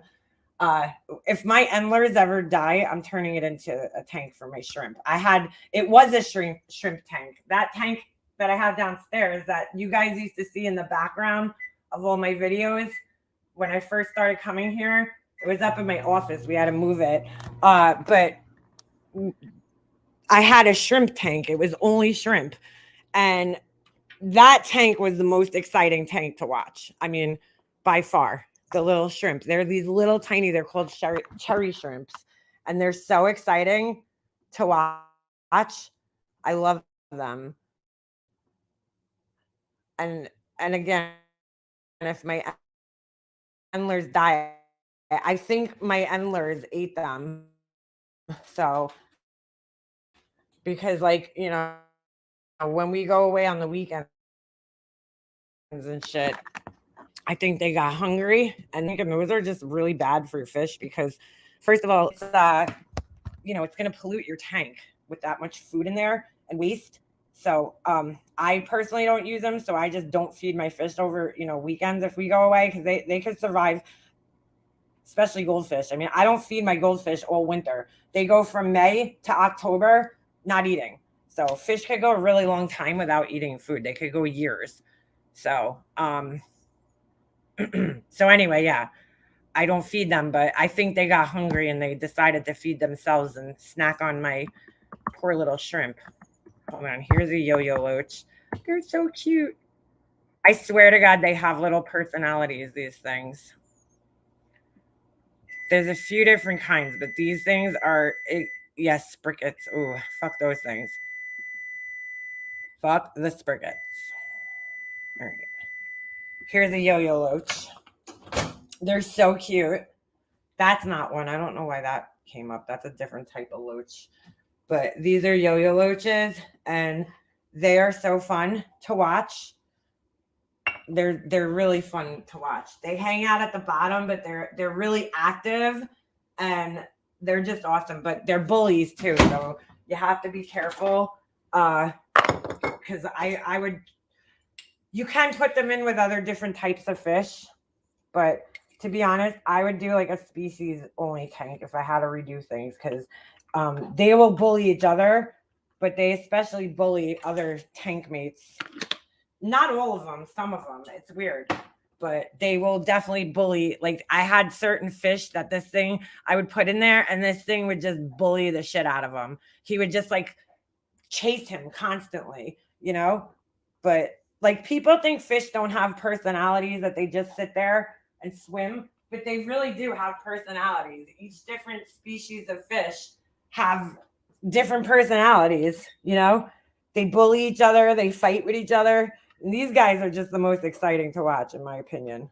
They do a lot of like hiding and sleeping too, but when they're active, they're the funnest to watch. So that's one of my favorites. And then my other is, hold on, I'll show you. Cherry shrimp. There's all different types of shrimp you could get, but these are, to me, these little guys, these guys are really fun to watch. If you're into watching shrimp, like, these guys are the most exciting, and they come in, these are cherry shrimp. There's all different species, and you can mix them together as long as you don't care about, you know, breeding. I had some pretty cool looking ones. I had ones that looked like they had like zebra stripes and shit, because they have all different type of shrimps. You got black ones, blue ones, yellow ones, orange ones, like this. Look, that's basically what my tank used to look like. It was very colorful. That's all different types. They have ones that are red and white. These guys, purple ones, they're really cool, and they're really, really, really fun to watch.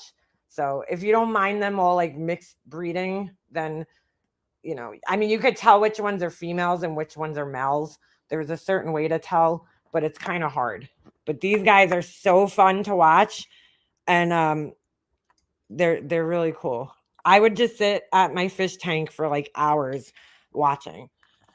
It was just what I needed at that time. You know, those little fish like saved me in a sense, right? When I was grieving, because it just gave me a purpose. It gave me something to do. It was relaxing to watch them. And I don't know, it was fun, but it's also a really expensive hobby to have. The aquarium hobby. So right now I shut down all my tanks. You know, some of the fish over the years died.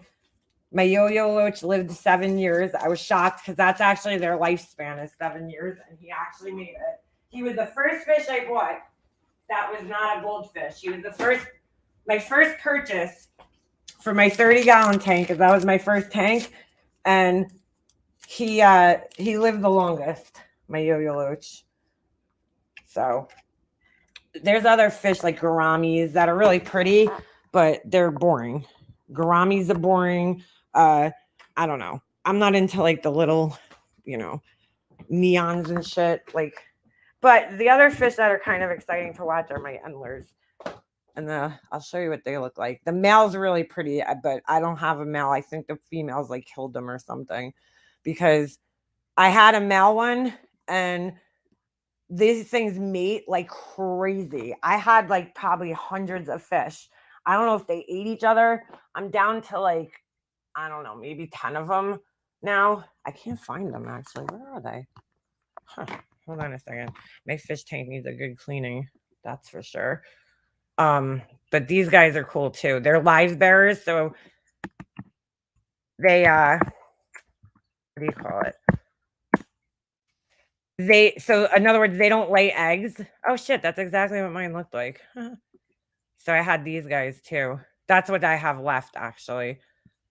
The male is really pretty, but the female one's like boring looking. Like it's just silver basically. Where the fuck are they? Where's their food? I don't even see one fish in here. Did something happen? Because, oh my God. No! I don't see them. Dude, I don't see one fish. Did something happen to my fish? Because something happened to my filter last week. And my husband fixed. Oh, there they are. Hey, buddy. Big Bertha's in the house.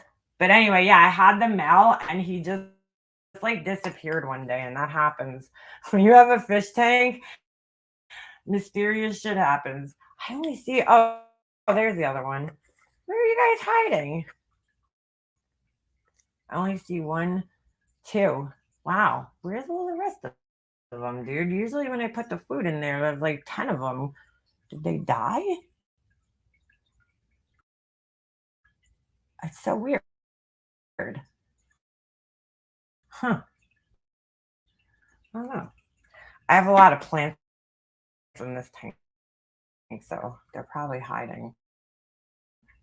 Something happened with my filter last week. I forget exactly what it was, but I love puffer fish. Those were other fish that were really fun to watch. The pea puffers. I have a video of them on my channel.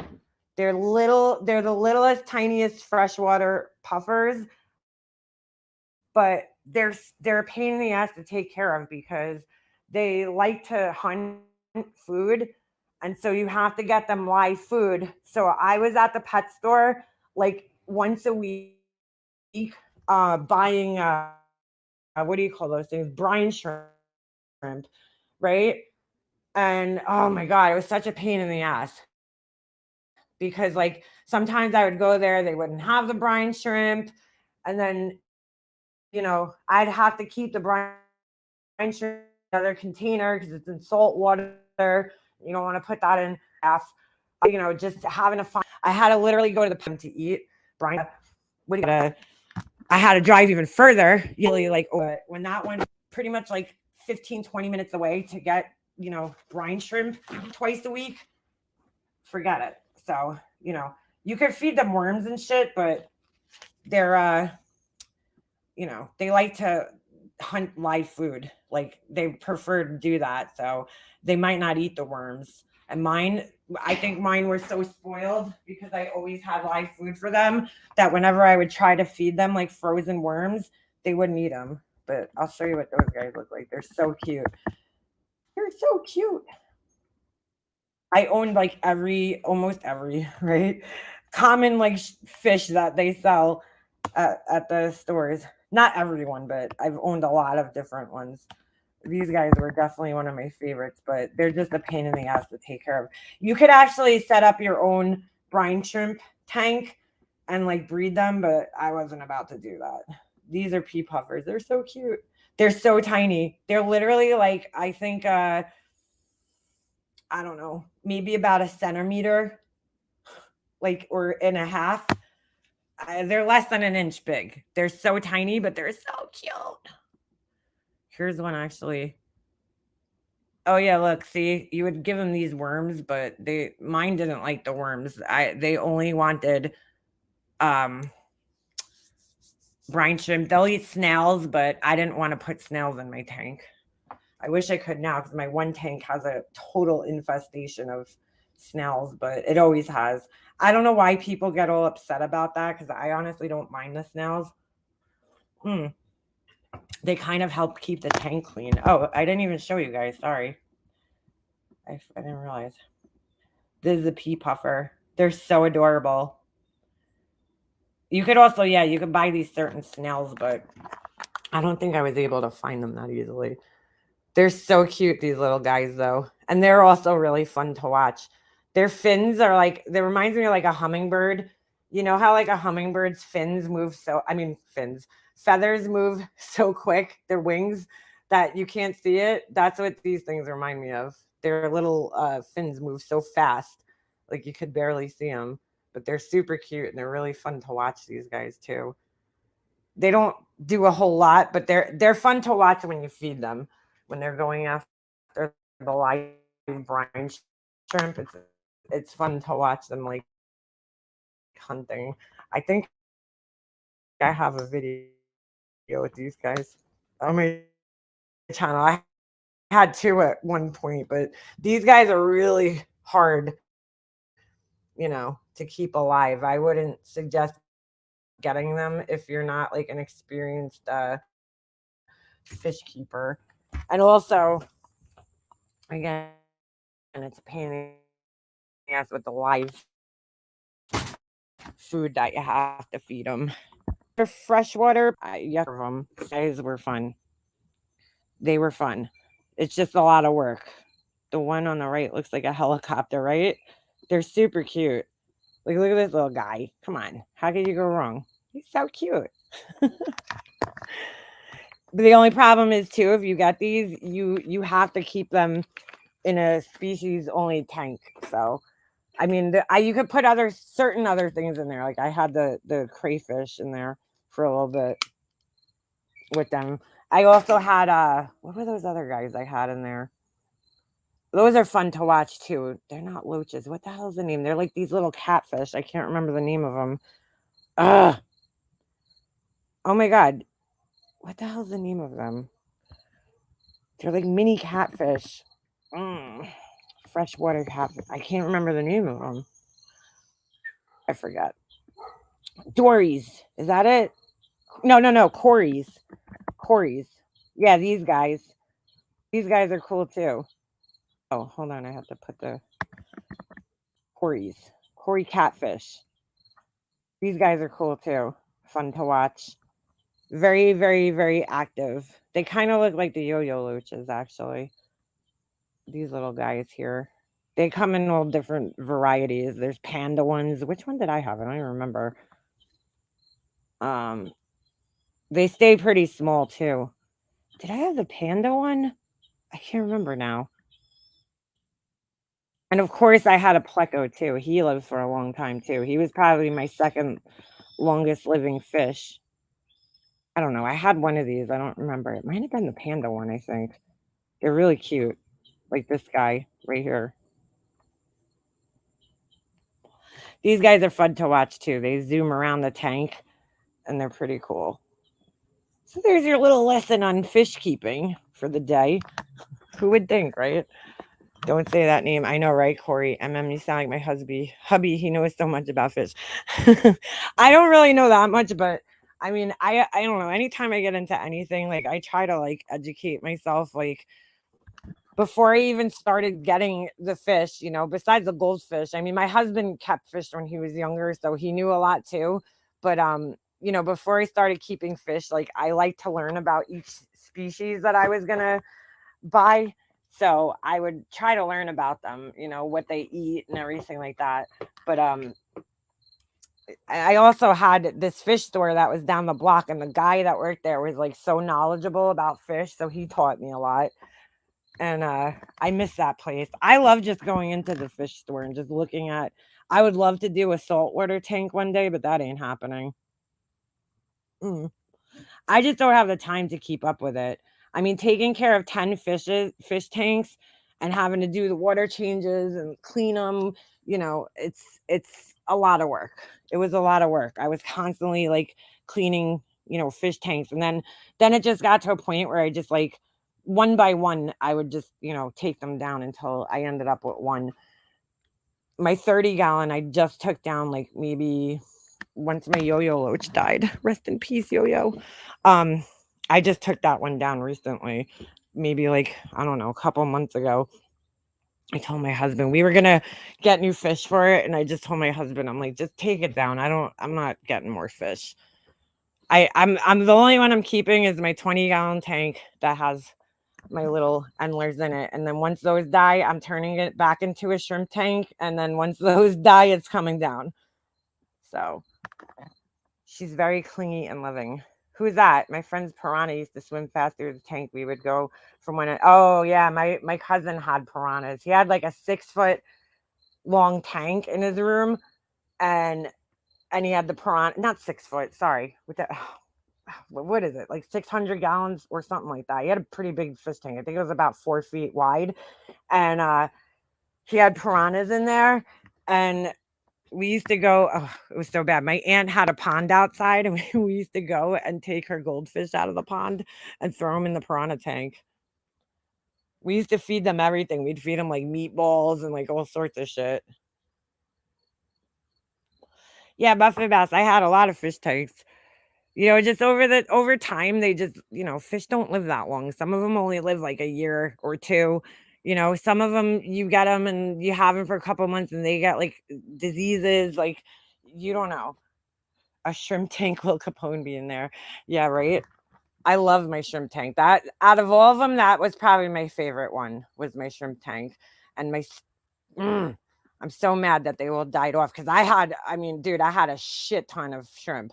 And I was like, I just noticed one day, I was like, dude, I don't see any shrimp in my tank anymore. Like, what happened? I think the fish ate them. I mean, they had to eat a lot of them, because there was like, there had to be 100 of shrimp in there at one point in time. She was agitated. If we could save her. I was like 14 or 50. Could you pull off some kind of MacGyver plumbing trick in time to save your fish? Wait, what happened? Did it get flushed down the toilet? I used to watch, what's his name? The King of Fish. His channel name is The King of DIY, which I don't know why. My neighbor's fish tank was so dirty, the fish would use their little fins to try to clean the glass themselves. I wish they were trying to wash me. That's so funny. That's why I like to keep plants in my tank. Like, obviously, they still get dirty, but the plants help keep it clean.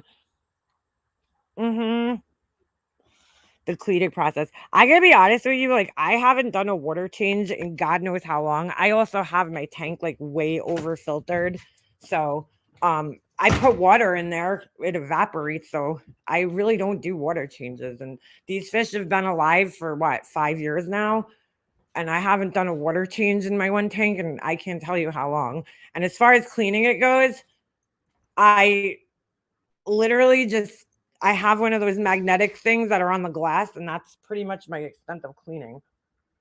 Like, some people get fanatical with the water changes and shit, and I really just don't. I gotta be honest with you, I don't even remember the last time I did a water change on this tank. Probably, I'm trying to think, probably had to be at least a few years ago when I moved it, you know? I mean, I put water in there all the time, because whatever evaporates, I have to change it out. So I don't really change it. I'm just pouring new water in there, but I don't do regular water changes on this tank or vacuum it or anything. And these fish have been alive. That's why I think people get a little too crazy with fish tanks. Maybe with certain fish you have to do that, but like these fish that I have in there, they're like so hardy, just like a goldfish. They'll live through anything. I mean, if you think about it, right? If they live in a pond outside, is somebody coming and vacuuming the pond outside? Is somebody coming and vacuuming the, what do you call it? Or changing the water out in a pond? No. So if they could survive in a pond outside, why do you need to vacuum it all the time? It's a natural cycle that it goes through. And if you have plants in there, if you have live plants, the plants, right?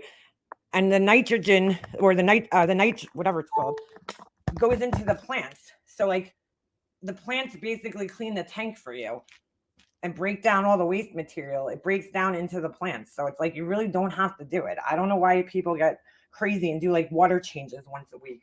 If your water, I mean, I would say in the very beginning of having it, you should do water changes because you're still trying to balance the water out.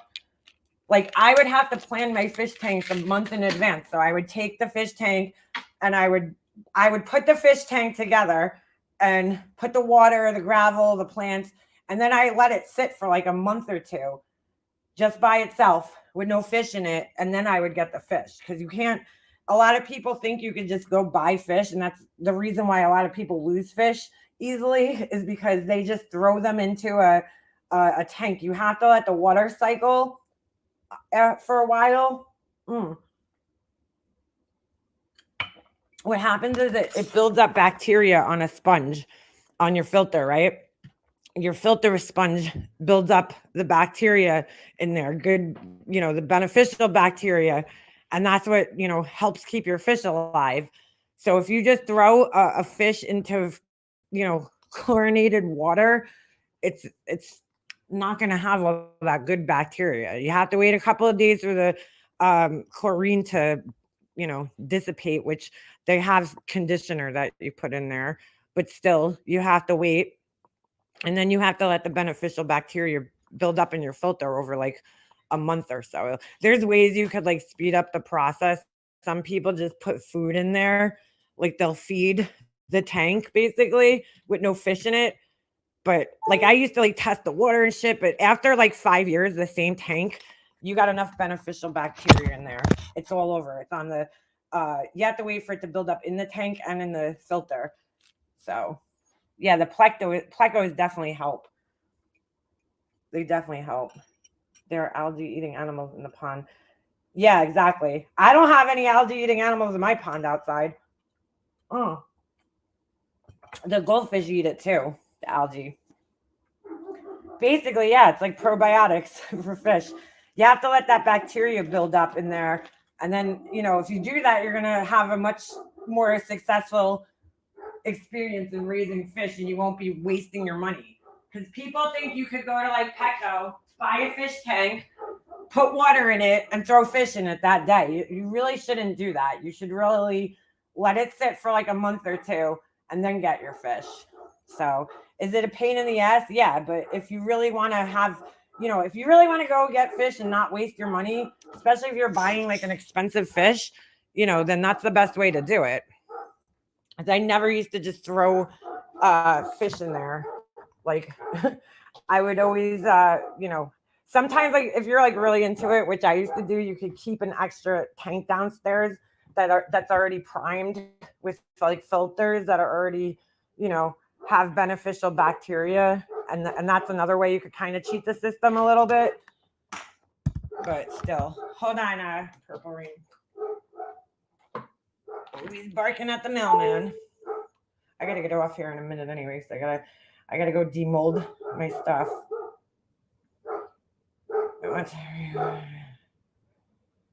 Oh, hold on a second. All right, hold on. Let me press play. We'll take a look at this and then I gotta get off here because I got work to do. Oh, Ovi, shut up. Barking at the, I think, mailman. I see the mailman's truck parked down the block. Whoops. All right. Let me go into my history. Oh my God. I have my son's stupid videos in my history. It's killing me. I got to sign him out of my account somehow.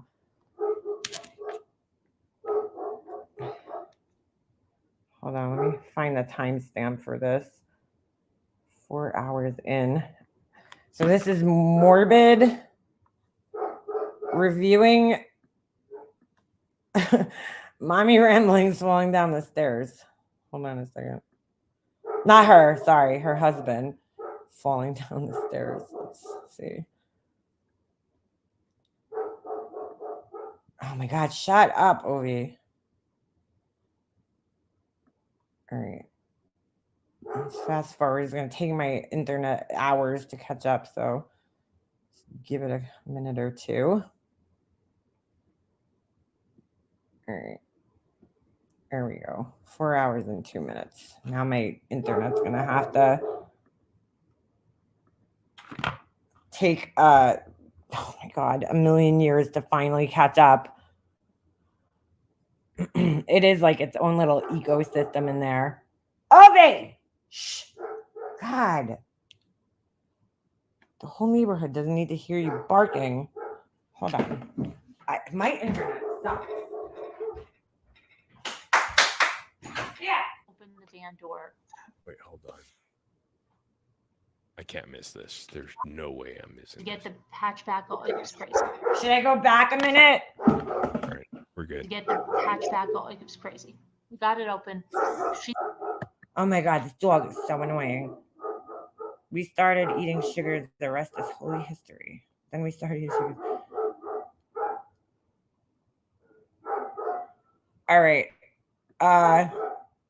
Should I go back? All the bags in.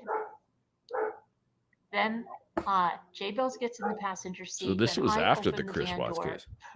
for Lisa to get in, right?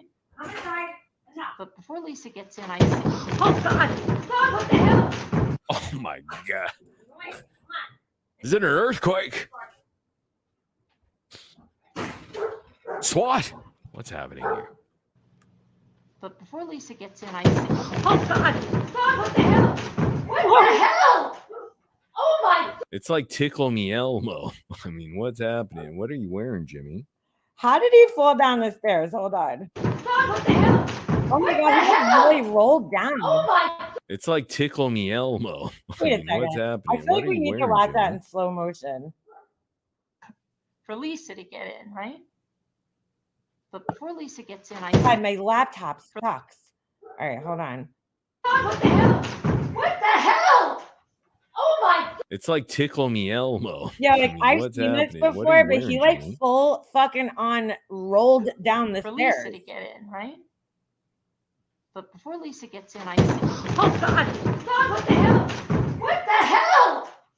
Oh my God! She's even mad at how Jimmy falls down the stairs. I mean, she's really upset. Jimmy, I'm live. Tickle Me Elmo. My God, that's hilarious. Holy fuck, Jimmy. What are you doing, man? What are you doing? Oh, Jimmy. gets in, I say, Oh God! God, what the hell? What the hell? Oh my gosh! Oh my gosh, Jimmy! I thought something was falling on my head. Thought something. Jimmy, there's no Jimmy. Are you okay? I don't know what she is. This is gonna sound like so probably she just reminds me. I don't know if she is she Jewish? Because she just reminds me of like a Jewish New Yorker, like the way she talks. Oh my God. If you have any Jewish friends and you live in New York, you'll know what I'm talking about. The way she talks. Because she has a very thick New York accent, even though I know she's upstate. And typically, I have a feeling she doesn't come from upstate. Hold on a second. Go on. It's really annoying. All right, dude, enough. Great.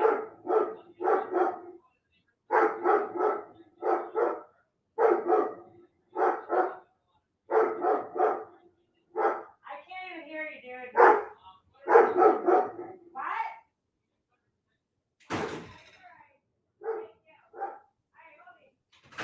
Alright, now I know what he's barking at. There's guys walking around. Freaking, oh, sorry. I thought this was playing. There's guys walking around. I don't know, some gutters. The guy's like talking to me. The dog's barking. I'm like, I can't even hear you, dude. Okay. Is everything? I mean, honey, are you okay, sweetheart? No, Jimmy, I thought something was falling on my head. You piece of shit. Why would you do that to me? right? But before Lisa gets in, I say, Oh God! God, what the hell? What the hell? Wow, this is awesome. What the fuck? How did I not see this? door I for wonder if Lisa y'all to want to get see in, this. right? But before Lisa gets in, I say, Oh God! God, what the hell? What the hell?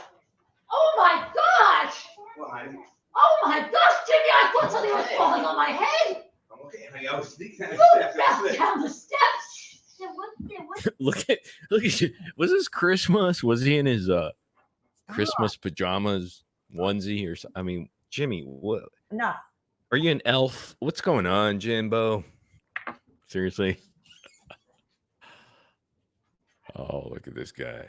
Dude, that is embarrassing to fall down a whole ass flight of steps on a live. Hey, God! Oh, God! Get in, right?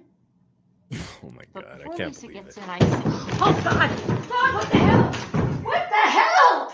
Dude, it looks like he rolled down. Oh my gosh! Doesn't even Oh my gosh, Jimmy, I thought something was falling on my head. Hey, that girl. You know what I'm gonna do? I'm gonna make you a mod because I felt bad that you're being timed out by glare. So that's what I do here. Make sure it's an even playing field. That's how much I care. Down the steps. What Look at Jimmy the Bandit. Oh my, this can't be real. She uploaded to her own channel. Oh, I'm glad Jimmy is I'm glad Jimmy's okay. Is that her regular house or like a vacation home? Dude, if I fell down those stairs the way that Jimmy did, poor Tickle Me Elmo, elf boy in the onesie. I don't think he's wearing a onesie. I probably have some broken bones, man. This guy. Oh my God, cupcakes. I remember that. I saw that clip. That was horrible. Oh my God. As a trooper. It's okay, honey. Just doing my regular daily routine. Beat him. That's Mommy Rambling's husband. Falling down the steps. Oh my God. Oh my God. Falling down the stairs. For Lisa to get in, right? But before Lisa gets in, I say, oh God, God, what the hell? What the hell? Oh. And where's Mommy going exactly? Like, where is she running off to? Is there a protocol? For Lisa to get in, right? But before Lisa much. gets in, I say, oh God, God, what the hell? What the hell? Oh my gosh! Oh my gosh, Jimmy, I thought something was falling on my head. Okay, Down the steps. What? Jimmy's just fucking around with her. Jimmy's like a stunt man in Hollywood, man. He just falls, gets right up. Honey, it's okay. You got it. She reminds me of like Karen from like Goodfellas, the way she screams. I'll go ahead and put the presents under the Christmas tree. Okay, honey, I was sneaking Down the steps. What? I'm okay. I'm okay. Are Like, I'm okay. you sure, Jimmy? I love Jimmy. I can be honest with you, my husband's the same way because the other day I told you guys when I dropped the what do you call it? Nail polish remover, and it splashed in my face. Do you think he asked me if I was okay, if my eye was okay, or if I still had an eye? No, he's worried about the chair. Like, dude, my eye might be burned out of my head. Oh, Jimmy. I don't know. That's just a normal, I think, reaction of people sometimes. Jimmy. You gotta email me, Jimmy. I don't know. How I'm many okay. times they played it. That didn't sound okay. Down the steps. What? I'm okay. What happened? He just keeps saying, I'm okay. Oh my God! What happened? Dad fell all the way down the steps. The kid's even laughing. Daddy fell down the steps. It's fucking hilarious. I thought something was falling on my head. What happened? I'm okay. What happened, Dad? Oh, I thought. Dude, look at Jimmy going up there. I swear to God, that's an elf. That's an elf on the shelf. Something. Daddy, how? They look like they have, I don't know if you guys can see it, but it looks like there's some like carpeting on the steps, even though they're wood.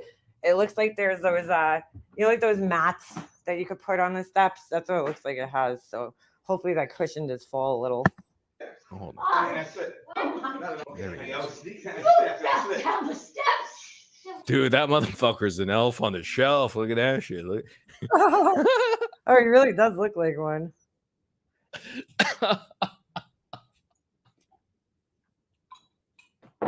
This poor guy, you know.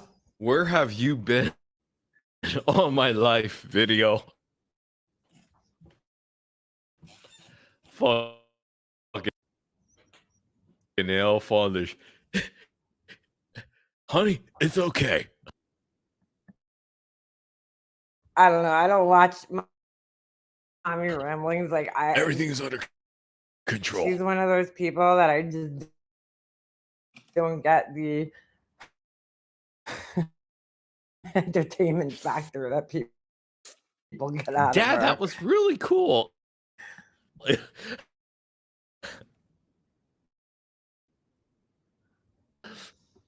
Oh my god! Dude, most of the time, like I've gone down. I didn't roll like that. This is gold. Where have you been? I fell down my steps, and normally it's like you either like trip or like fall on your butt and kind of slide down. Like, he looks like he did a full roll, like you would see in a movie. Oh. Open the van door for Lisa to get in, right?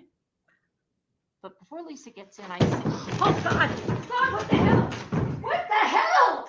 It's hard to see what happens. Oh my gosh, Jimmy, I thought something was falling on my head. Okay, honey, I was sneaking down You the steps. fell down the steps. Is he gonna just let it play through? Jimmy just gets he just gets right up. It's okay. I got it all under control. Fuck. Dude, that's too much. Dude, I'm dying here. I need to go to bed. Oh man. Oh, we gotta go. We gotta go. Why is the glare gonna be pissed? Elf on the shelf, motherfucker. Look at this shit. Honey, it's okay. Dad, what happened? No, I'm okay. Dad, what happened, Dad? Oh my God. God damn it, Jimmy. You practical joker motherfucker, you. No, I'm okay. Dad, what I know, happened? that's why I want to see what happens. I'm like, get to the point. Oh my God. What happened? Dad fell all the way down the steps. How? I thought. Dude, even his kids roasted him. Dad fell down the step. Oh my God. I love this. Wow. I love this. What happened? Dad fell all the way down the steps. Oh How? I It's thought not something happening. was. Daddy, how? I was sneaking down the steps. Yeah. Wait, what kind Kids fucking laughing at him. of way did you fall down? Oh my God, Jimmy, I have a heart attack. Caroline's laughing now. Oh my gosh, can you imagine if he died at the bottom of the steps? Oh my God. Oh my gosh. Well, at least she wouldn't be charged with anything. It happened on a live stream. Imagine if he died. She's laughing about that scenario. Can you imagine? I thought something was falling on my head. Can you imagine him dying? Fucking elf on the shelf. Fell down the steps. Did you see him coming down over here? Oh yeah, honey, we saw it. Yes, we did. Oh my God, hell yeah, we saw it. He fell down the steps. Did you see him coming down over here? Yes. Yeah, he's okay. Honey, they got him. Fucking Jimmy's laughing. I'd be Dude. laughing too, so. Dude, this is not real. This has got to be scripted. This has got to be scripted. They do, because there's video over here. I was going to come down behind you and be funny. Oh my gosh. Oh, You shit. don't understand, Jimmy. I was picturing we still had that big hutch with the top on it, and I thought it was coming down on my head. What's the big hutch? That one that was over there. I thought it was Oh, they must be like wraparound steps because she's kind of looking up on the side. over here. And I was like, I heard that falling, and I just thought something was coming down. It was going to hit me on the head. Daddy, how did you slip that? What way did you slip down, Dad? I love the kids' commentary in the back. Oh my God, this is just wow. Really? This happened? How did you fall? How did you fall all the way down the stairs like that? I was coming. I was sneaking behind. Seriously, how did you? You know, Caroline has a good point here. What the hell were you doing, Jimbo? Jimbo, what were you doing, buddy? You elf in the shelf, motherfucker. What were you doing? This poor guy. Behind you, there, and then. But how did you keep falling and falling like that? I don't know. I think the one fall, it was continuous action. You know, once you fall, it just continues. I mean, you have no control over that. Was he in a red union suit?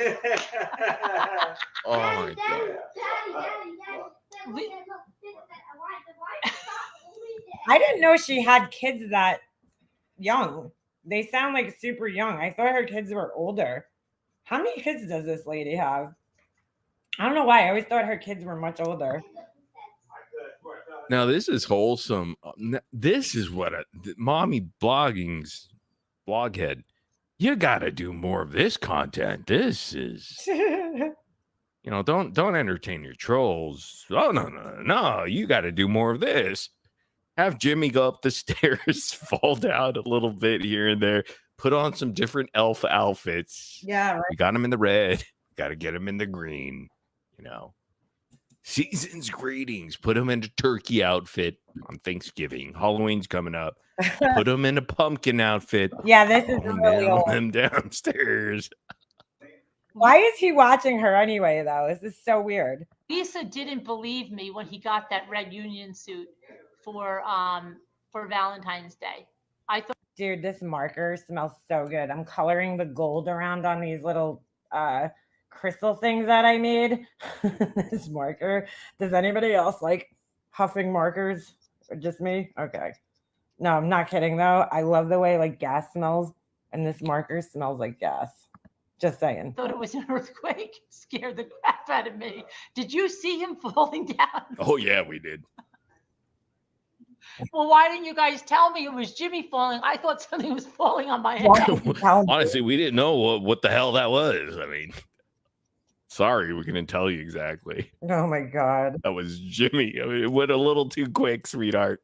Oh my god. Well, why didn't you guys tell me it was Jimmy falling? I thought something was falling on my head. How would somebody know that though? You can't even tell what it is. It's like a red something. It looks like a ball went down. God. Dude, no way this happened. This should be on her Patreon. Oh, he did like a Clark Griswold. He goes like, I'm okay. Oh my god. It seemed to go on forever, didn't it? That's what scared the hell out of me. Oh my god. That's what scared the hell out of the. Hey, Jimmy, remember this moment because this is probably the only time you actually made your wife laugh and smile and be happy for a moment because we see what she does on the other spectrum. I mean, Jimmy, it's cold. Close the door. It's freezing here. I got frostbite. That is funny. My fingers fell off. That girl goes, the dad fell. Oh my God. The dad fell. Oh my gosh. Okay. Oh my gosh. Jesus. That'll go on the blooper. I know what made him come back here. Reel. Right? That'll definitely go on. Oh, that's going on my super chat. As a gift. But he's laughing like crazy up there. Oh, I'm not getting high. I'm just saying this marker smells good. While I'm painting it on here, I put the little gold around the I don't know. I feel like it makes it look more realistic on these little crystals. If you paint the gold around it, otherwise it looks fake. Like it needs some variation there. So, but this is like one of the best gold markers I've ever had. It's the I mean, I'm just saying quality wise, it's the Craft Smart. It's made Michael's brand Craft Smart markers. They're pretty good. So hide your kids, hide your wife. All right. It was so By the way, we're glad Jimmy's okay. That motherfucker bounced right up. Shit, that guy's like bulletproof. That he did. He takes all the crap from Caroline and then. Oh, I love the way gas smells. I love it. Now I got this shit all over my hands. Anyway, all right. I would love to keep continuing playing this, but I really got to get off of here because I gotta go get my orders out of the molds over here so I could start the curing process for 2 days. And then I got a couple more things I gotta make. She thought the roof was caving in. Yeah. So anyway, it was lovely hanging out with you guys as per usual today. And I will see you guys next time. I gotta get moving over here. It's already almost 2:00. It's pretty bad. Right. All right. I will see you guys in the next one. Have fun, everybody. Bye.